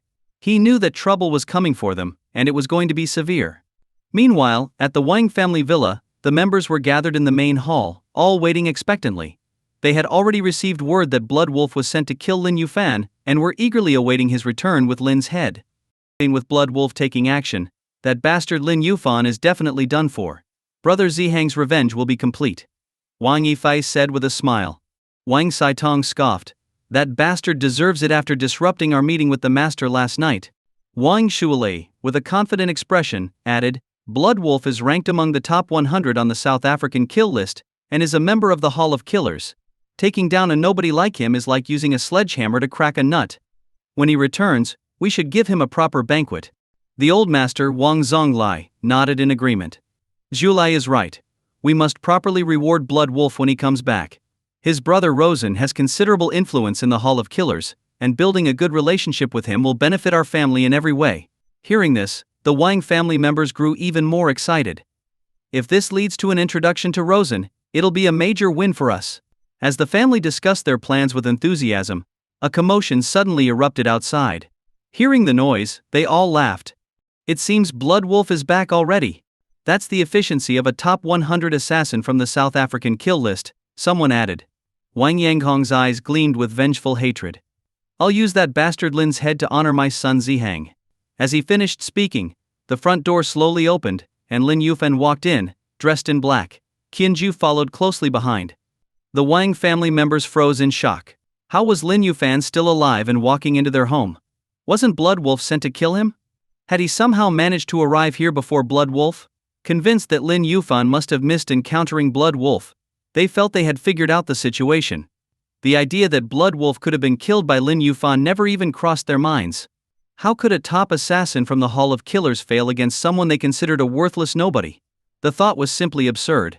Wang Zonglai signaled one of the family members to call Blood Wolf back, while he himself turned to Lin Yufan with a cold sneer. You dare come to my family after killing my grandson Zihang? Instead of hiding, you actually walk in here? Lin Yufan continued walking forward, his cold voice echoing through the hall. I've brought a special gift for your family. How could I not deliver it in person? Hearing this, the Wang family members shifted their gazes to the iron box Qianju was holding, and sneers appeared on their faces. Scared now, are you?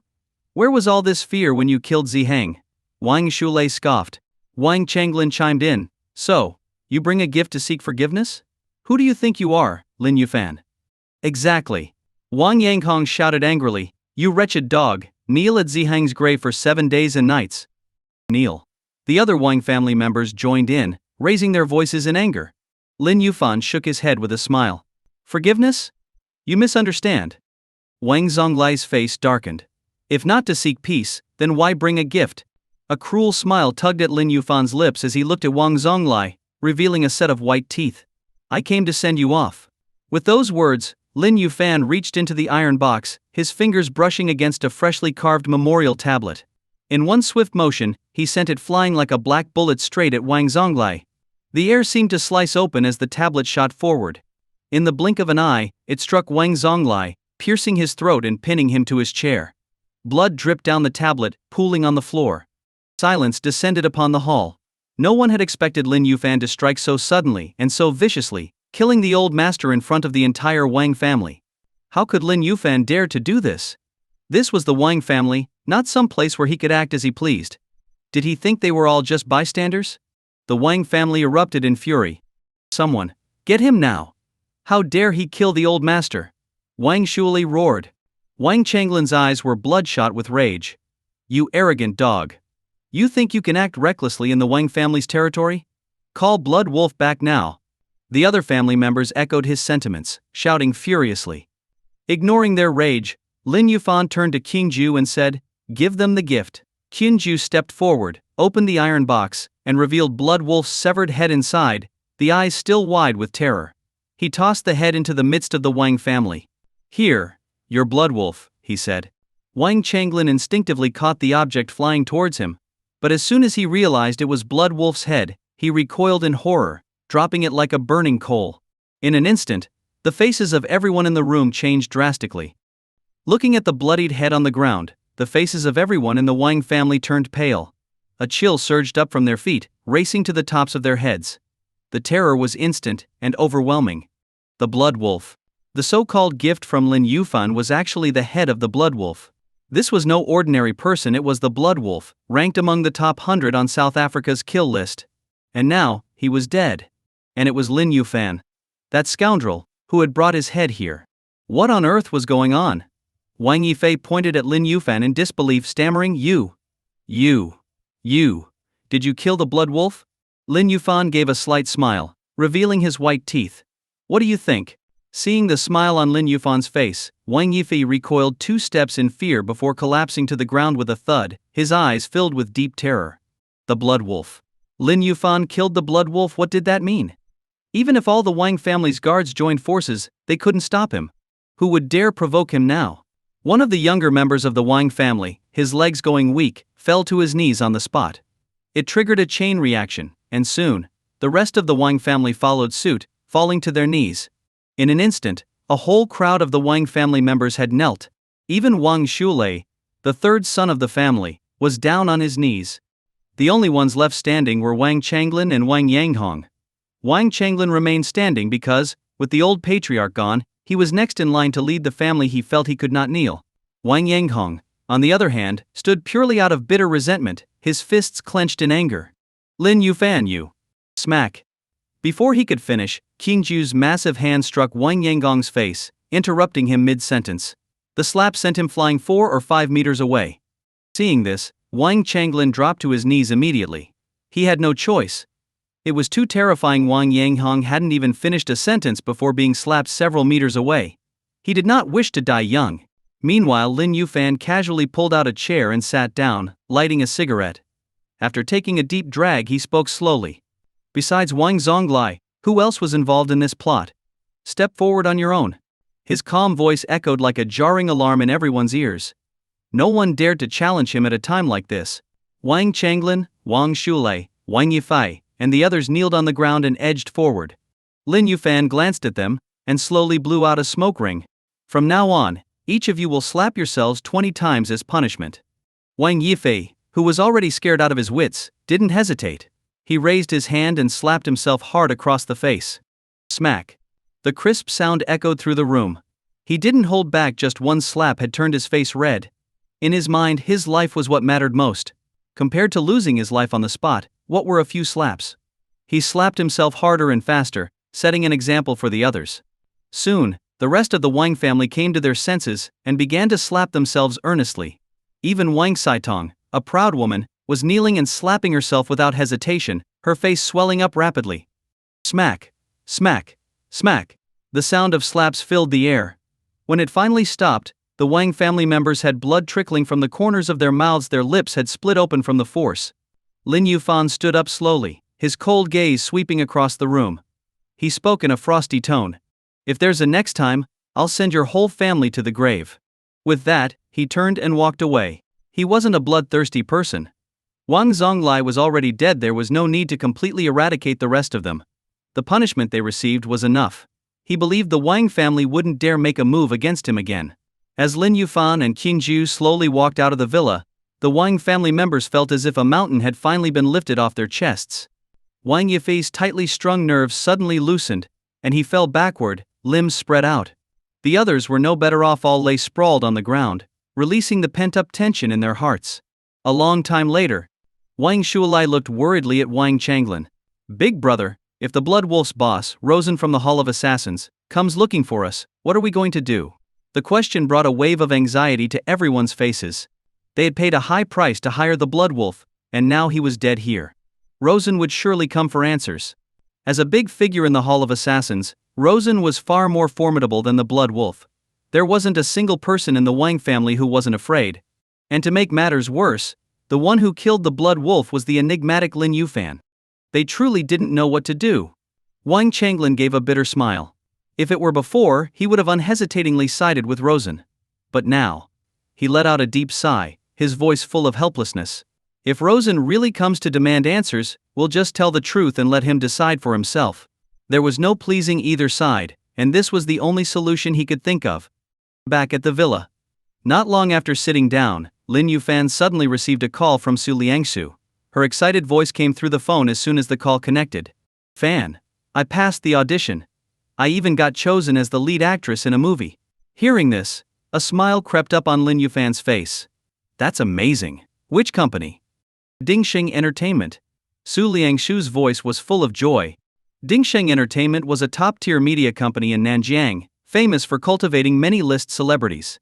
It was a highly sought-after place for second-tier stars aiming to reach the top. The competition was intense.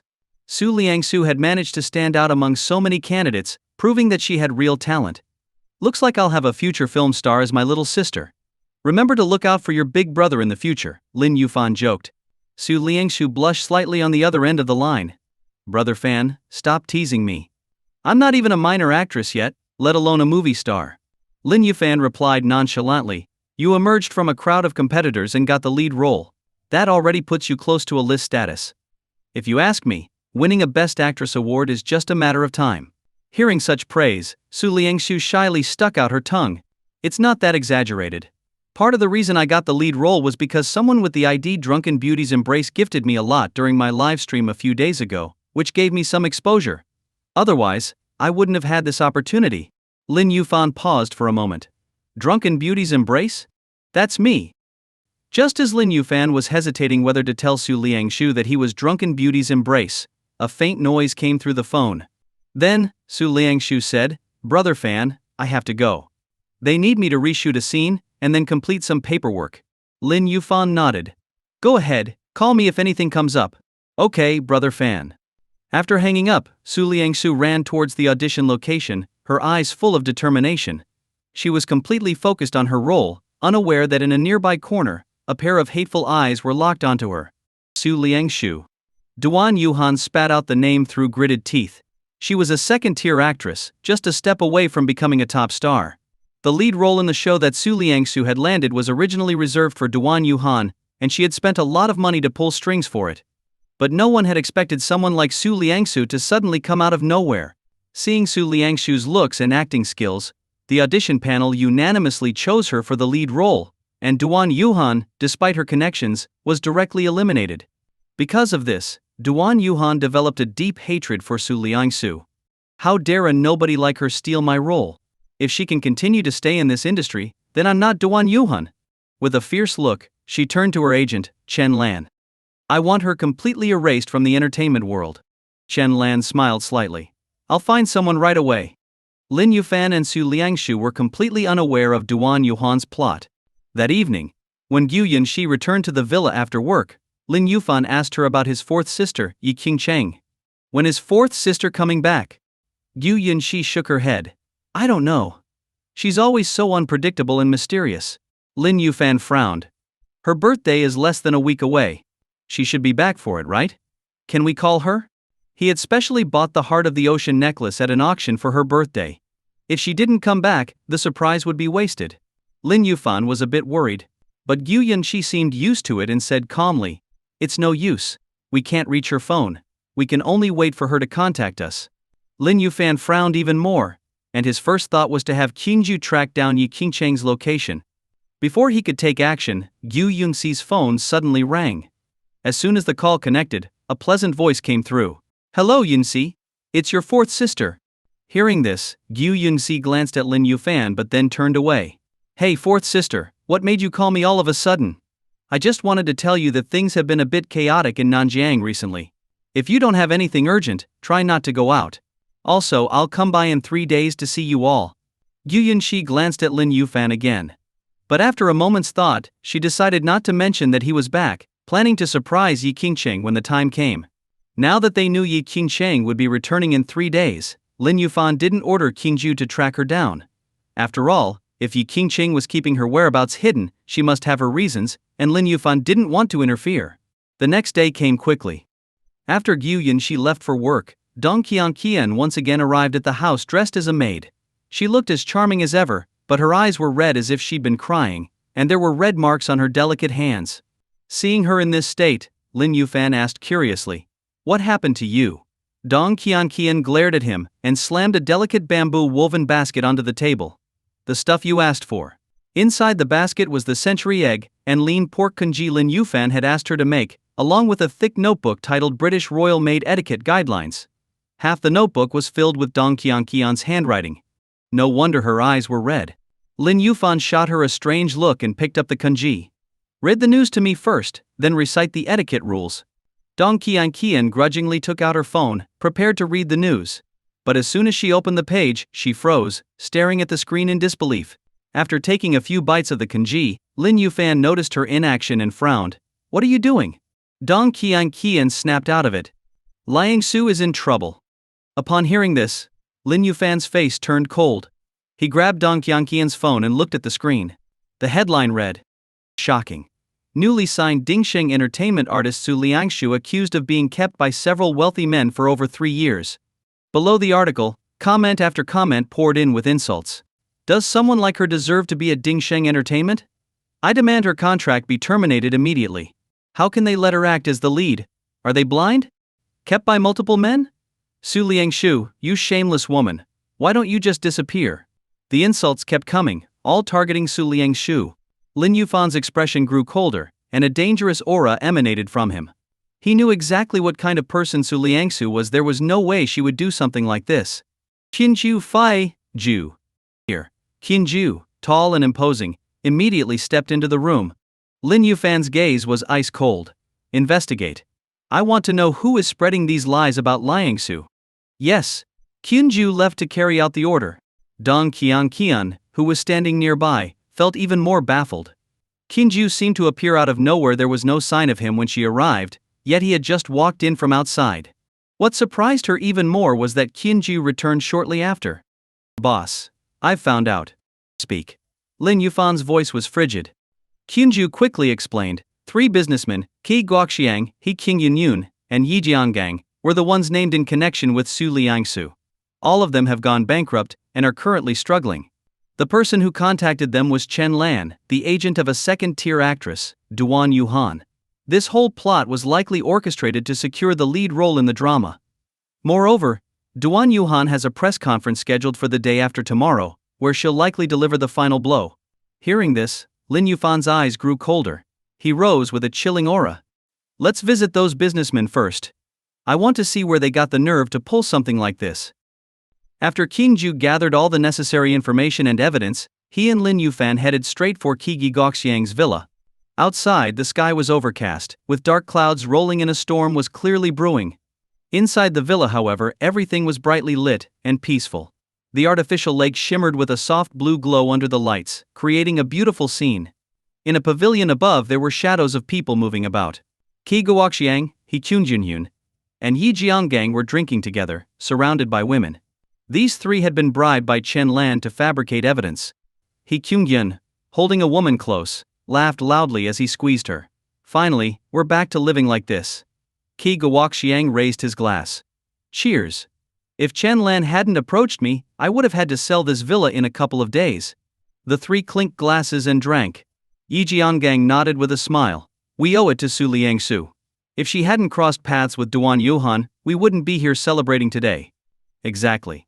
Qi Guoxiang laughed as he pulled a woman closer and kissed her roughly. She had it coming. A nobody livestreamer thinking she could compete with a real actress? She was just asking for trouble. He Qungjin agreed. If a newcomer wants to break into the industry, they should start as an extra, not immediately go for the lead role. She deserved to be targeted like this. Qi Guoxiang's face was full of satisfaction. If she hadn't been so shameless, we wouldn't be enjoying ourselves like this now. True. He Qungjin laughed and took out his phone. It's about time we released our statements. Yeah, let's get it done.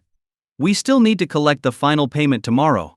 With just a few taps, He Qungjin and Yi Jianggang's posts were published, echoing Qi Guoxiang's allegations. They included specific dates, locations and photos, making the claims appear entirely credible. The online response was explosive, and the 3 men drank happily. But then, a large hand suddenly landed on their shoulders, startling them. They turned to see the owner of the hand, a man with sharp, chiseled features. It was Lin Yufan. He had one hand on Qi Guoxiang's shoulder and the other on He Qunyan's, slightly leaning forward. Behind him, Qinju swiftly placed a chair beneath him, and Lin Yufan sat down steadily. Qi Guoxiang frowned. Who are you? This is my house. How did you get in here? Get out now. He Qingyun and Yi Jianggang were also watching Lin Yufan closely. Since Chen Lan had arranged the posts in advance, they hadn't bothered to look into Su Liangsu's personal connections and had no idea who Lin Yufan was. Lin Yufan turned to Qi Guoxiang. Your house? So, you're Qi Guoxiang? Yes, and what of it? Get out now. Qi Guoxiang's face showed his impatience. Lin Yufan glanced at the other 2 men. He Qungyun? Yi Jianggang? They gave no response, but it was clear from their faces that the identification was accurate. With a faint smile, Lin Yufan tapped the table with one finger, his eyelids slightly lowered. I heard that all three of you claim to have been involved with Su Liangsu. Is that true? The three exchanged glances. Although they were the ones who had leaked the stories, they weren't inclined to admit anything to this stranger without knowing who he was. Gu Yunxi was the first to speak. What does it matter to you? Yeah, He Qingyan chimed in. Who do you think you are that we should answer you? Lin Yufan's eyes narrowed slightly, and his fingers tapped rhythmically on the table. What if I told you that I'm Su Liangshu's boyfriend? Does that make me qualified? Hearing this, the three men relaxed. They had feared he was someone powerful, but if he was just the boyfriend of a small-time streamer, then he was nothing to worry about. There was nothing to be afraid of. Gu Yunxi smirked and raised his glass. That's right. I did sleep with your girlfriend, and the rumors are all true. He looked at Lin Yufan mockingly. He Qingyan followed suit. Yeah, I slept with your girlfriend too. We all did. Yi Jianggang added for emphasis. Surprised? Ha ha ha. The three burst into laughter, their eyes full of ridicule. Lin Yufan, however, simply nodded, pulled out a cigarette, and lit it. After taking a deep drag, he exhaled a smoke ring. So, when and where did you meet with Su Liangsu? Gu Yunxi sneered. Isn't it clearly written in my statement? March 6th last year, right here in my villa. Oh? Lin Yufan turned slightly to look at him. How come I heard that you were traveling abroad on March 6th and didn't return until the 8th? How did you meet her then? Gu Yunxi froze upon hearing this. Lin Yufan's cold, knife-like stare made him uncomfortable. Anger flared in Gu Yunxi's eyes as he scoffed. Who knows where you got that nonsense? I was home on the 6th with your girlfriend. I didn't have time for any trip. Is that so? Lin Yufan tapped the table again. Qinju, built like a mountain, stepped forward. Thud. He dropped a document on the table. It was Gu Yunxi's travel itinerary for March 6th, showing that he had been in Alaska the entire day, down to details about whom he spent the night with and whether or not protection was used. The document even included several photos. Lin Yufan tapped the table again with his fingers. Tell me, who is this? The atmosphere fell silent, a heavy pressure settling in the pavilion. The faces of all three men darkened, as if they had been slapped. Their lie was exposed right before their eyes, leaving them feeling like children caught misbehaving. Gu Yunxi grunted coldly. So what if you found out the truth? I can still tell you the man in those pictures is me. He admitted it bluntly, his large head held high. A look of disdain on his face. It was clear he believed that even if the truth was exposed, it wouldn't change the outcome after all. The rumors had already spread, and there was no turning back. At that moment, Lin Yufan withdrew his gaze and turned his head slowly towards He Qingyan and Yi Jianggang. His eyes swept over them like calm water, and he tapped the table lightly with one finger, saying nothing. He just watched them in silence. Tap, tap, tap, tap. The soft rhythmic sound echoed clearly in the quiet night, like a drumbeat pounding in their hearts. It was unsettling, making He Qingyan and the others feel deeply uncomfortable. The atmosphere had shifted completely, the balance of power was overturned. It was as if this wasn't Gu Yunxi's villa anymore but Lin Yufan's world, where he sat on a throne, looking down on the three of them as if they were criminals on trial. But why? Who was he to do this? He Qingyan's face darkened. Since you have evidence proving we didn't sleep with your girlfriend, then why are you here? Naturally. I'm here to settle this matter, Lin Yufan replied, his eyes calm and sharp as he took a deep drag on his cigarette. Here are my conditions, he said slowly. First, at Duan Yuhan's press conference in 2 days, all three of you must go on stage and admit to the media that your accusations were fabricated. You will apologize to Su Liangsu publicly. Second, you've slandered an innocent woman and caused her so much trouble for no reason. I'm very angry about this. So, each of you will break one of your fingers. Gu Yunxi let out a cold laugh. Lin Yufan, who do you think you are? Do you really think we're just going to do whatever you say? Exactly. He Qingyan sneered. You want us to break our fingers? You'd better take a look at yourself in the mirror and see if you're even qualified to make such demands. Yeah. Yi Jianggang laughed as well. And you want us to clear your girlfriend's name? You're delusional. Why don't you just get used to wearing a green hat forever? Yi Jianggang taunted, referring to infidelity. Oh, and by the way, when this is all over, we might just actually take Su Liangsu to bed. Then it won't be a rumor anymore, it'll be real. How's that for a surprise? The three men burst into laughter, their eyes full of disdain. Gu Yunxi, as the host, stood up and looked down at Lin Yufan arrogantly. Let me make this clear, Lin Yufan. We're not going to agree to any of your demands. Now, get out of my villa. Lin Yufan took a slow drag on his cigarette, his eyes growing colder. He glanced at Qi Guoxiang and spoke, enunciating each word clearly. You think I'm negotiating with you? And what else would you be doing? Threatening me? Qi Guoxiang shrugged indifferently, completely dismissive. Lin Yufan nodded slightly and rubbed his fingers together. Do it. With a snap of his fingers, his order echoed in the cold night. Qianju stepped forward, seized Qi Guoxiang, and slammed him onto the table. His chubby fingers were splayed out on the surface, unable to move. Qianju grabbed a dining knife from the table and, without hesitation, brought it down. A scream tore through the night, chilling like a banshee's wail. Qi Guoxiang's finger was severed at the base, and blood sprayed across the table.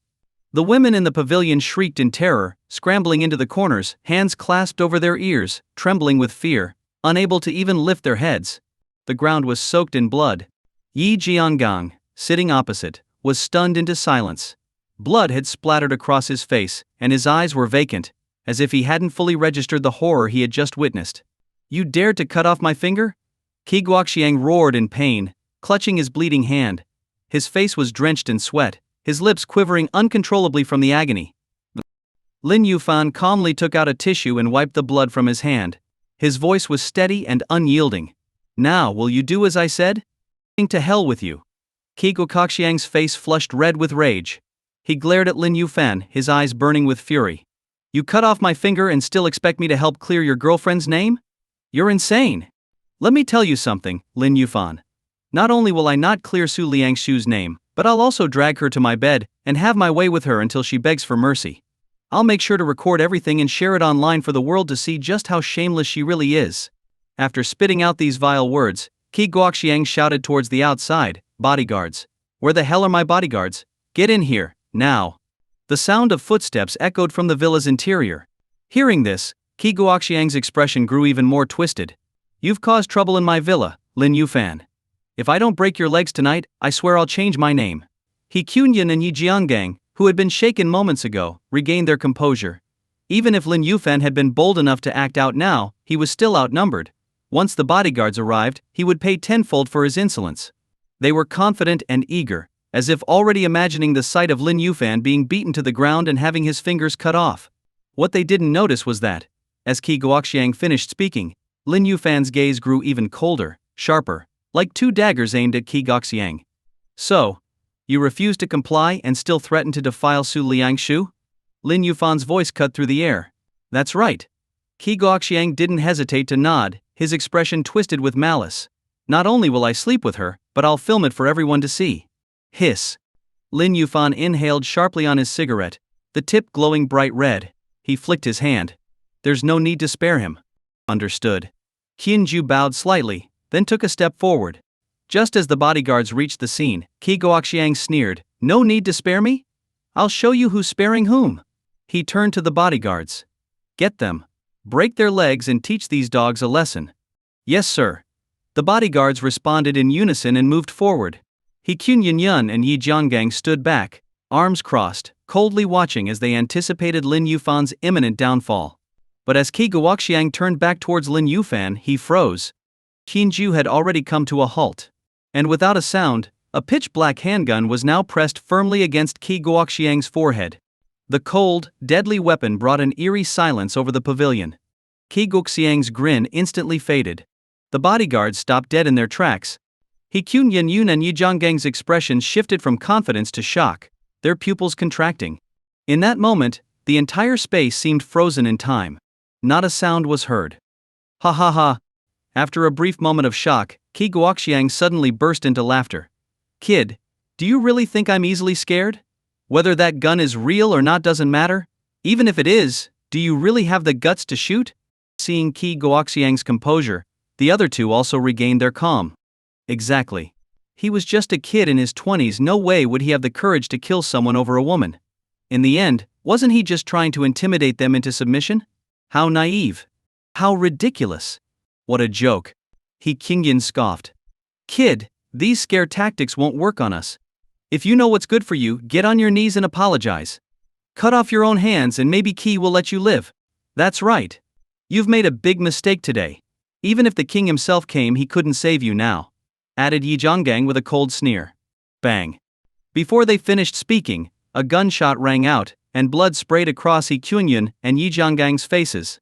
The two of them leapt up from their seats like startled birds, staring in disbelief at Gu Yunxi's lifeless body lying on the ground, his eyes wide open in shock.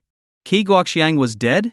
Right in front of them, killed by a shot from Lin Yufan's subordinate. What was that you said just now? Lin Yufan turned to He Kyungyun and Yi Jianggang, his gaze sharp as a blade. You wanted me to cut off my own hands and apologize to him? HM? The killing intent in Lin Yufan's eyes sent a chill down their spines, leaving them cold and drenched in sweat. Thud. Yi Jianggang was the first to collapse to his knees, frantically kowtowing and begging for mercy. I was blind, I didn't know who I was dealing with. Please, spare me. I'm nothing but a worthless insect, don't lower yourself to my level. Yes, we're just ants in your presence, He Kyungyun chimed in, dropping to his knees and desperately bowing his head. Thud, thud, thud. The sound of their foreheads striking the floor echoed through the large pavilion. The bodyguards stood in the distance, frozen, not knowing whether to stay or leave. The women huddled in the corner, trembling and pale with fear. I trust you haven't forgotten the 2 demands I made? Lin Yufan spoke calmly. No, we haven't. We'll expose the truth at Duan Yuhan's press conference. We'll tell everyone that she instructed us to smear Su Liangshu. Yi Jianggang stammered. Right. That vile woman set us up to ruin Su Liangsu's reputation.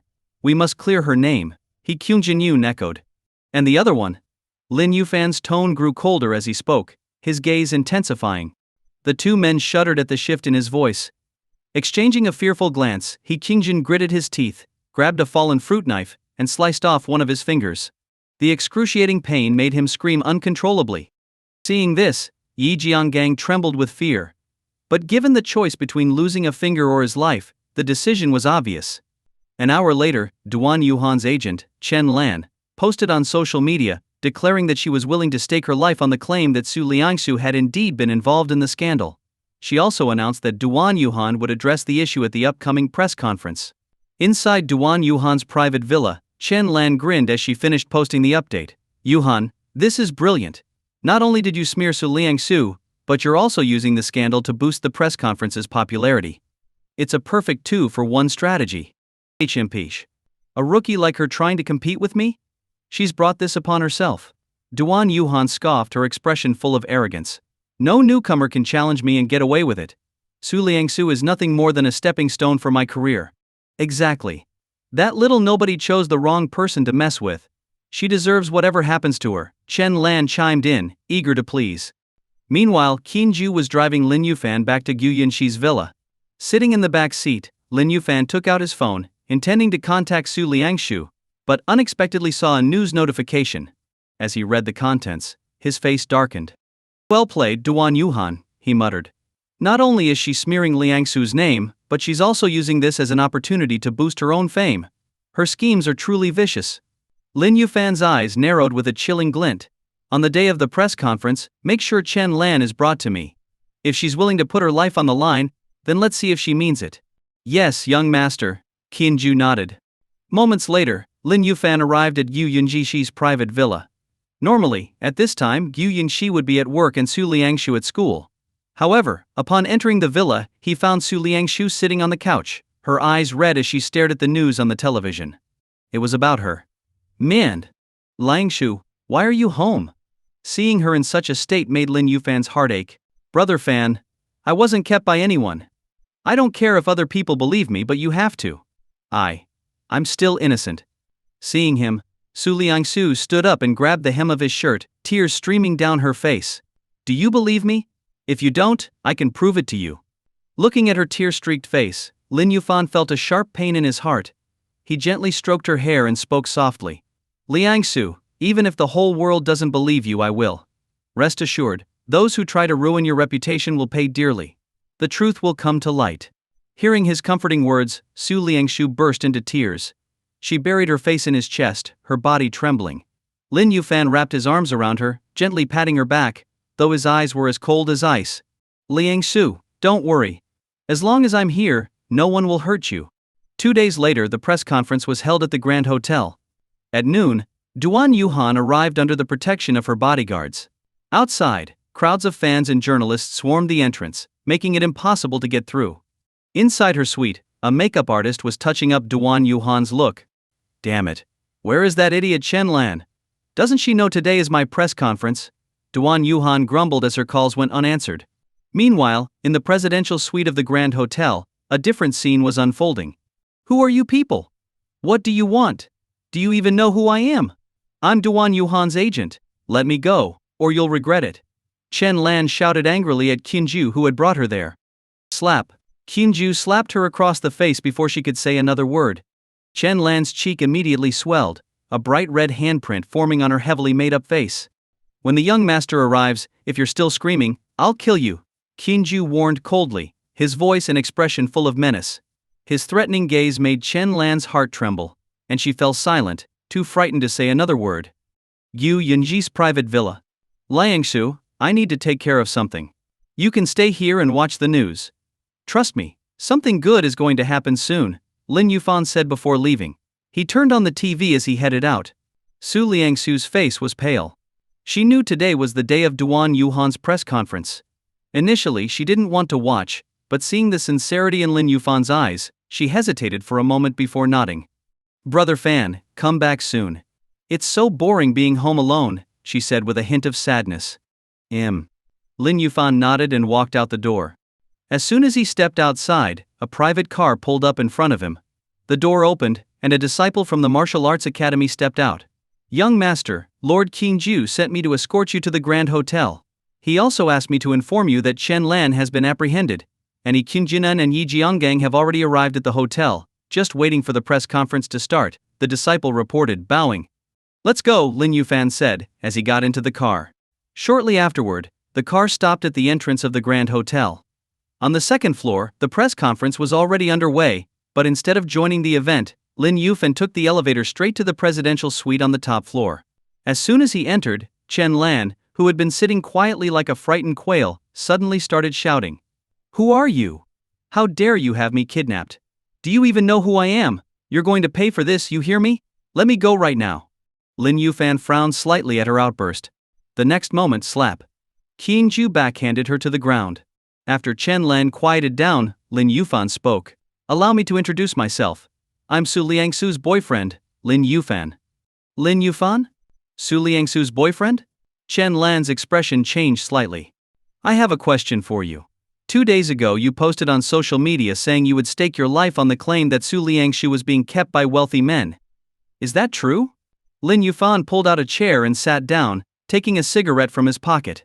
He lit it, and took a deep drag, then exhaled slowly, his cold eyes piercing through the smoke as he stared at Chen Lan. Yes, I posted it. What of it?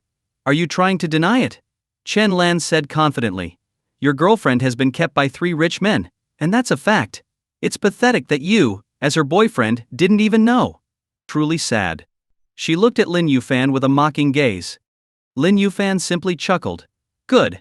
I just wanted to confirm that it was you who made the post, not Duan Yuhan using your account.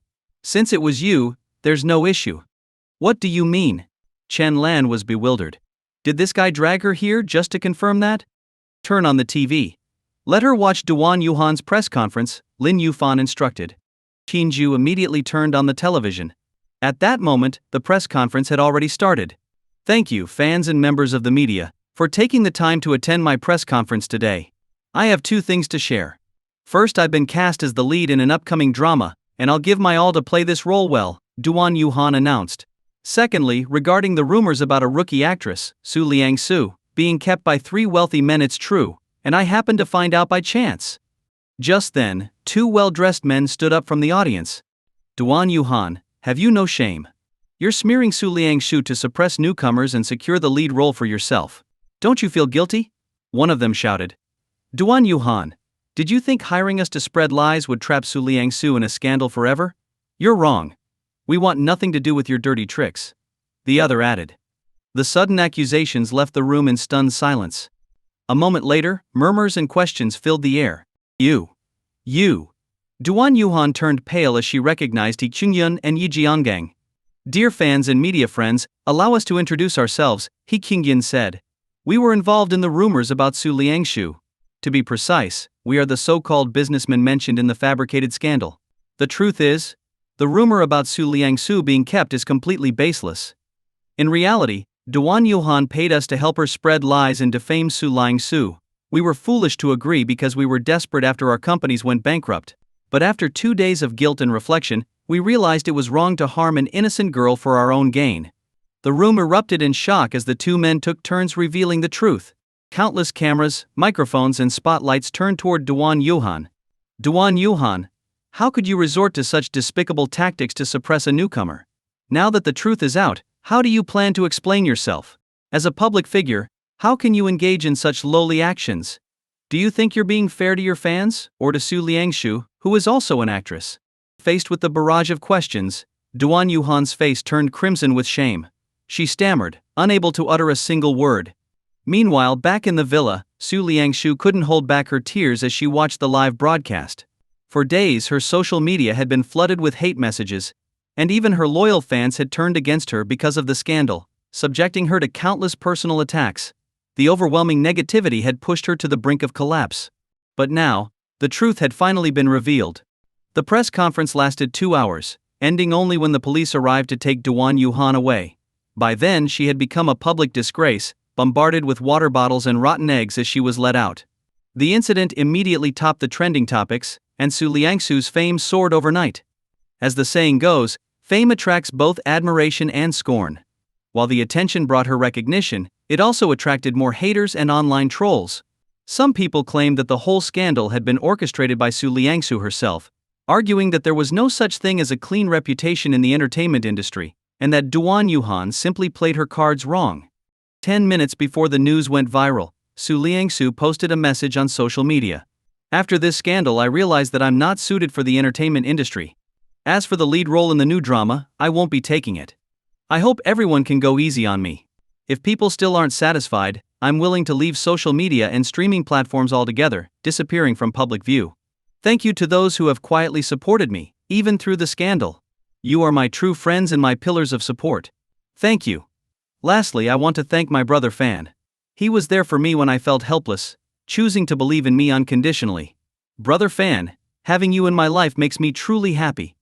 The Grand Hotel, Presidential Suite. As the live broadcast of the press conference ended, Lin Yufan turned to Chen Lan, his gaze cold and piercing. Chen Lan, you said you'd stake your life on the claim that Su Liangshu was being kept by wealthy men. What do you have to say now? Lin Yufan had no mercy for those who dared harm his beloved sister. I. Chen Lan stammered, her face pale. Out of words, are you?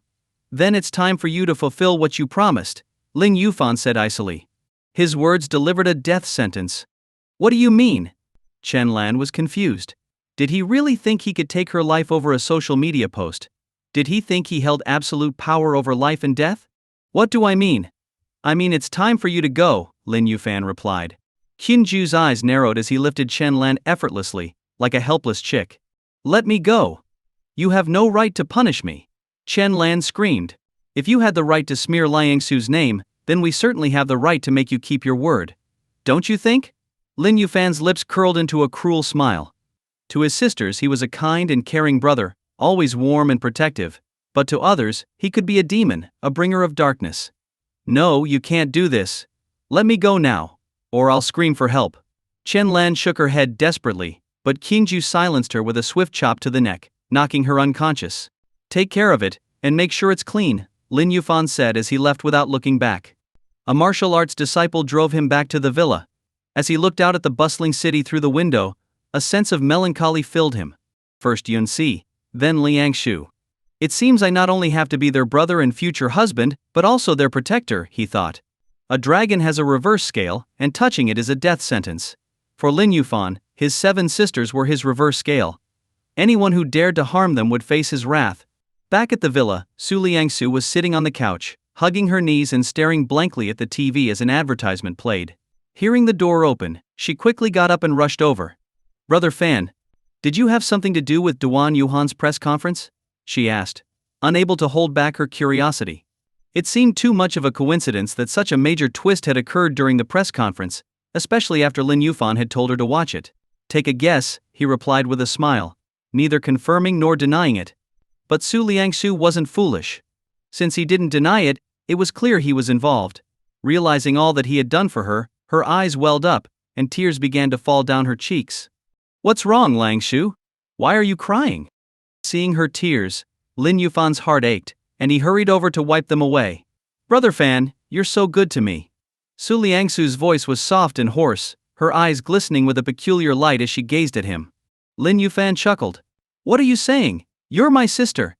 If I'm not good to you, who should I be good to? Just a sister. Is that all Liangshu is in your heart? Her eyes dimmed, and she lowered her head, the mood suddenly growing heavy. Lin Yufan was stunned.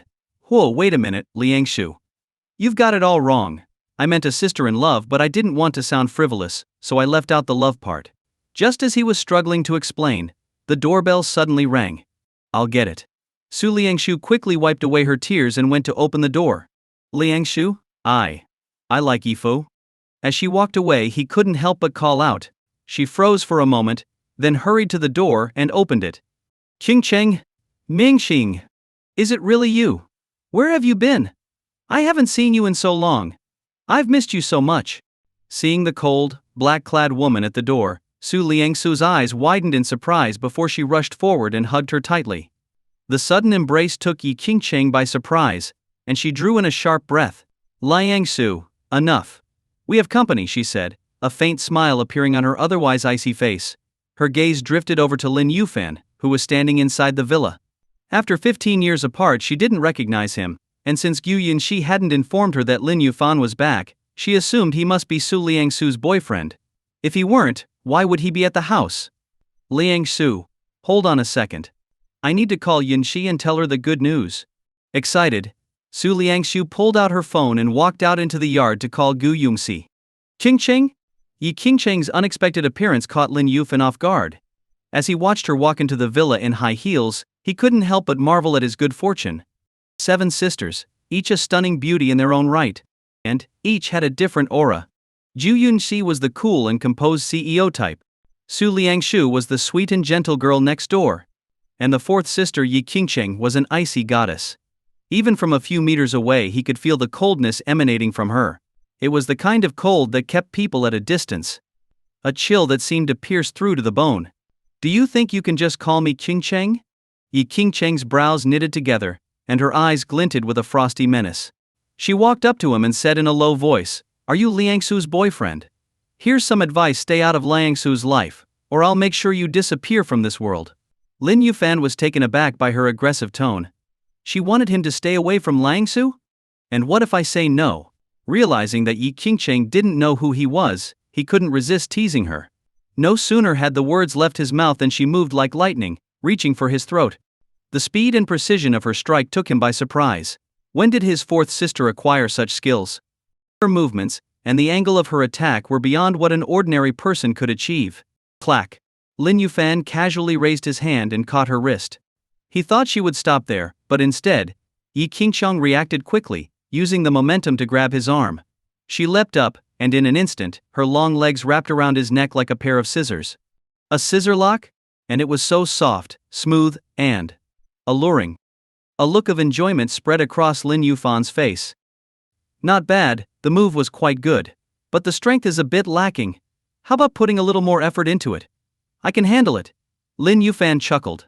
Seeing that she had him in her grasp and he was still joking around, Yi Qingcheng's expression darkened, and a murderous intent flashed in her eyes. She tightened her legs, prepared to squeeze the life out of him. Qingcheng, Brother Fan, what are you two doing? Su Liangshu, having finished her phone call, walked in and was immediately greeted by the sight of the two of them on the floor in a rather compromising position. Her cheeks flushed pink as she covered her face with her hands, though she peeked through her fingers at the scene. Brother Fan? Liangsu, what did you just call him? The term Brother Fan was what Su Liangshu used to call Lin Yufan when they were children. Could this guy, whose head she had in a scissor hold, actually be Lin Yufan? Ahem, Liangshu, don't get the wrong idea. Qingcheng just missed me so much after all these years and couldn't resist getting a little affectionate, Lin Yufan said, coughing lightly as he tried to explain. Are you really Brother Yufan? Yi Qingcheng released her grip, stood up, and looked him up and down with suspicion. 15 years. It had been 15 years since her gentle brother Yufan disappeared. Now he was back? Qingcheng, you're still the same as you were when we were kids, just as rough. Lin Yufan stood up, dusting off his clothes, and smiled at her. Yi Qingcheng's eyes widened in shock. When they were little, he used to tease her about being too violent, telling her privately to be more ladylike and not always look like someone owed her money. The memories rushed back and tears welled up in her eyes. "Brother Yufan, is it really you?" she asked again, her voice trembling. "Absolutely. If you don't believe me, I can remind you of some embarrassing things from the past, like that time you wet the bed and asked me to swap the sheets so the headmaster wouldn't find out, and..." Before he could finish, Yi Qingcheng's face turned red, and she rushed forward to cover his mouth. "Enough. One story is plenty. Do you have to air all my dirty laundry in front of Liangshu? I still have my dignity, you know," she pouted, glaring at him. "Ha ha ha, I just didn't want you to be like Yunxi and not believe me." Lin Yufan laughed, swatting her hand away. He spread his arms wide and said, "Qingcheng, it's been 15 years. Aren't you going to give Brother Yufan a big hug?" Annoying. Although she said it with a grumble, Yi Qingcheng still threw herself into his arms, feeling the warmth and softness of her body. Lin Yufan felt a tingle in his heart, and an impulse that he tried to suppress. "Haven't you two hugged long enough? Am I invisible here?" After about a minute, Su Liangshu couldn't help but complain. Hearing her voice, Yi Qingcheng quickly blushed and pulled away from Lin Yufan's embrace. "Liangshu, don't get the wrong idea.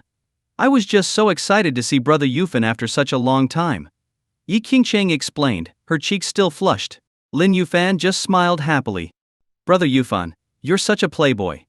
I don't like you anymore." Seeing him still grinning, Su Liangshu stomped her foot in frustration before grabbing Yi Qingcheng's hand and dragging her upstairs to her room. "Hey, wait." Lin Yufan's smile quickly faded. "My dear Liangshu, you can go upstairs if you want, but why are you taking Qingcheng with you? Who am I supposed to cuddle with now?" About half an hour later, Gu Yunxi returned home after hearing that Yi Qingcheng was back. "Qingcheng, where have you been all this time? Your phone wasn't working, and it was like you disappeared off the face of the earth. We were so worried about you."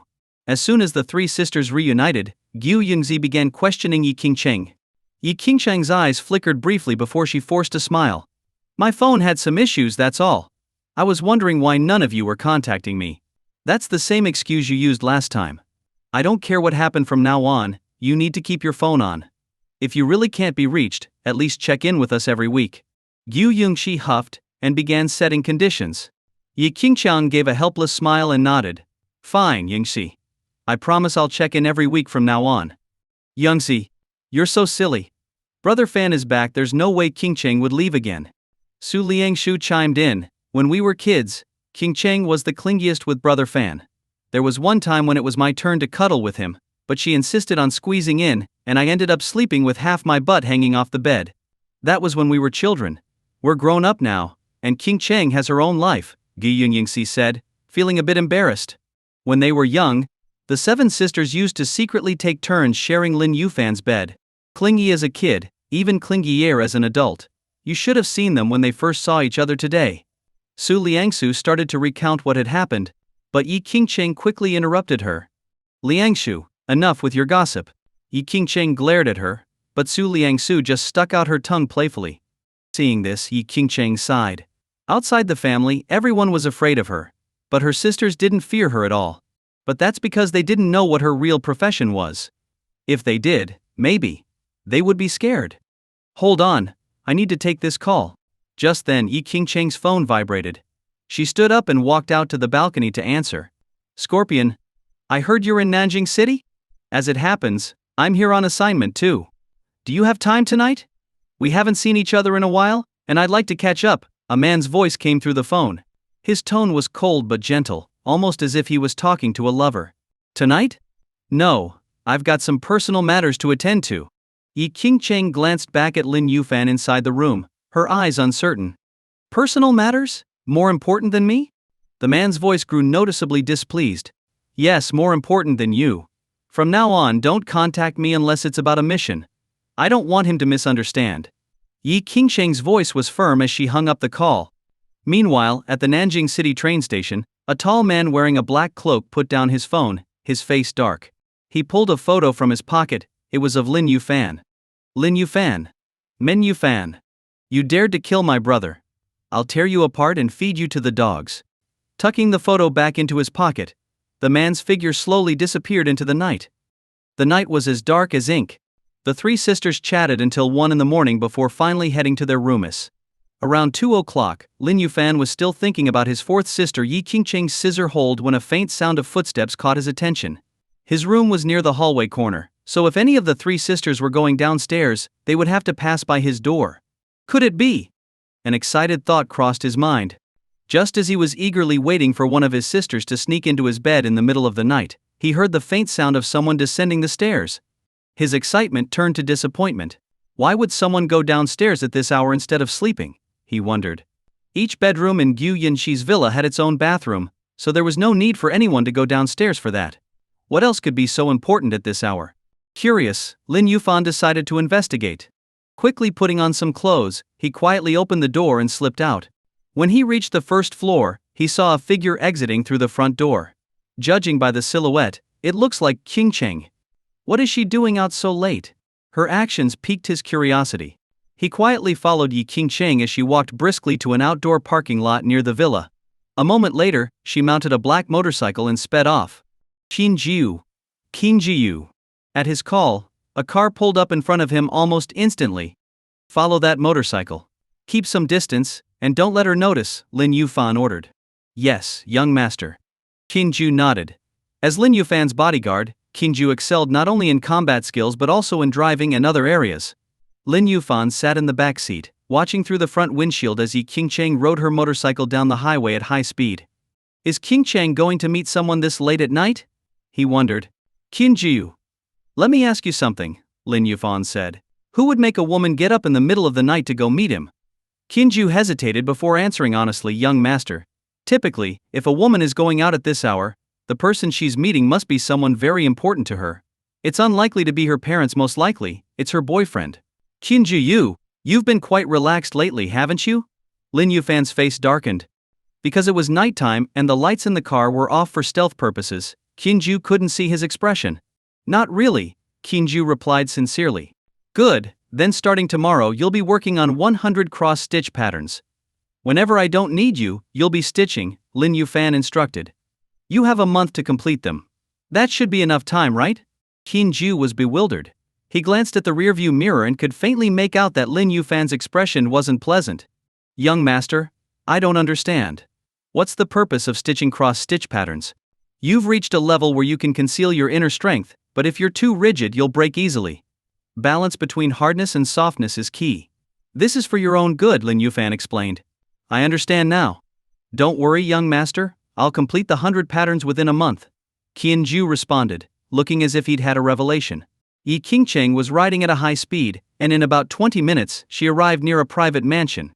After parking her motorcycle in the shadow of some trees, she scanned the surroundings to ensure no one was around.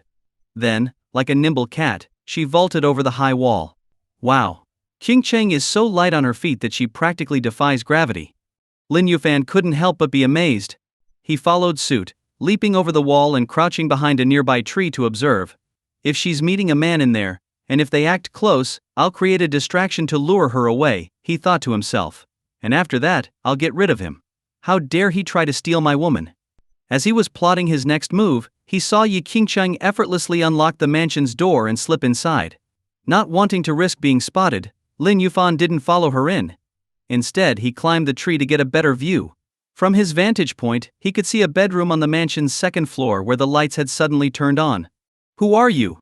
Inside the bedroom, Duan Yuhan, dressed in a red silk robe, had been startled awake by the sudden light. She sat up and stared at the black-clad woman who had appeared in her room, her eyes filled with confusion. Duan Yuhan? Man Yuhan? Yi Qingcheng's voice was cold. You know me. Are you a fan? Duan Yuhan asked tentatively. A fan? Do you think you deserve that? With a cold glint in her eye, Yi Qingcheng swiftly closed the distance, using a quick and efficient grappling move to pin Duan Yuhan's face down on the pillow. In your next life, learn some respect. There are some people you can't smear or suppress, Yi Qingcheng said. A few minutes later, Duan Yuhan was no longer breathing. After confirming that she was dead, Yi Qingcheng calmly flipped her body over, covered her with the blanket, turned off the light, and left every action smooth and practiced. Watching her methodical actions, Lin Yufan couldn't help but feel a pang of heartache. Even if he was slow to catch on, it was clear what his sister's profession was. Why is the light in Miss Duan's room on this late? Why ask so many questions?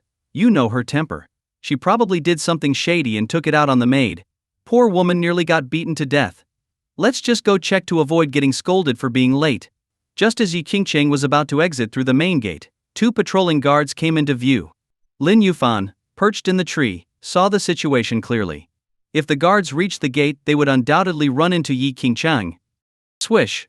With a flick of his fingers, Lin Yufan plucked 2 leaves from the tree, channeling his inner strength into them before sending them flying. The leaves sliced through the air, hitting the guards in the necks and knocking them unconscious. Qingcheng, it's a good thing your brother Yufan was here. Otherwise you would have been caught, Lin Yufan sighed. A few breaths later, Yi Qingcheng had scaled the wall and disappeared. Lin Yufan followed at a distance, watching as she rode off into the night on her black motorcycle. By the time Lin Yufan returned to Ziyun Villa, it was around 4 in the morning. After a quick wash, he collapsed into bed and fell asleep. When he woke up, it was already past 10 o'clock. By then, Gu Yunxi had already left for work, and Su Liangsu had gone back to school. The spacious villa was now occupied by only him and his 4th sister, Yi Qingcheng. As Lin Yufan came downstairs, he saw Yi Qingcheng sitting on the sofa, her legs gracefully crossed, watching the news. The broadcast was about the sudden death of the celebrity Duan Yuhan, who had passed away at her home the previous night. Brother Yufan, why are you up so late? Did you do something naughty last night? Yi Qingcheng turned to him with a playful smile. Lin Yufan chuckled. How could that be? Do I look like that kind of person? I just had a bit of trouble sleeping. Oh, is that so? Yi Qingcheng responded, though her gaze seemed a bit evasive. He must not have noticed me sneaking out last night, right? She wondered silently. Wait, Duan Yuhan is dead? Lin Yufan glanced at the TV, letting out a sigh. What a pity. Hearing this, Yi Qingcheng frowned slightly, her tone turning cold. What's there to pity? Someone as devious and unscrupulous as her deserved to die long ago. You really seem to dislike her, Lin Yufan said, taking the opportunity to probe her. Of course I do. She tried to ruin Liang Su's reputation. How could I not hate her? Yi Qingcheng replied with visible anger. That's true. I didn't like her either, he agreed, nodding. Brother Yufan, are you free today? Yes, I am. Why? Oh, nothing special. I'm just bored at home and was hoping you could go out with me. No problem. If Qingcheng wants to go out, I'll go with you anywhere, he said with a smile. Brother Yufan, you're the best. Yi Qingcheng beamed. 10 minutes later, the two took a taxi and arrived at a wide boulevard. After getting out of the car, Yi Qingcheng led Lin Yufan down the road until they reached a nearly abandoned park, where she finally stopped. Pointing to the park, she said, Brother Yufan, do you remember this place? Of course I remember, Lin Yufan replied with a hint of nostalgia as he looked at the now dilapidated park. He recalled that when they were still at the orphanage, Yi Qingcheng would often sneak out by climbing over the wall and drag him along with her. They would always come to this park to play, and back then, everything seemed so fascinating. The swing in the park had been her favorite. Really? Yi Qingcheng seemed doubtful. Of course. When we were little, you'd always pull me over the orphanage wall and bring me here to play on the swings. And whenever the headmaster caught us, you'd blame everything on me, he said, playfully tapping her on the forehead. Sometimes, I wondered if you just wanted a scapegoat. No way. Yi Qingcheng's face reddened at his words, but inside her heart felt sweet. He still remembers. Brother Yufan, can you push me on the swing? She asked, her eyes full of hope. Of course. The two of them walked into the park together, but they hadn't noticed a dark figure trailing them at a distance. Once inside, both of them were filled with disappointment. 15 years had passed, and the park from their childhood memories was now a run-down shadow of its former self. The once lively exercise equipment was rusty and worn, and the swing that had held so many fond memories was long gone. Even the little pond had turned into a foul-smelling cesspool. Lin Yufan felt embarrassed by the sight. He turned to look at Yi Qingcheng, whose face was full of disappointment. Qingcheng, wait here for a moment, he said, before quickly walking away. A short while later, Yi Qingcheng saw him return with a long rope. Lin Yufan went to a large tree, climbed up, and tied both ends of the rope securely to a sturdy branch, before jumping down.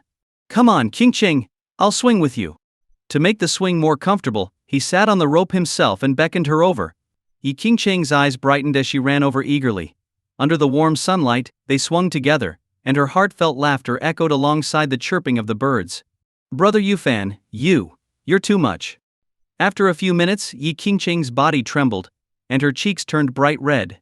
She quickly jumped off the swing, her gaze shifting downwards before she turned away, embarrassed. 15 years. Brother Yufan has really grown up, she murmured to herself. Lin Yufan's face flushed as well. It was an awkward situation. But it couldn't be helped after all, they weren't kids anymore, and their earlier posture had been rather intimate. For a normal man, some reactions were inevitable. Just as the atmosphere was growing a bit tense, Lin Yufan suddenly felt a faint sense of danger. He wasn't the only one. Yi Qingcheng noticed it too. Brother Yufan, I'm a little thirsty. Could you get me a bottle of water? She said. Sure, wait here for a moment. He nodded and headed out of the park. As soon as he was out of sight, Yi Qingcheng's demeanor shifted, and she spoke coldly, stop hiding. Come out. Her words were followed by a man emerging from behind a tree not far away. He was nearly 2 meters tall, dressed in black, with a cold demeanor and a menacing aura. Rosen? Yi Qingcheng's eyes flashed with surprise, followed by anger. You were following me? No, I wasn't following you. I was following my target, Rosen replied coldly, glancing in the direction where Lin Yufan had gone. Your target is Brother Yufan? Her expression changed dramatically at his words. Like her, Rosen was an assassin from the same organization, and if he had a target, it meant he had been assigned to kill. That's right, Rosen nodded. Yi Qingcheng quickly asked, who hired you? Can the mission be cancelled? How much is the bounty? I'll pay it. Money? Rosen let out a cold laugh. His voice was filled with murderous intent. He killed my brother Bloodwolf. Do you think this is a matter that money can solve? Today he must pay with his life for Bloodwolf's death. Is there no other way to resolve this? Yi Qingcheng's face darkened. She and Rosen had known each other for a long time. They had joined the organization together, and Rosen had even taught her many of her assassination skills. She knew all too well how determined he could be once he set his mind on a kill. He wouldn't back down, no matter how difficult. There is one way. She had already prepared herself to fight him if needed, but Rosen's unexpected answer caught her off guard. What is it? Yi Qingcheng asked quickly. You become my woman and pledge loyalty only to me, and I'll consider sparing Lin Yufan. Otherwise there's nothing to discuss, Rosen said, his eyes burning with desire. Yi Qingcheng saw the intense possessiveness in his gaze. This is impossible. Yi Qingcheng's face darkened, and she rejected the proposal without hesitation.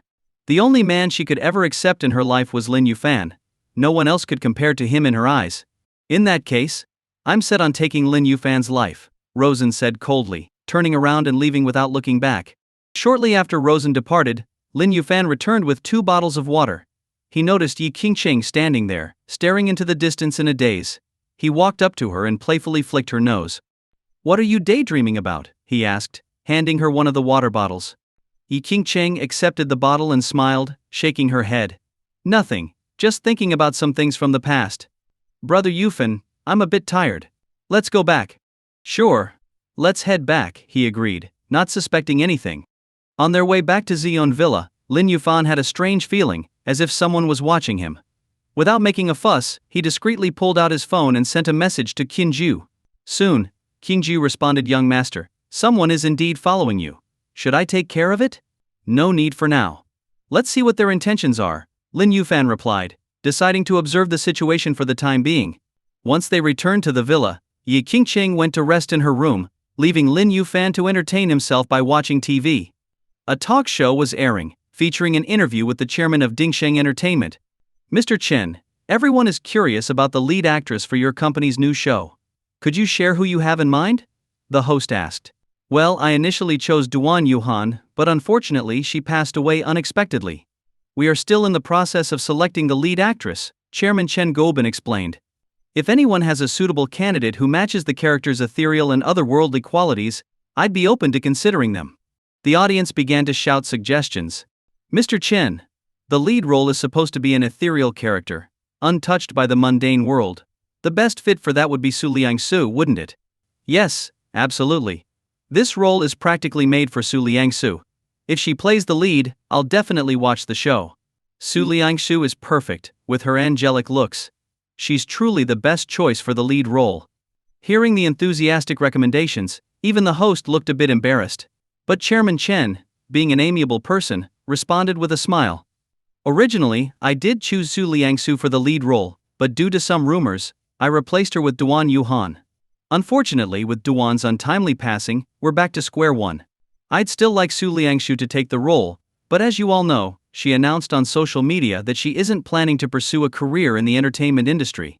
If you all want to see her in the lead, then you'll have to work hard to convince her. Watching the program, Lin Yufan couldn't help but marvel at his sixth sister Su Liangshu's popularity. At that moment, his phone rang. It was Su Liangshu calling. Brother Yufan, are you free this afternoon? My class is having a graduation party, and I'd like you to be my date. Of course, I'd be happy to. Send me the location, and I'll meet you there tonight, he replied. Brother Yufan, you're the best. Ma. After hanging up, Lin Yufan went to change his clothes in preparation to leave. Just then, Yi Qingcheng emerged from her room. Brother Yufan, where are you going? She asked, a hint of concern in her voice. Rosen had made it clear that he intended to kill Lin Yufan, and the best thing she could do now was to stay close and ensure he was never out of her sight. Oh, Liangshu has a graduation party this afternoon, and she asked me to be her date, he explained. Oh, could I come along too? I'm bored staying here by myself, she said with a hopeful look. Unable to refuse, Lin Yufan nodded. Half an hour later, Su Liangshu sent the address, and the two of them took a taxi to the location of a 5-star private hotel in Nanjian called Prince Hotel. When they arrived, it was already past 5 in the afternoon. Brother Yufan, over here, Su Liangshu called out, quickly approaching them. Hey Qingcheng, you're here too? She looked surprised to see Yi Qingcheng. Why? Are you not happy to see a third wheel? Yi Qingcheng teased, rolling her eyes. Su Liangshu's cheeks flushed. No, not at all. Don't joke like that, Qingcheng, she murmured, sneaking a shy glance at Lin Yufan. Liangshu, is your brother here yet? Everyone else is already inside, and we're just waiting for you. A young couple approached them as they spoke. The young man, who was in his early 20s, wore a Longines watch and a casual suit, giving off the vibe of a rich heir. The young woman, around the same age as Su Liangshu, wore a bohemian dress and light makeup. Though not as stunning as Su Liangshu or Yi Qingcheng, she had a pleasant appearance. Upon seeing Yi Qingcheng, both of them couldn't hide their amazement. They had thought Su Liangshu was already beautiful, but this newcomer was equally, if not more, stunning. Liangshu, who are these two? The young man asked, looking curiously at the newcomers. This is Lin Yufan, the person I told you about, Su Liangshu explained. You know, brother Yufan. You're Lin Yufan, Su Liangshu's boyfriend? The guy who took down Fei and Zhuoyang at our school. The young man exclaimed in surprise. Boyfriend? Yi Qingcheng's expression subtly changed at the word, and she cast a sidelong glance at Su Liangshu. Seeing her blush, a hint of jealousy flashed in Yi Qingcheng's eyes, and she let out a soft huff. It's an honor to meet you. I'm Yang Man, and this is my girlfriend, Jiang Lina. To be honest, what you did to Fei and Zhuoyang was incredibly satisfying. Those two always acted so arrogantly just because they were in the Taekwondo club. I've wanted to teach them a lesson for ages, Yang Man said enthusiastically. Yang Man seemed like the friendly type, and considering his prior issues with Zhuoyang, he warmed up to Lin Yufan immediately after learning about his reputation. Liangshu, you haven't introduced this lovely lady yet, Jiang Lina remarked, glancing at Yi Qingcheng. As a woman, she couldn't help but feel overshadowed by Yi Qingcheng's icy, goddess-like aura. Oh, let me introduce myself, Yi Qingcheng said, a hint of challenge in her tone. I'm Yi Qingcheng, and like Liangshu, I'm also brother Yufan's girlfriend. She stepped forward and wrapped her arm around Lin Yufan's, the affectionate gesture making Su Liangshu's face stiffen. Yang Man and Jiang Lina's eyes widened in shock, both wearing expressions of disbelief. Su Liangshu was the campus beauty of Nanjing University, and Lin Yufan had not only won her over but also managed to capture the heart of her equally stunning sister, Yi Qingcheng. The fact that he was dating both sisters was nothing short of a legendary accomplishment, earning him admiration from Yang Man, who looked at him with great respect. If his girlfriend Jiang Lina weren't standing beside him, Yang Man would have already gone over to ask Lin Yufan for tips on how to charm women. Let's head inside, Jiang Lina quickly suggested, sensing the awkward atmosphere. Yes, let's go in. The others have been waiting for us, Yang Man echoed. On the 5th floor of the hotel, a mid-range private room was buzzing with laughter and conversation as a group of well-dressed young men and women chatted away. In the crowd, Zheng Tao whispered to Dong Qianqian, do you think Lin Yufan will show up? At the mention of Lin Yufan's name, Dong Qianqian's face darkened, and she snapped, why are you bringing him up? What does it matter to me whether he comes or not? Don't get mad, Qianqian. I was just asking, Zheng Tao said, trying to calm her down. He still remembered the incident at the tea house, where Lin Yufan had turned out to be far from the ordinary guy he seemed to be. That jerk better not come. Dong Qianqian thought to herself, still bitter about the bet she had with Lin Yufan, which meant she owed him 13 days as his maid. Just thinking about wearing a maid outfit for him, bringing him tea, massaging his shoulders was humiliating. Suddenly, a girl at a nearby table exclaimed, "Look! The campus beauty Su Liangsu is here." Dong Qianqian instinctively turned towards the entrance. When she saw Lin Yufan, she immediately averted her gaze, hoping he wouldn't notice her. "Wow, who's that other girl? She's gorgeous. She's stunning. Her looks and aura are just amazing. I think I'm in love." As Yi Qingqing entered the room, the guy's eyes lit up. One Su Liangshu was already enough to brighten the room, but now there was also a beautiful ice queen with a cool, ethereal vibe. This was almost too good to be true. Let me introduce everyone. This is Lin Yufan, also known as Brother Yufan to our dear Su Liangshu, and this is her sister, Yi Qingqing, Yang Man said, doing a quick introduction for the group. Hearing that Lin Yufan was Su Liangshu's brother Yufan left everyone in shock. They all knew Brother Yufan was just a pet name she used for her boyfriend. But now, it seemed her boyfriend was being hugged by another beauty, who happened to be Su Liangshu's sister. Were they really sharing the same boyfriend? The guys couldn't help but feel indignant. Why does he get to date both sisters while the rest of us are left single? It's not fair. Su Liangshu is one of the most beautiful girls at Nanjing University, yet she's willing to share her boyfriend with her sister? This guy is a scumbag. It's bad enough he's dating Su Liangshu, but to go after her sister too? That's just wrong. A wave of resentment rippled through the male students.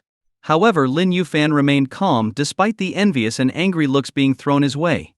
Then, out of the corner of his eye, he noticed Dong Qianqian sitting nearby. She glanced at him, and their eyes met. Her face paled, and she gave him a pleading look, desperately signaling with her eyes. Seeing that he didn't seem to understand, she quickly sent him a text. "Please, don't make me serve you here. I'm begging you." Reading her message, a faint smile tugged at Lin Yufan's lips. He typed a reply. "Fine, I won't make you serve me tonight. If you agree to extend the maid duty from 2 weeks to a month." Dong Qianqian immediately checked her phone and bit her lip in frustration. "Bastard," she thought, her face flushed with anger. She wanted to lash out at him right then and there, but she held herself back to avoid making a scene. With everyone present, dinner was served, and the students began chatting and catching up. Lin Yufan, being an outsider, mostly kept to himself and ate quietly. Yi Qingqing poured him a glass of wine and teased, "Brother Yufan, it's a good thing I came to keep you company. Otherwise, you'd be pretty lonely." Lin Yufan coughed awkwardly and nodded. "Well, thank you for being so thoughtful, Qingqing." "So, Brother Yufan, are you saying I'm not thoughtful?" came a voice from beside him. Su Liangsu had overheard, and was looking at him with a hint of displeasure. Lin Yufan froze. The room was noisy, and he had spoken softly, so how did she even hear that? Now, he was caught in a bind. "HMPF. I'm mad at you, Brother Yufan." Su Liangshu huffed and turned away. He felt like crying. When they were kids, things had never been this complicated. Why were they suddenly competing for his attention? Just as Lin Yufan was wondering how to make things right with Su Liangsu, the door to the room suddenly flew open with a loud bang. The noise startled everyone into silence as a middle-aged man stumbled inside. "What are you looking at? I went into the wrong room, okay? Mind your own business or I'll gouge your eyes out."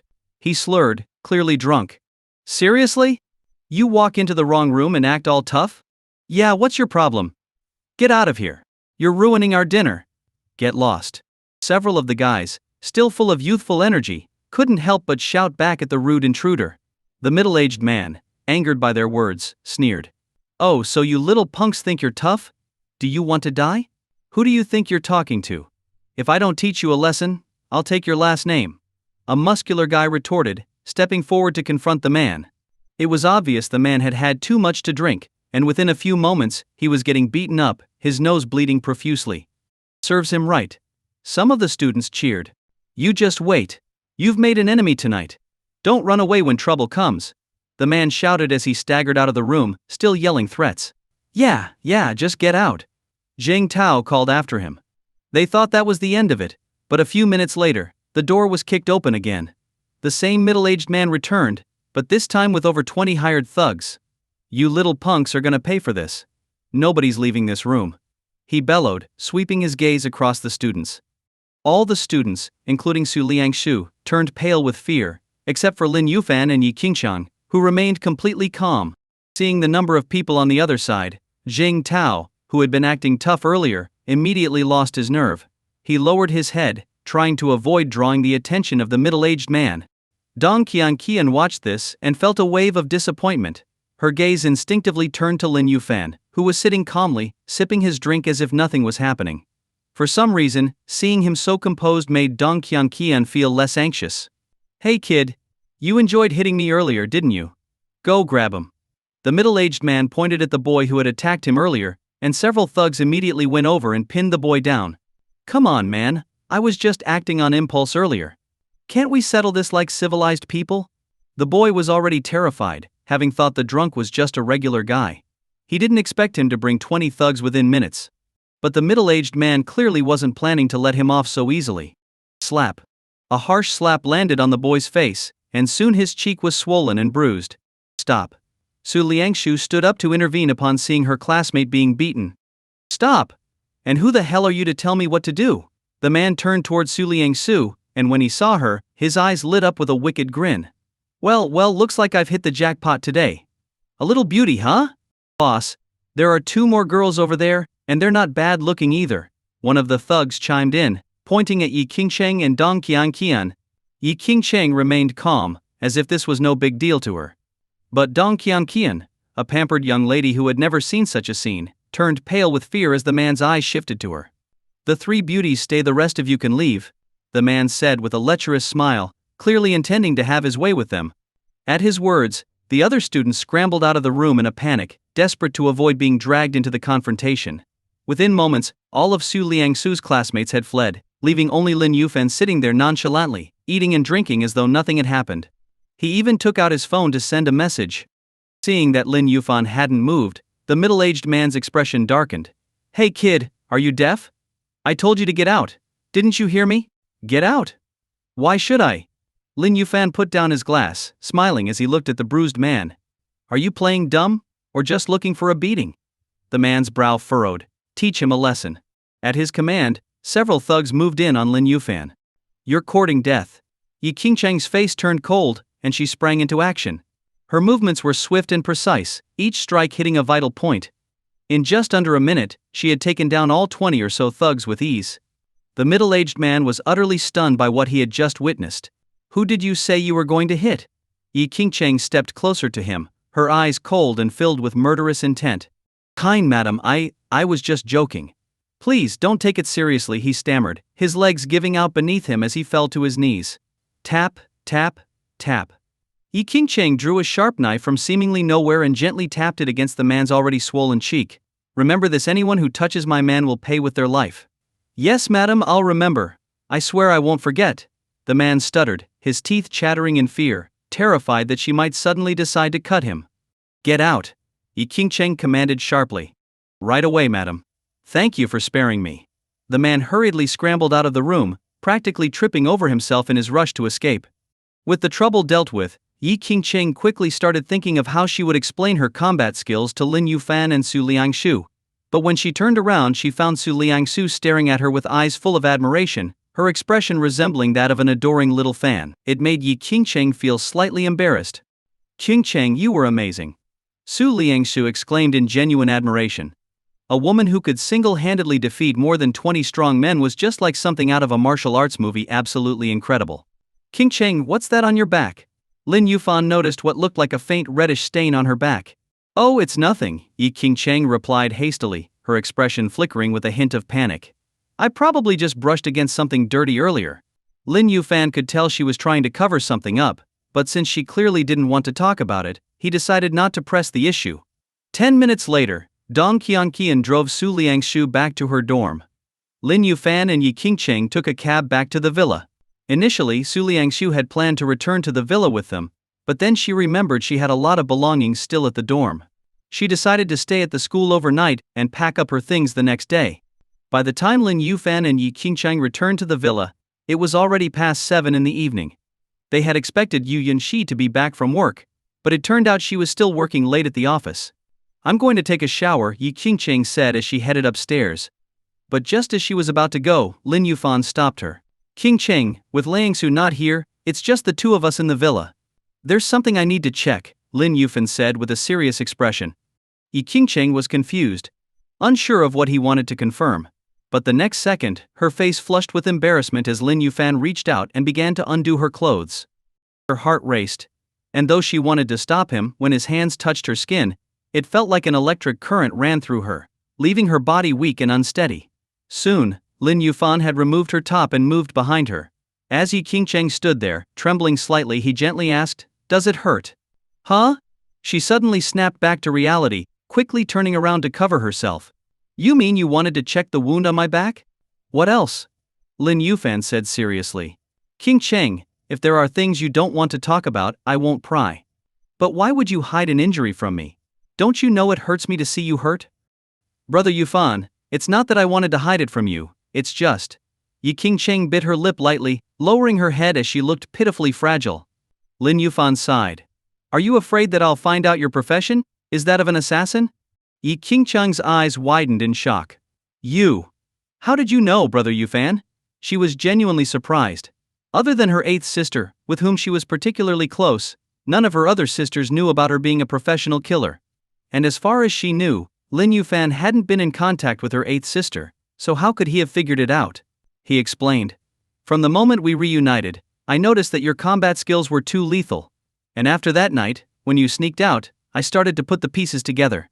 The night that Duan Yuhan died." "You?" Yi Qingcheng's face turned pale with alarm, her expression tense as she fixed her eyes on him. "Now that you know what I do, Brother Yufan, will you hate me, or even fear me? Will you start to distance yourself from me?" Her voice was calm, but her clenched hands betrayed her inner turmoil. "What are you talking about? No matter what you do, you're still my dear sister, my beloved little sister. And no matter what, you can always count on me to be there for you," Lin Yufan said affectionately, giving her a gentle tap on the nose. "But your job does worry me. If anything happens to you, what would I do?" "It won't happen. I'm always careful, and besides, I'm really good at what I do. Today at Liangsu's gathering I was holding back. If I hadn't, those guys wouldn't have lasted a second." Yi Qingcheng clenched her fists, looking confident. "If you're that good, then how did you get hurt?"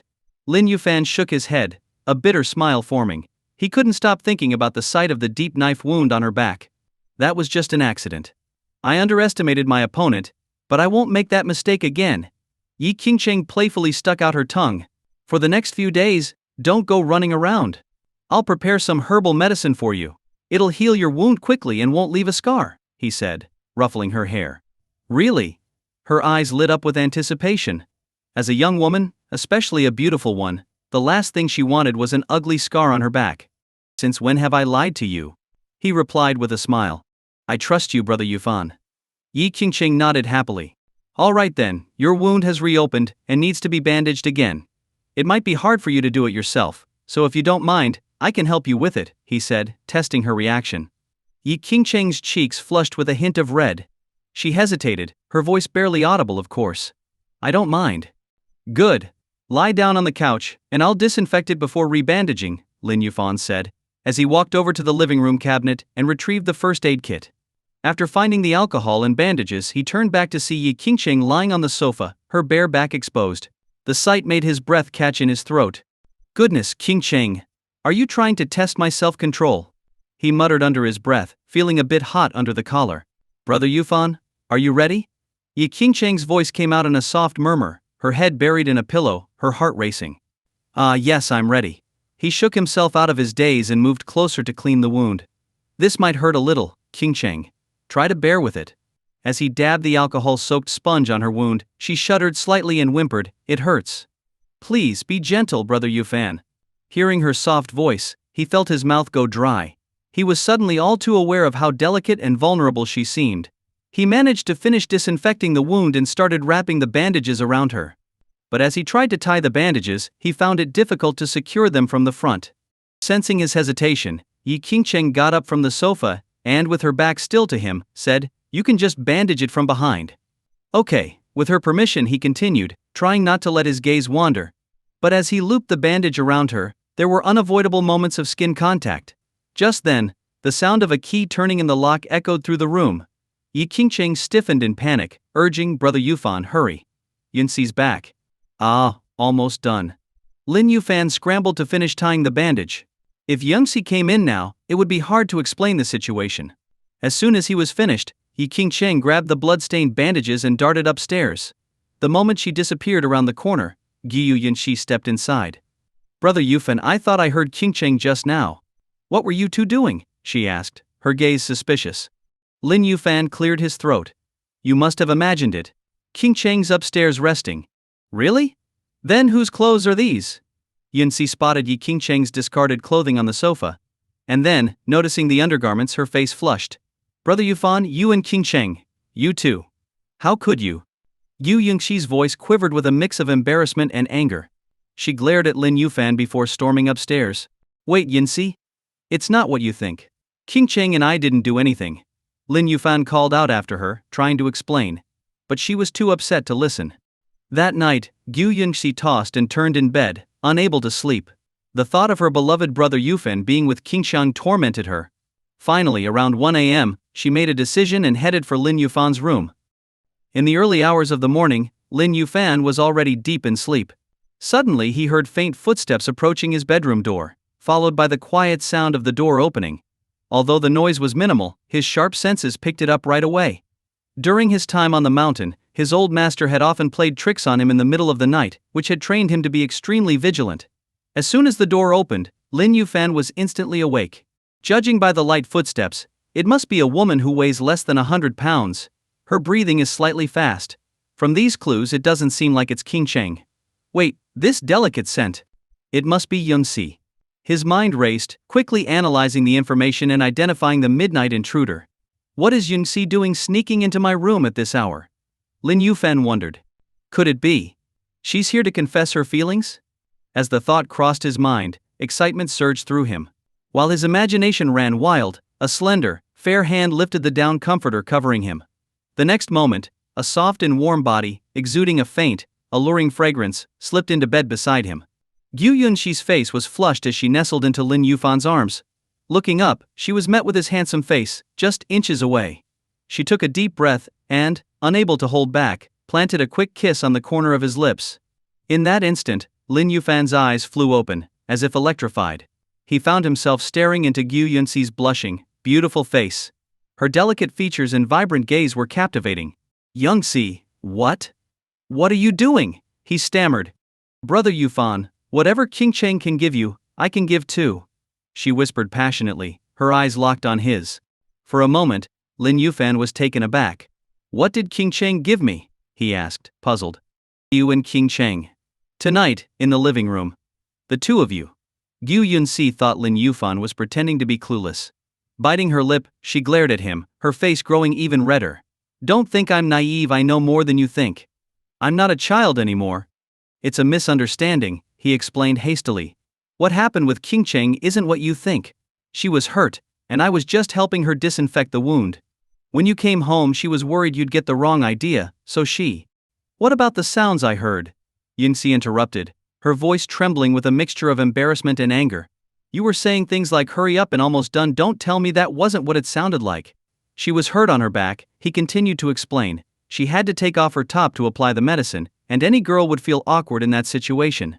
When you showed up, she got even more flustered and asked me to finish quickly. That's all. Are you telling the truth? Gu Yunxi's suspicions were still not completely dispelled. She stared into his eyes, as if trying to see through him and catch a lie. Absolutely, he affirmed, thumping his chest for emphasis.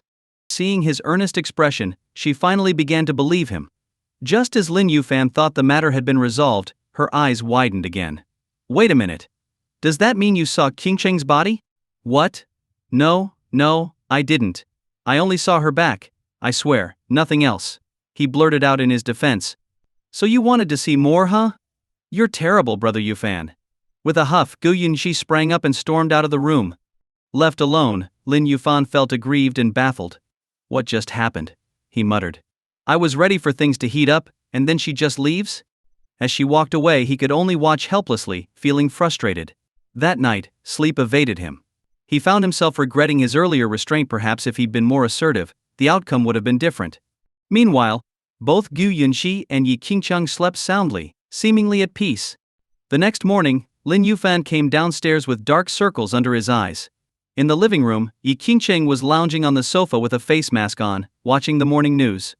Gu Yunxi, on the other hand, was getting ready to leave for work. Seeing him, she paused. "Brother Yufan, there's breakfast in the kitchen. Don't forget to eat. And remember, no funny business while I'm gone, or else. HMPF. She shot him a pointed look before making a gesture of 2 fingers snapping together. "Don't worry. I'm a gentleman," he said, forcing a smile.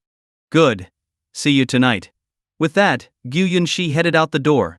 As Lin Yufan watched her leave, he was about to go to the kitchen when Yi Qingcheng spoke up from the couch, her voice carrying a hint of disappointment.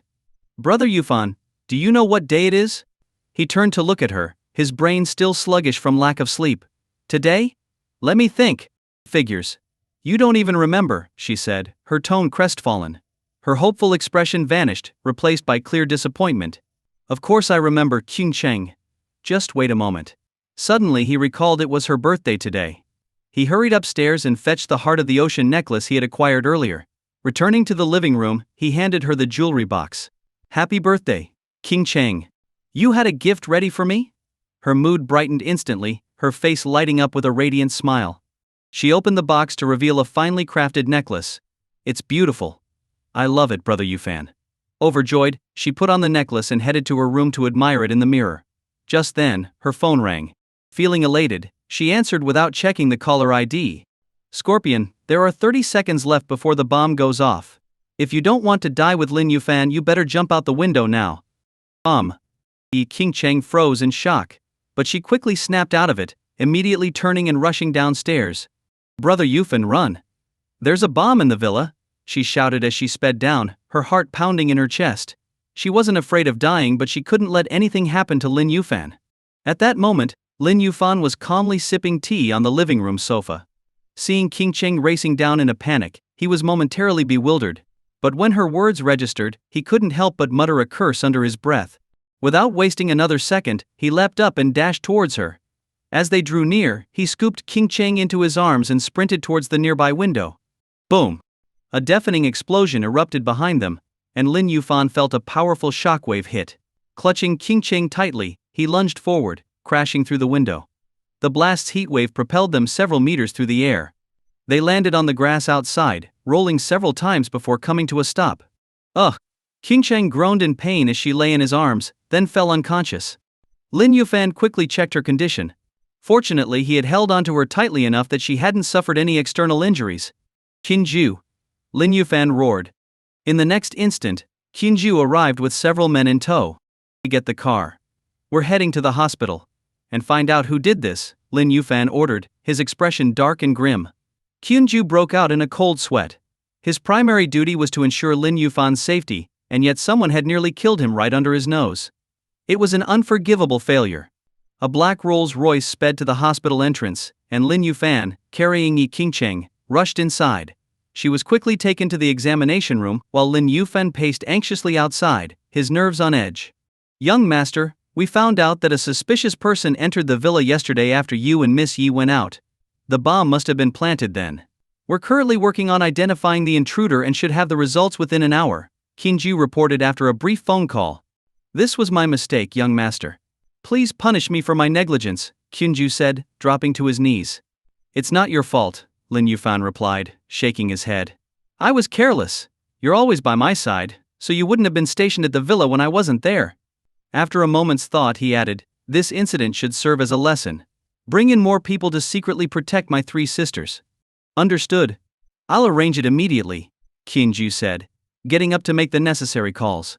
About half an hour later, a doctor emerged from the examination room. "Doctor, how is my sister?" Lin Yufan asked, his concern evident. "She's out of danger, just a mild concussion and fainted from the shock," the female doctor reassured him.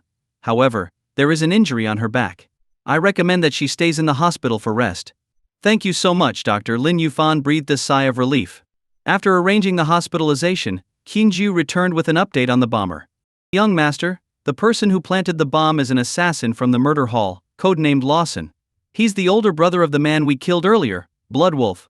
Lawson's real name is Lin Sen. He's the eldest grandson of the Lin family from the provincial capital," Qinju continued. I've also brought 6 skilled fighters from the martial academy to ensure the safety of Miss Gu, Miss Yi, and Miss Su. What happened today will not happen again.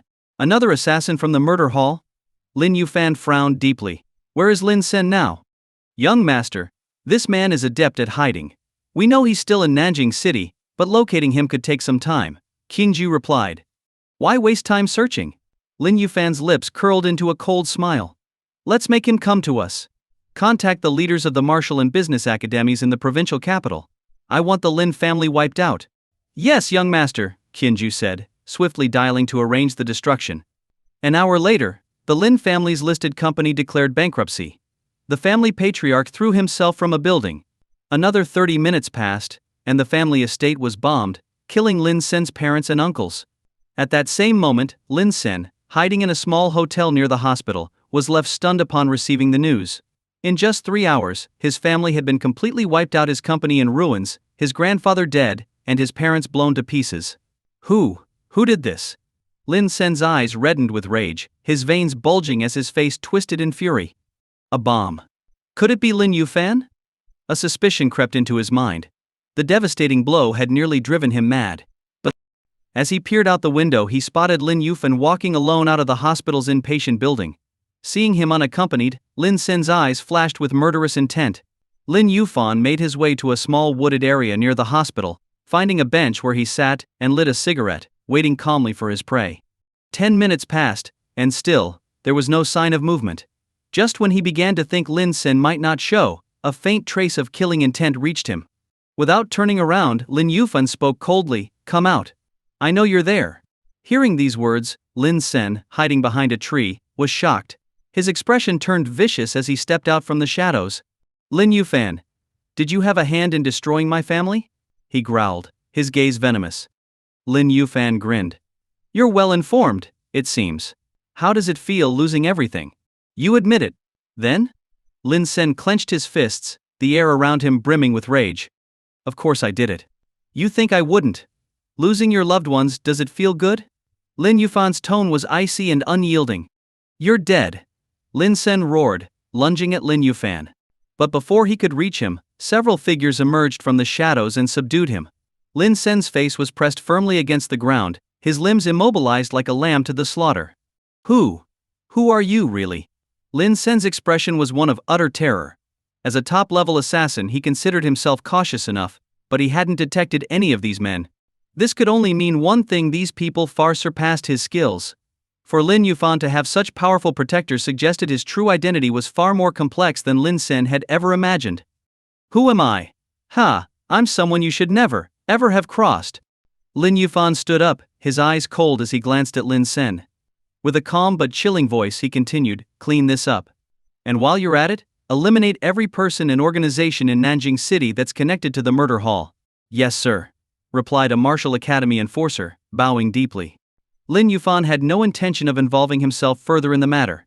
He turned around and headed back toward the hospital's inpatient building. Qingcheng was still in the hospital room, and after all this time, she should be waking up soon. As he approached Yi Qingcheng's room, he could hear the voices of women chatting inside. Recognizing the voices, Lin Yufan knew it was Gu Yunxi and Su Liangshu. Yunxi, I'm so sorry. Because of me, your villa got blown up. What are you talking about? It's just a villa.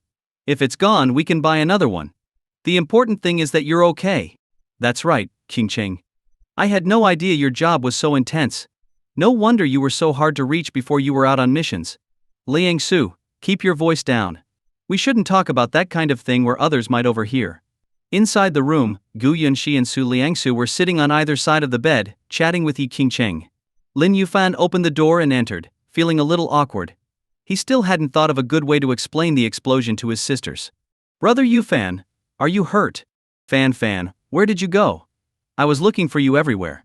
Seeing him enter, Gu Yunxi and Su Liangsu immediately rushed over to check him for injuries. They circled him a few times, only relaxing once they confirmed he was unscathed. I just went to the bathroom for a bit, Lin Yufan said casually. By the way, how did you two end up here? What do you mean, how did we get here? After such a big incident, how could we not come? Gu Yunxi huffed and gave him a glare. Su Liangsu puffed up her cheeks in frustration. Fan, you and Qingcheng almost got blown to pieces. Were you really planning to keep that from us? Do you not consider Yunxi and me to be family? Of course not. I just didn't want you to worry. Besides, King Cheng and I are fine, aren't we? Lin Yufan quickly tried to explain. This time you were lucky. But what if it happens again? No, let's not think about that. Just promise that if anything happens in the future, you'll let us know right away. Su Liangsu said, still shaken. You have no idea how worried Yunxi and I were when we heard about the explosion at the villa. Thank goodness you're okay, Fan. It's all right now. Don't worry. From now on, I promise I'll tell you everything as soon as it happens. Lin Yufan felt warmth in his heart and reached out to ruffle Su Liangsu's hair. The gesture quickly calmed Su Liangsu down. Brother Yufan, why don't you and Liangsu stay here and keep Qingcheng company? I'm going to step out for a bit, Gu Yunxi said, noticing that his clothes were in tatters. She left to buy him a change of clothes from a nearby mall. Liangsu, I'm craving some apples. Could you get me some? Yi Qingcheng asked from the bed, her eyes darting mischievously. She found an excuse to send Su Liangsu away. Once Su Liangsu had left, Yi Qingcheng turned to Lin Yufan. Brother Yufan, I've already told Yunxi and Liangsu about the explosion, saying it was caused by a gas leak. I also explained my current occupation to them. After a moment's thought, Lin Yufan asked, So, what are you planning to do next? Brother Yufan, aren't you curious about how I knew there was a bomb in the villa, or who wanted to kill us? Qingcheng asked, noticing that he hadn't asked these questions. Lin Yufan smiled. If you want to tell me, you will.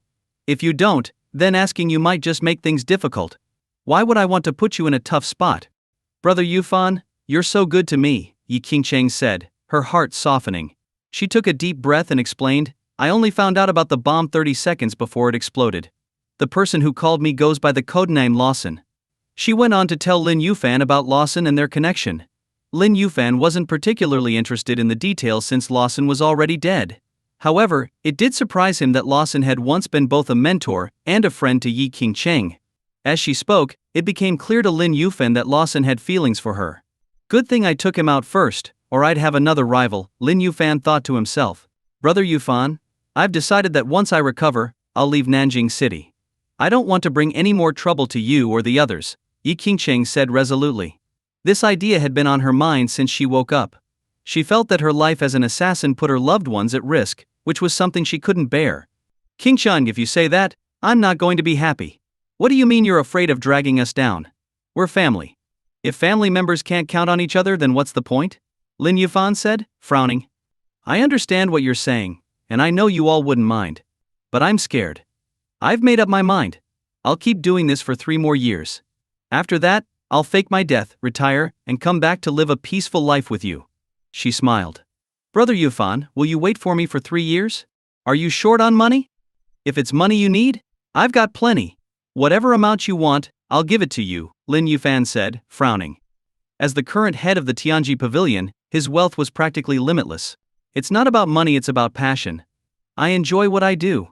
3 years after that, I'll get tired of it, and then I'll come back to be with you, Yi Qingcheng said, her tone firm. Her cheeks flushed a little when she mentioned living together. Lin Yufan wasn't oblivious, he knew exactly what she meant by living together. Though he felt helpless, he respected Qingcheng's decision to follow her own path.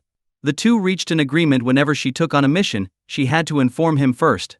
This way, he could send people to protect her in advance and eliminate any potential dangers.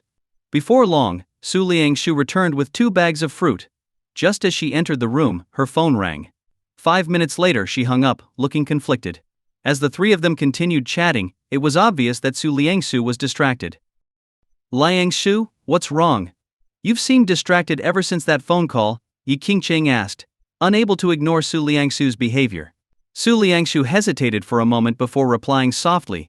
The boss of Dingsheng Entertainment called me just now. They want me to play the lead role in their new drama, but I'm not sure what to do. If you don't want to do it, just turn it down. Yi Qingcheng shot her a look, wondering why this small matter was so troubling.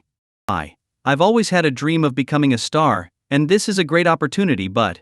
Su Liangsu looked conflicted, then glanced at Lin Yufan, who was peeling an apple for Yi Qingcheng.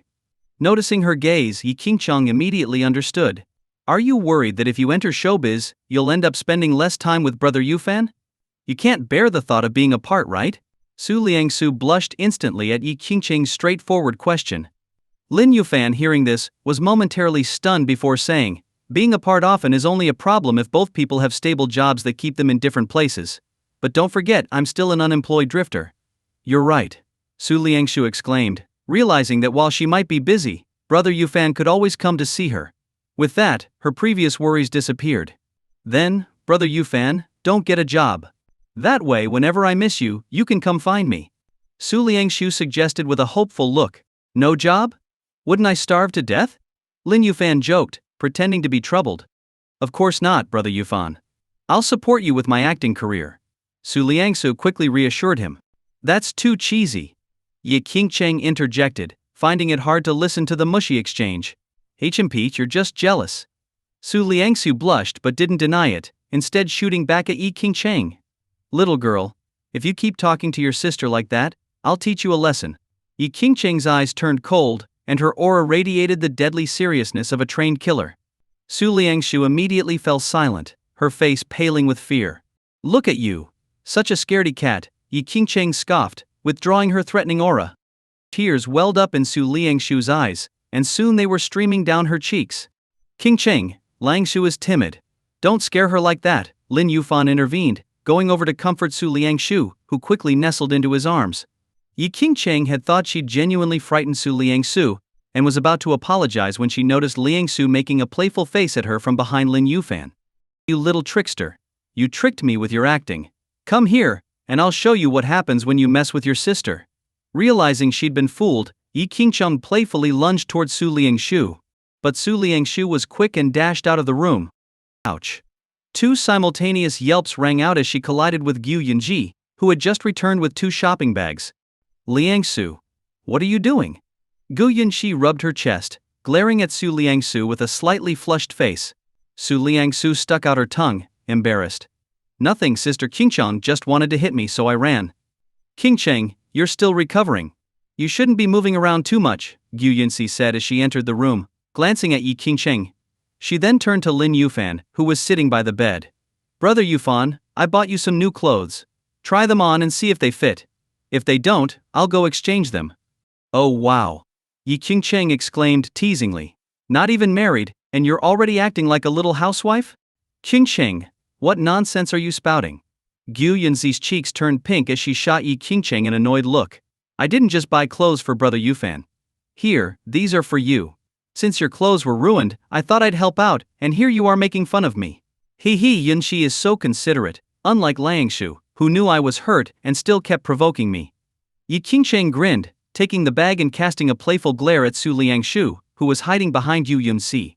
Even though Su Liangshu was well aware of Yi Qingcheng's profession as a killer, she wasn't afraid. When Qingcheng glared at her, she just stuck out her tongue and made faces. An hour later, Su Liangshu stayed behind to keep Yi Qingcheng company, while Gu Yunxi dragged Lin Yufan to the sales office of the Wanhao Group. The Xian Villa had been blown up, and they needed to find a new place to live. As the CEO of Xian Group, Gu Yunxi wasn't short on money. If the villa was gone, she could just buy another one. Miss Gu, what brings you here today? Are you helping a friend buy a house?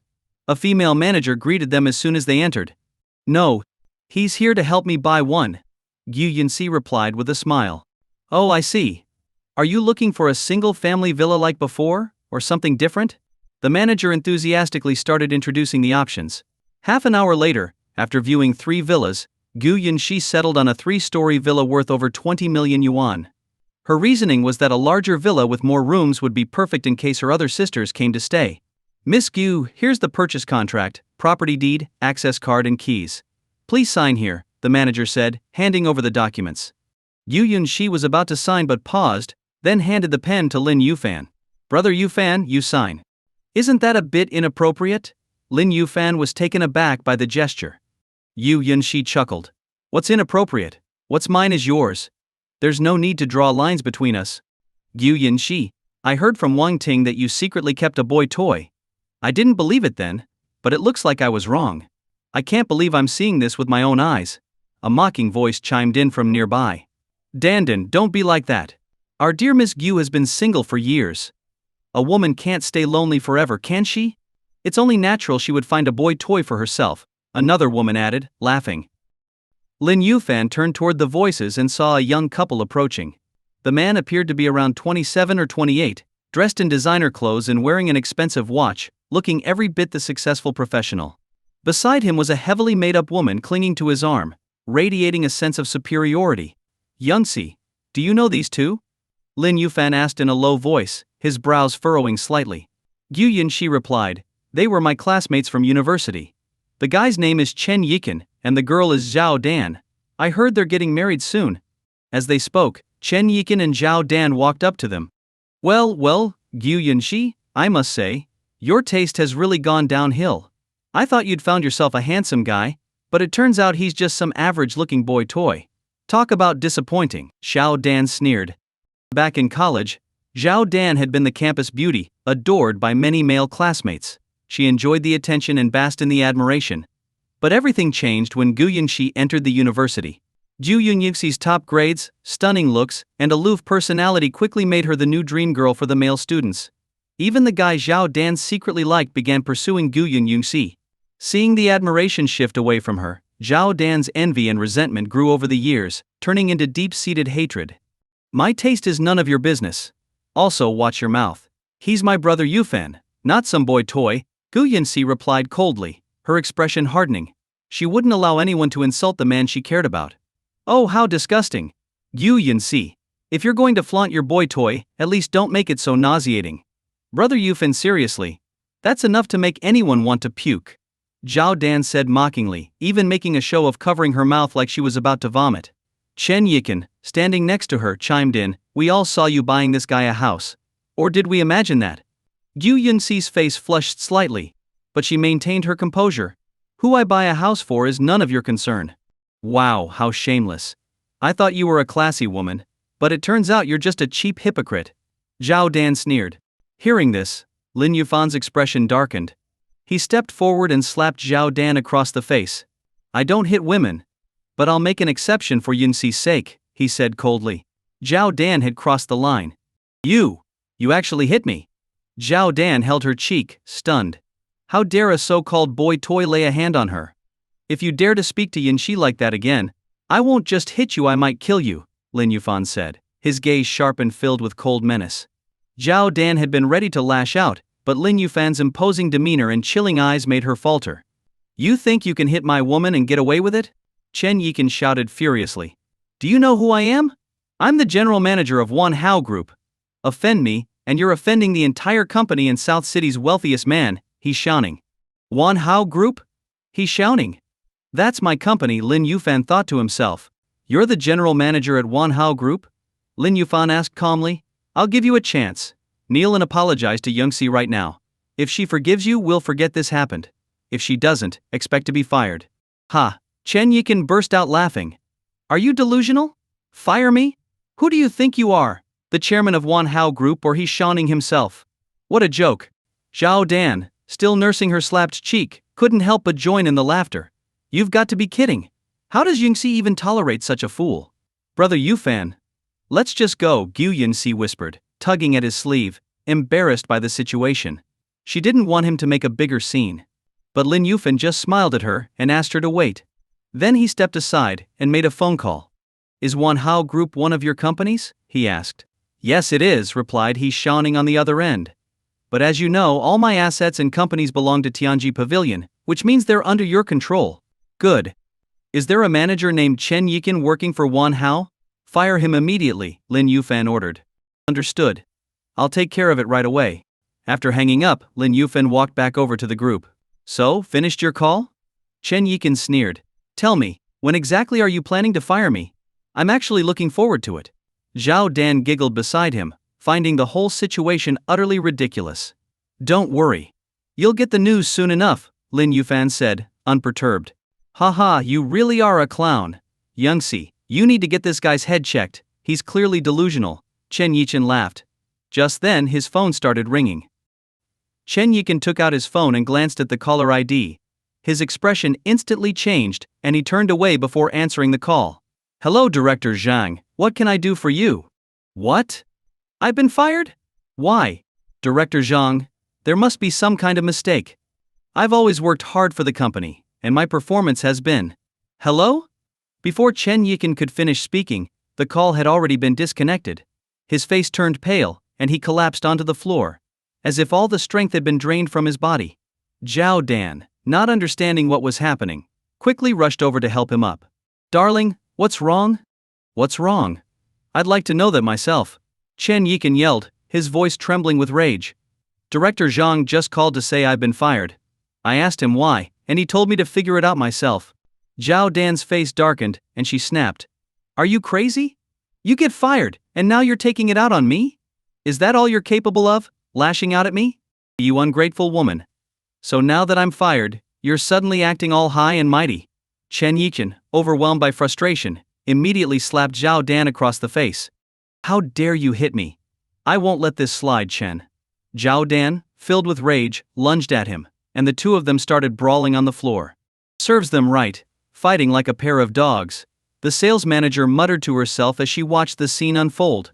After quickly signing the contract, Lin Yufan took Gu Yunxi by the hand and left the sales office. As soon as they got into the car, Lin Yufan remembered that he had promised to help Yi Qingcheng with her back injury. He took out his phone and sent a message to one of his subordinates who was out of town. After sending the message, he noticed that Gu Yunxi hadn't started the car yet. Instead, she was staring at him with a puzzled expression. "Yunxi, why are you looking at me like that? Do I have something on my face?" Lin Yufan asked, rubbing his nose in confusion. "Brother Yufan, was it you who got Chen Yikan fired just now?" Gu Yunxi asked, voicing her doubt. In her eyes, Lin Yufan was just a poor young man who had come from a remote mountain village. Yet with just one phone call, he had managed to get the general manager of the Wanhao group fired. It seemed too unbelievable. "Haha, of course. I always keep my word," Lin Yufan laughed, openly admitting it. Seeing his nonchalant response, Gu Yunxi felt even more perplexed.